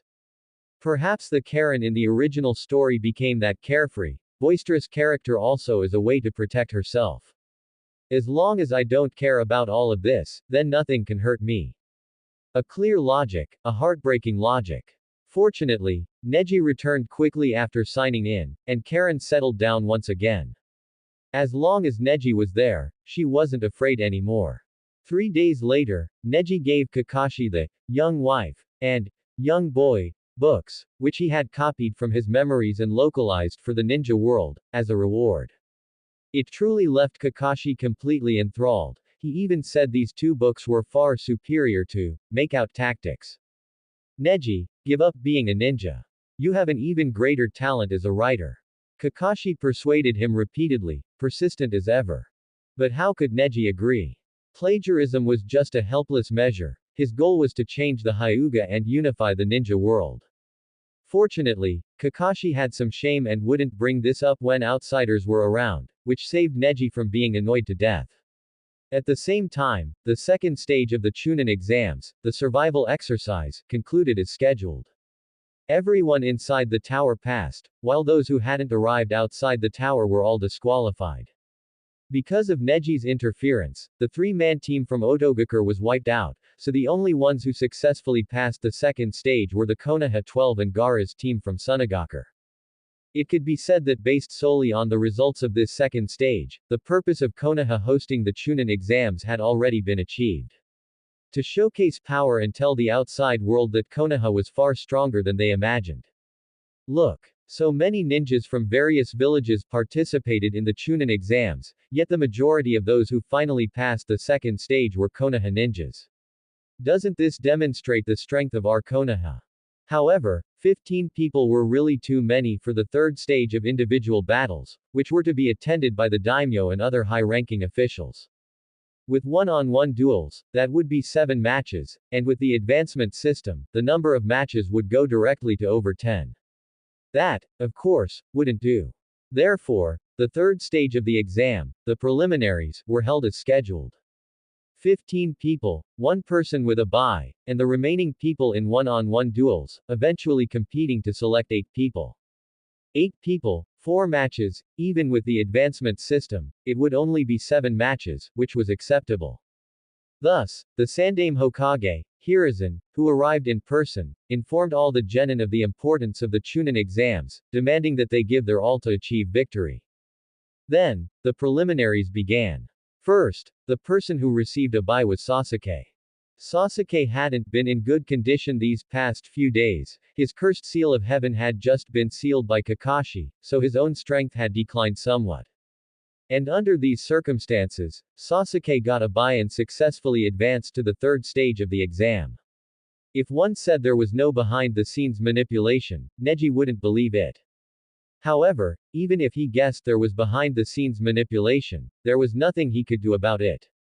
After all, he was still too weak right now, speaking out wouldn't have any effect.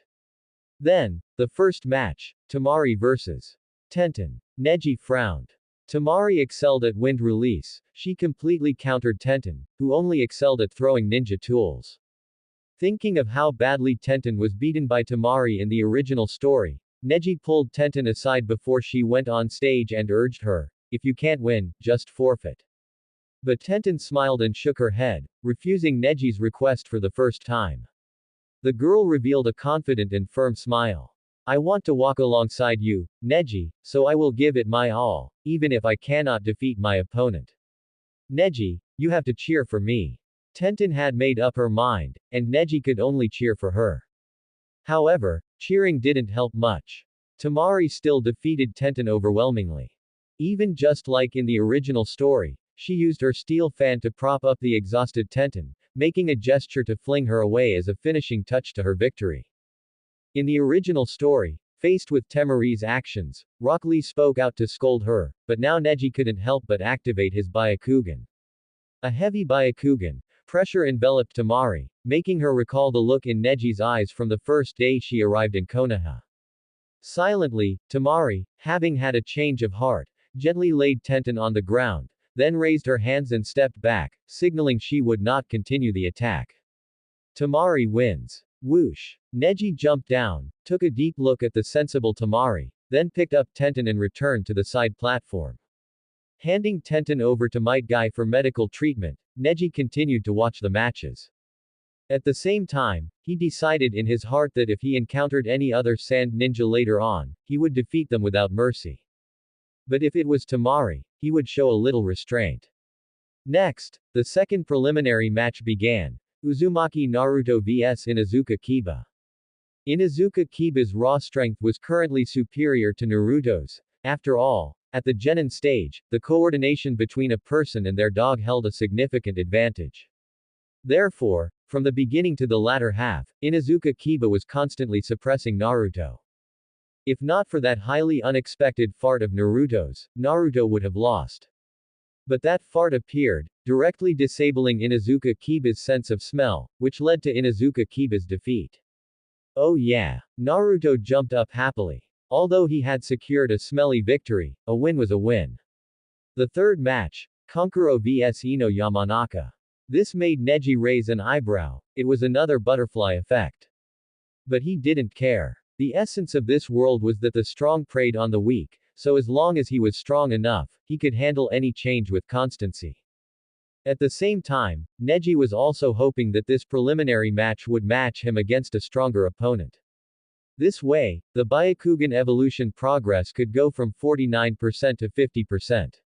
Although the battle between Kankuro and Ino had not appeared in the original work, the result was very much in line with Neji's expectations.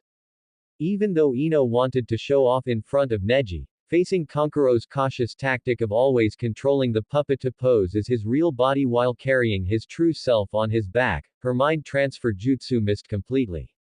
And Kankuro naturally seized the opportunity, knocked Ino unconscious, and secured the victory. With so many Konoha Jonin watching from the sidelines, and that guy Neji Hyuga there too, Kankuro didn't dare to be too arrogant. Kankuro wins. Ino came to the side platform, looking aggrieved, and huddled close to Neji seeking comfort, but Neji ignored her completely. He hadn't even accepted Tenten, so how could he accept Ino, whom he had only known for a few days? The fourth preliminary match, Sakura Haruno vs Shino Aburame. Also a match not present in the original work, the result was Shino's victory. Shino's strength could not be underestimated. Having mastered his clan's insect control ninjutsu, he had no pressure dealing with Genin or Chunin. Especially since his opponent was Sakura. Even if she overcame her hair issues, Sakura couldn't overcome the dense swarms of insects at this moment. Shino Aburame wins. The fifth preliminary match was another battle not in the original work, but this battle was very dramatic. Because the two sides were teammates, Shikamaru Nara vs Choji Akamichi. After getting on stage, Choji immediately forfeited. I forfeit. I can't possibly beat Shikamaru. Choji, you. Shikamaru, who had wanted to forfeit but was a step too slow, was slightly speechless. Choji looked at Shikamaru with an expression of, I trust you, Shikamaru, take my share and win the final victory. Since Choji was like this, Shikamaru could only nod. Shikamaru Nara wins. Then, there were only 4 people left on the field who hadn't competed. Neji, Rock Lee, Hinata, and Gaara. This made Hinata's teacher, Kurenai Yuhi, extremely worried. Hinata, no matter who you face, if you can't win, just forfeit. Okay. Kurenai Yuhi appreciated Hinata, so she was very concerned for this kind, strong, yet shy girl. But Hinata looked at Naruto, then shook her head and said, Teacher Kurenai, I want to continue the match. Naruto gave her the courage to persevere. Now that Naruto had already won, if she didn't even dare to step onto the stage, what would Naruto think of her? Kurenai Yuhi sighed. She knew she couldn't persuade Hinata. This girl looked soft and weak, but once she made up her mind, almost no one could change it. Beep. The screen displaying the match list made a sound, and the list for the 6th match appeared. Rock Lee vs Gaara. It was here. One of the most shocking and blood-boiling battles in the early stages of Naruto, it was here. In this battle, Rock Lee would prove one point. As long as you work hard enough, even geniuses can be surpassed. The powerful strong fist style combined with the 8 gates open to the 5th gate left Gaara with no ability to fight back.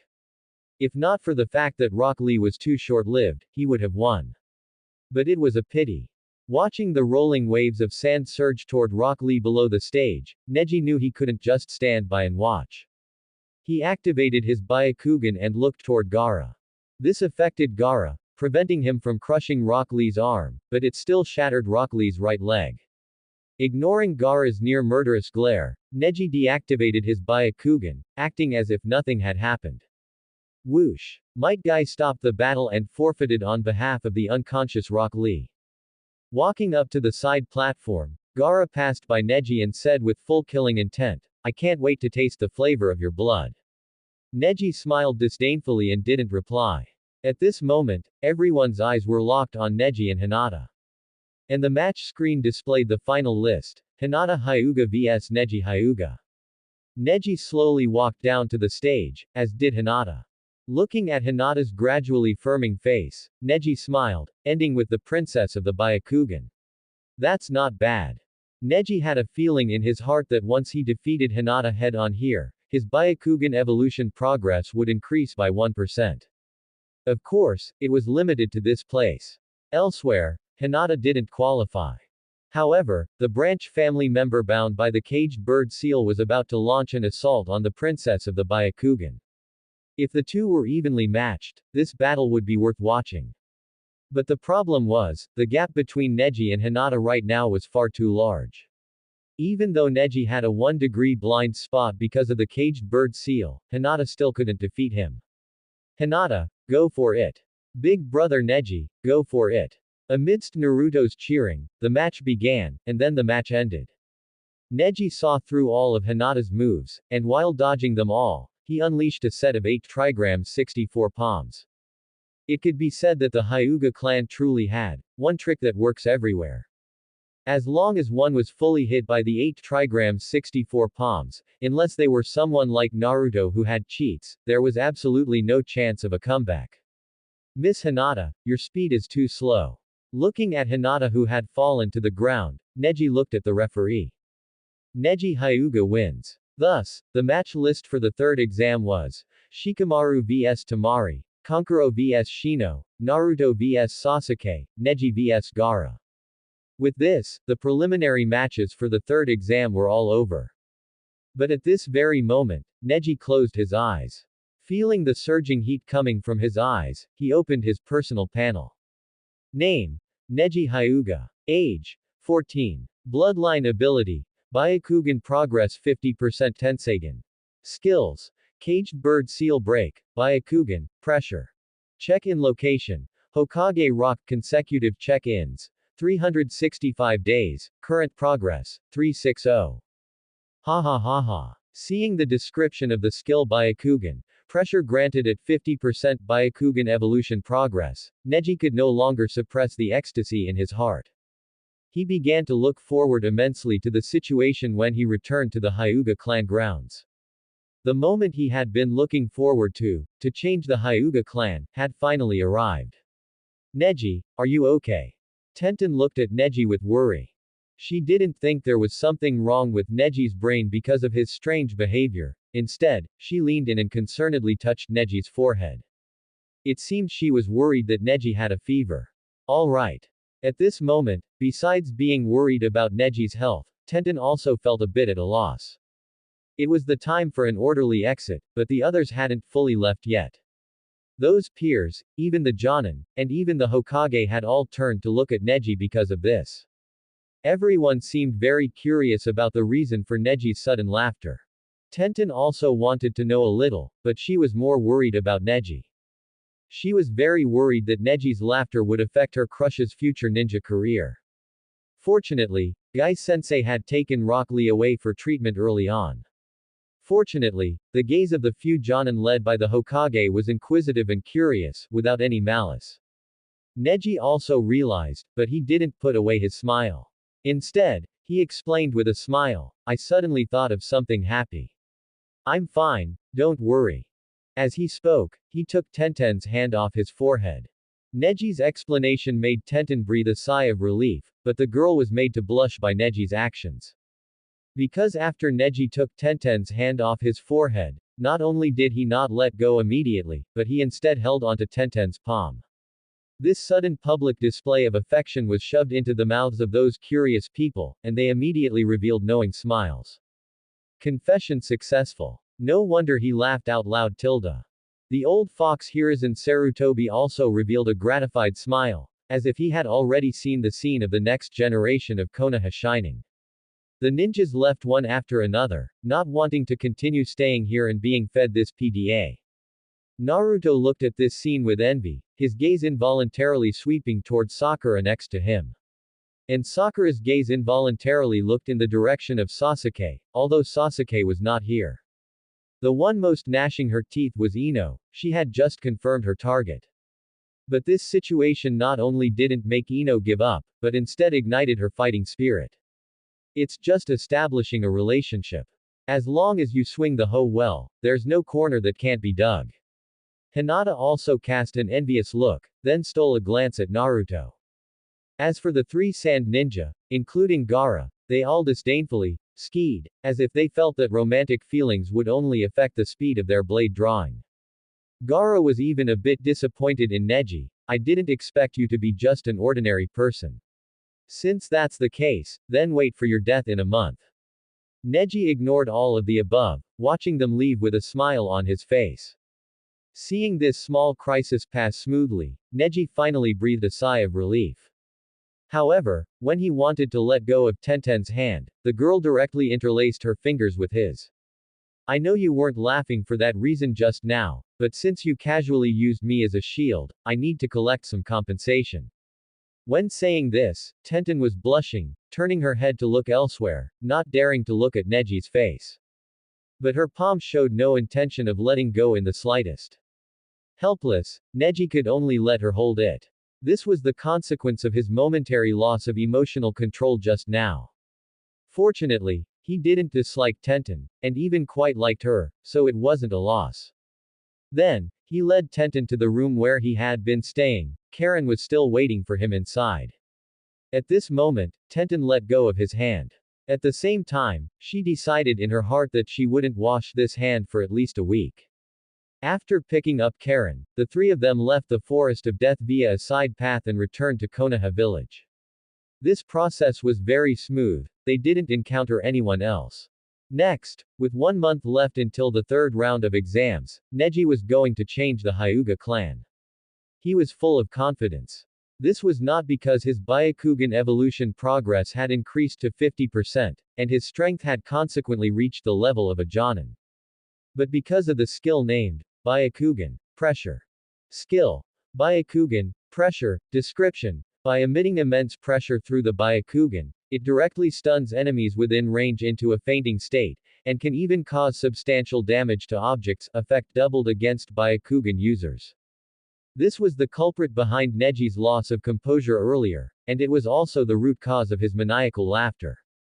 Neji's previous prediction was not wrong. The increasingly heavy pressure of his Byakugan had really turned into a skill. And it looked like a skill specifically targeted at Byakugan users. And when thinking of the Byakugan, the world's first reaction was Konoha's #1 noble clan.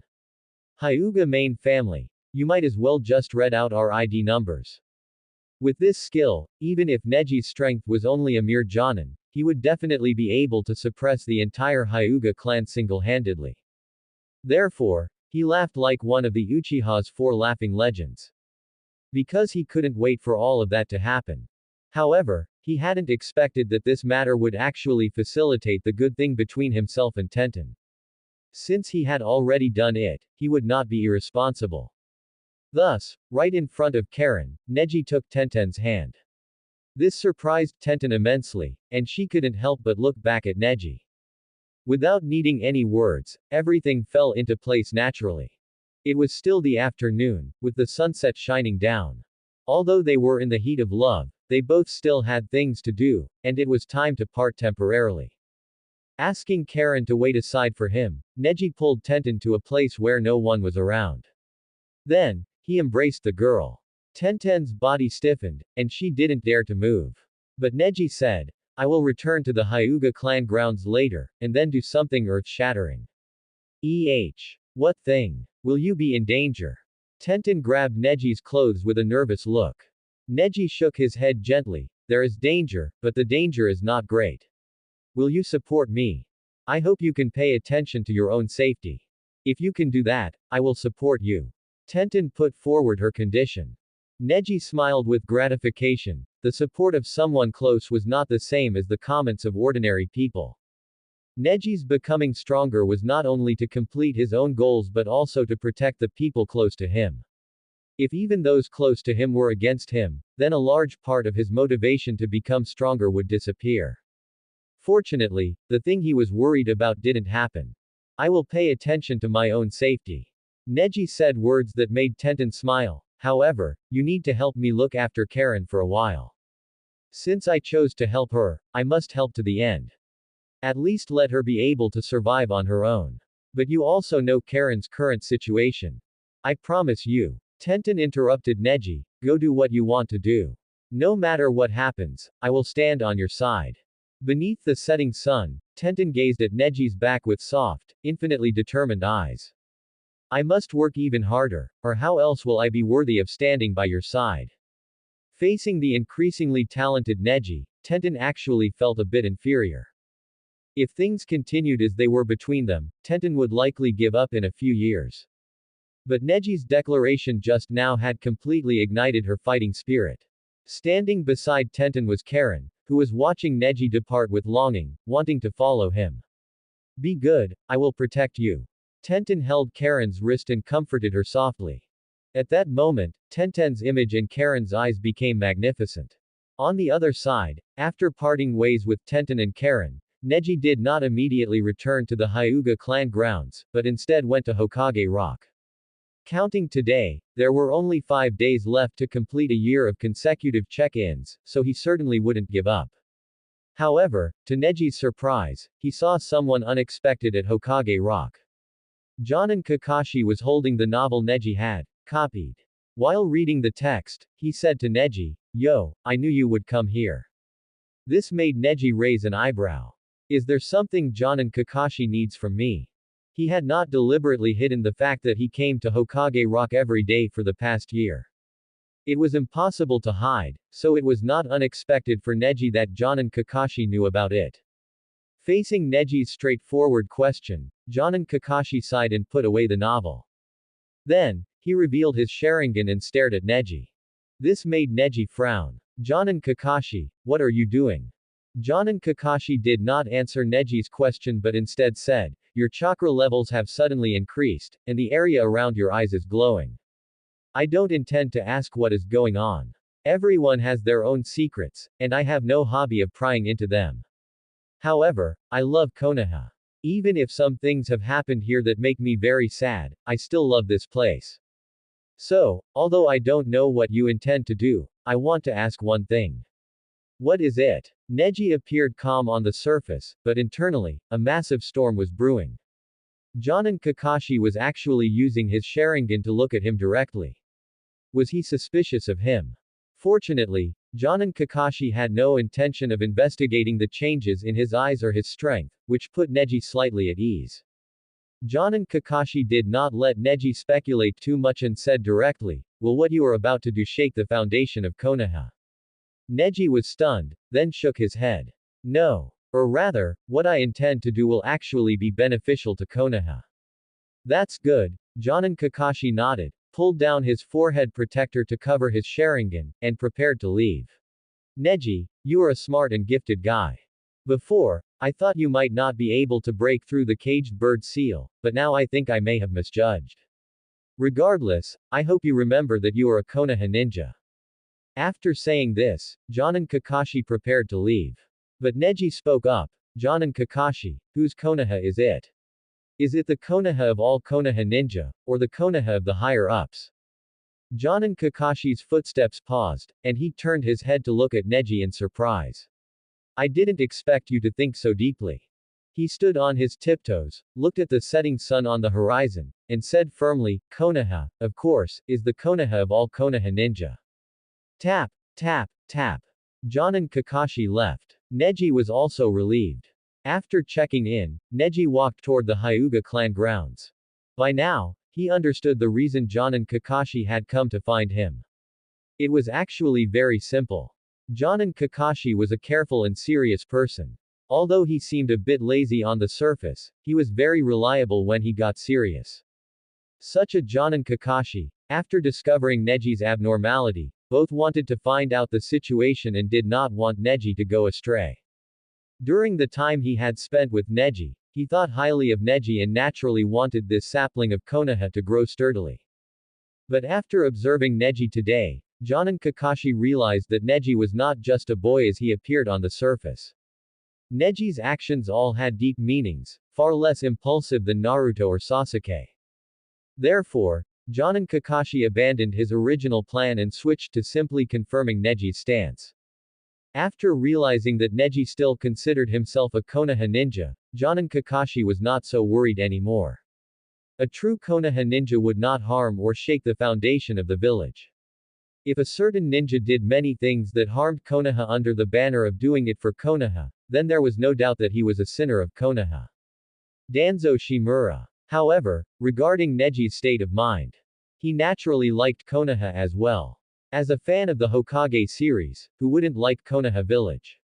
But, the vast majority of fans liked the Konoha village without the Konoha F4.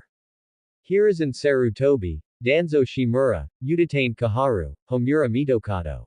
The four of them had indeed contributed a lot to Konoha in their youth. But as they aged without stepping down to let the younger generation take over, they went from contributing to Konoha to taking from it.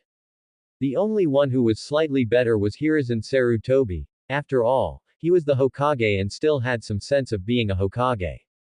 But the other three were quite disgusting. The most disgusting, of course, was that guy Danzo Shimura. The reason? Those who know, know, those who don't, I don't want to say more. I just want to say, those who know, know. Neji was the same. Having a good impression of Konoha village, he had already started planning to clean up that group of scum inside Konoha once he had reorganized the Hyuga clan.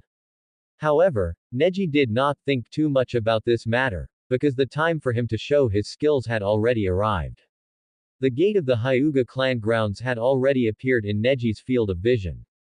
Neji walked toward the gate with firm steps. Neji. Why have you come back? The one guarding the gate was an old man from the Branch family who had taken good care of Neji when he was a child. At this moment, he urged Neji anxiously, leave quickly, before they discover you. Oh. Discover what? Creak. The gate opened, and behind it were coincidentally Hyuga Hikari, Hyuga Toru, and their lackeys, whom Neji had once taught a lesson. Hyuga Neji. You dog, you actually dare to come back.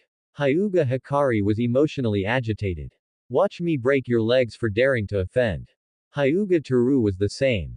You idiot, how dare you attack us of the main branch, not even the heavens can save you now. After this, I will personally beat you to death. The two of them were shouting aggressively, but before they could finish speaking, Neji frowned and fired two empty palms. This time, he did not hold back. With sufficient strength and means, Neji's return this time was to stir up trouble, to make all members of the Hyuga clan aware of and pay attention to him. Then, under the gaze of all the clansmen, he would stir up those towering waves. Therefore, he no longer needed to suppress his disgust for these two, nor spare the lives of these two fools. Such a main family would be better off not existing.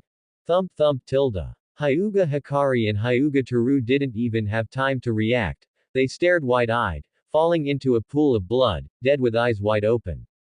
The two Chunin from the Branch family were also completely unable to shield Hyuga Hikari and Hyuga Toru in time, and could only watch helplessly as the two main family members died before their eyes. Neji, whose strength had fully reached the level of a Jonin, acted with incredible speed. Especially after his Byakugan evolution progress reached 50%, the boost it gave to Gentle Fist was immense. Perhaps even the power of the Gentle Fist used by Hiashi, who possessed quasi-cage level strength, could not compare to Neji's current level. Gentle Fist, this technique brought by Otsutsuki Kagaya, was gradually revealing its true power and its most original form. That is, the 80 gods' vacuum fists. Of course, the power of Neji's Gentle Fist was still far from reaching that level, but it already surpassed the Gentle Fist of all the ninjas in the Hyuga clan. The only things limiting his strength were his physical fitness and the amount of chakra he possessed. Thus, he was only at Jonin level strength, not yet at cage level. Sariran. Such a terrifying scene caused the passing Hyuga branch family members nearby to exclaim in shock, then start shouting and running.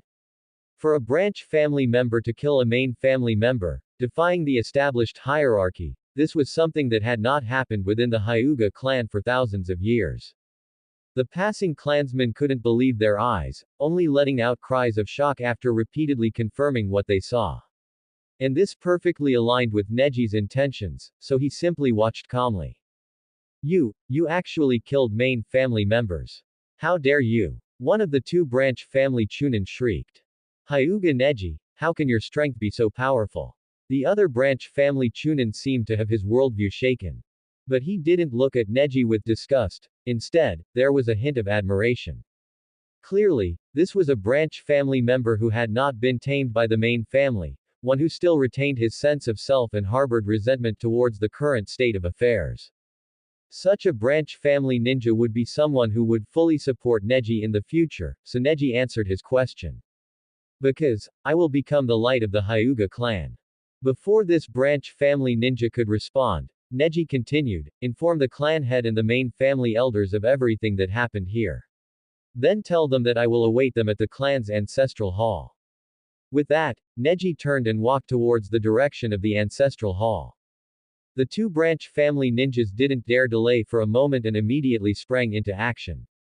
One of them wanted to carry out Neji's order, while the other wanted to quickly notify the clan head and the elders of the incident. Although their reasons for acting differed, their paths ultimately converged. As for the old gatekeeper, his somewhat turbid Byakugan now shone brightly as he gazed at Neji's retreating figure. The light of the Hyuga clan. Neji, I hope you can achieve it. Walking all the way to the ancestral hall, Neji ignored the varied looks from the clansmen. They didn't yet know what had happened at the gate, but they were very aware of Neji's defiance of the main family and his subsequent escape. During the more than a year since Neji left the Hyuga clan, the main family elders had repeatedly proposed capturing Neji and bringing him back, while also publicizing his wicked deeds. However, clan head Hyuga Hiyashi had refused, and more than half of the branch family members also had their own judgment. Clearly, it was the two main family members who had caused trouble, yet they blamed Neji. Although resentful, this majority of branch family members had no intention of rebelling or causing an uproar because of it. Because the branch family obeying the main family was a rule of the Hyuga clan that had lasted for thousands of years. They were unwilling to break the rules. So now, seeing Hyuga Neji, the branch family members cast worried glances his way. Of course, there were also branch family members who looked at Neji with disgust, believing he had broken the Hyuga clan's rules and was a threat that should be eliminated. These were the other, smaller half of the Hyuga branch family, who had been completely tamed by the main family. They appeared to be people, but had completely lost their sense of self, becoming servants and slaves of the main family. The reason no main family members encountered Neji on the way was, of course, because there were fewer of them. However, as luck would have it, at this moment, Neji encountered a main family member. Brother Neji. The 8-year-old Hanabi, a little lowly standing only 1.3 meters tall, looked incredibly cute and adorable. Neji couldn't keep a stern face with her and could only smile, patting Hanabi's head as he said, Hanabi, go home and stay there. It might get dangerous outside later. Huh. Young but already showing her personality, Hanabi didn't want to agree. She was inherently proud and unwilling to admit defeat, feeling that Neji was looking down on her strength. But as Neji gently rubbed her head in a head pat kill, Hanabi became immersed in a gentleness different from her sisters, unable to utter a refusal, and could only nod. Good girl. Neji withdrew his hand, preparing to leave. Go back now. Hanabi turned around and left somewhat reluctantly, but in a place Neji couldn't see, she quietly doubled back, following in Neji's direction. If you won't let me come out, I'll just follow and see for myself. As the true little princess of the Hyuga clan, Hanabi's current personality was quite mischievous. Neji noticed Hanabi following him, but didn't say anything more. He had just not wanted Hanabi to see what would happen later, but since the little loli was so mischievous, Neji felt she should learn that actions have consequences. After all, Hanabi would have to learn about all this sooner or later. Arriving at the ancestral hall, Neji sat down cross-legged and closed his eyes to rest. Although the preliminary matches hadn't consumed much energy, they had still wasted some chakra. Neji needed to ensure he was in his best state to face everything that was to come. Hanabi hid in a tree outside the ancestral hall. Hugging the trunk, she watched Neji's figure, feeling that brother Neji now gave off a very wonderful, kimiao, strange, wonderful feeling. He seems even more powerful than father. Wait. Hanabi shook her head. How old is brother Neji? How could he possibly compare to father? Besides, the caged bird seal also limits brother Neji. Though only 8 years old, Hanabi had long known about and grown accustomed to the existence of the caged bird seal. She believed the distinction between main and branch families was natural and right, because she had grown up in such an environment since childhood. Such a mistaken environment. Today, Neji would correct all of this. That's the end of part 2. Part 3 is coming soon. Thanks for watching. Please subscribe and support our channel for more stories.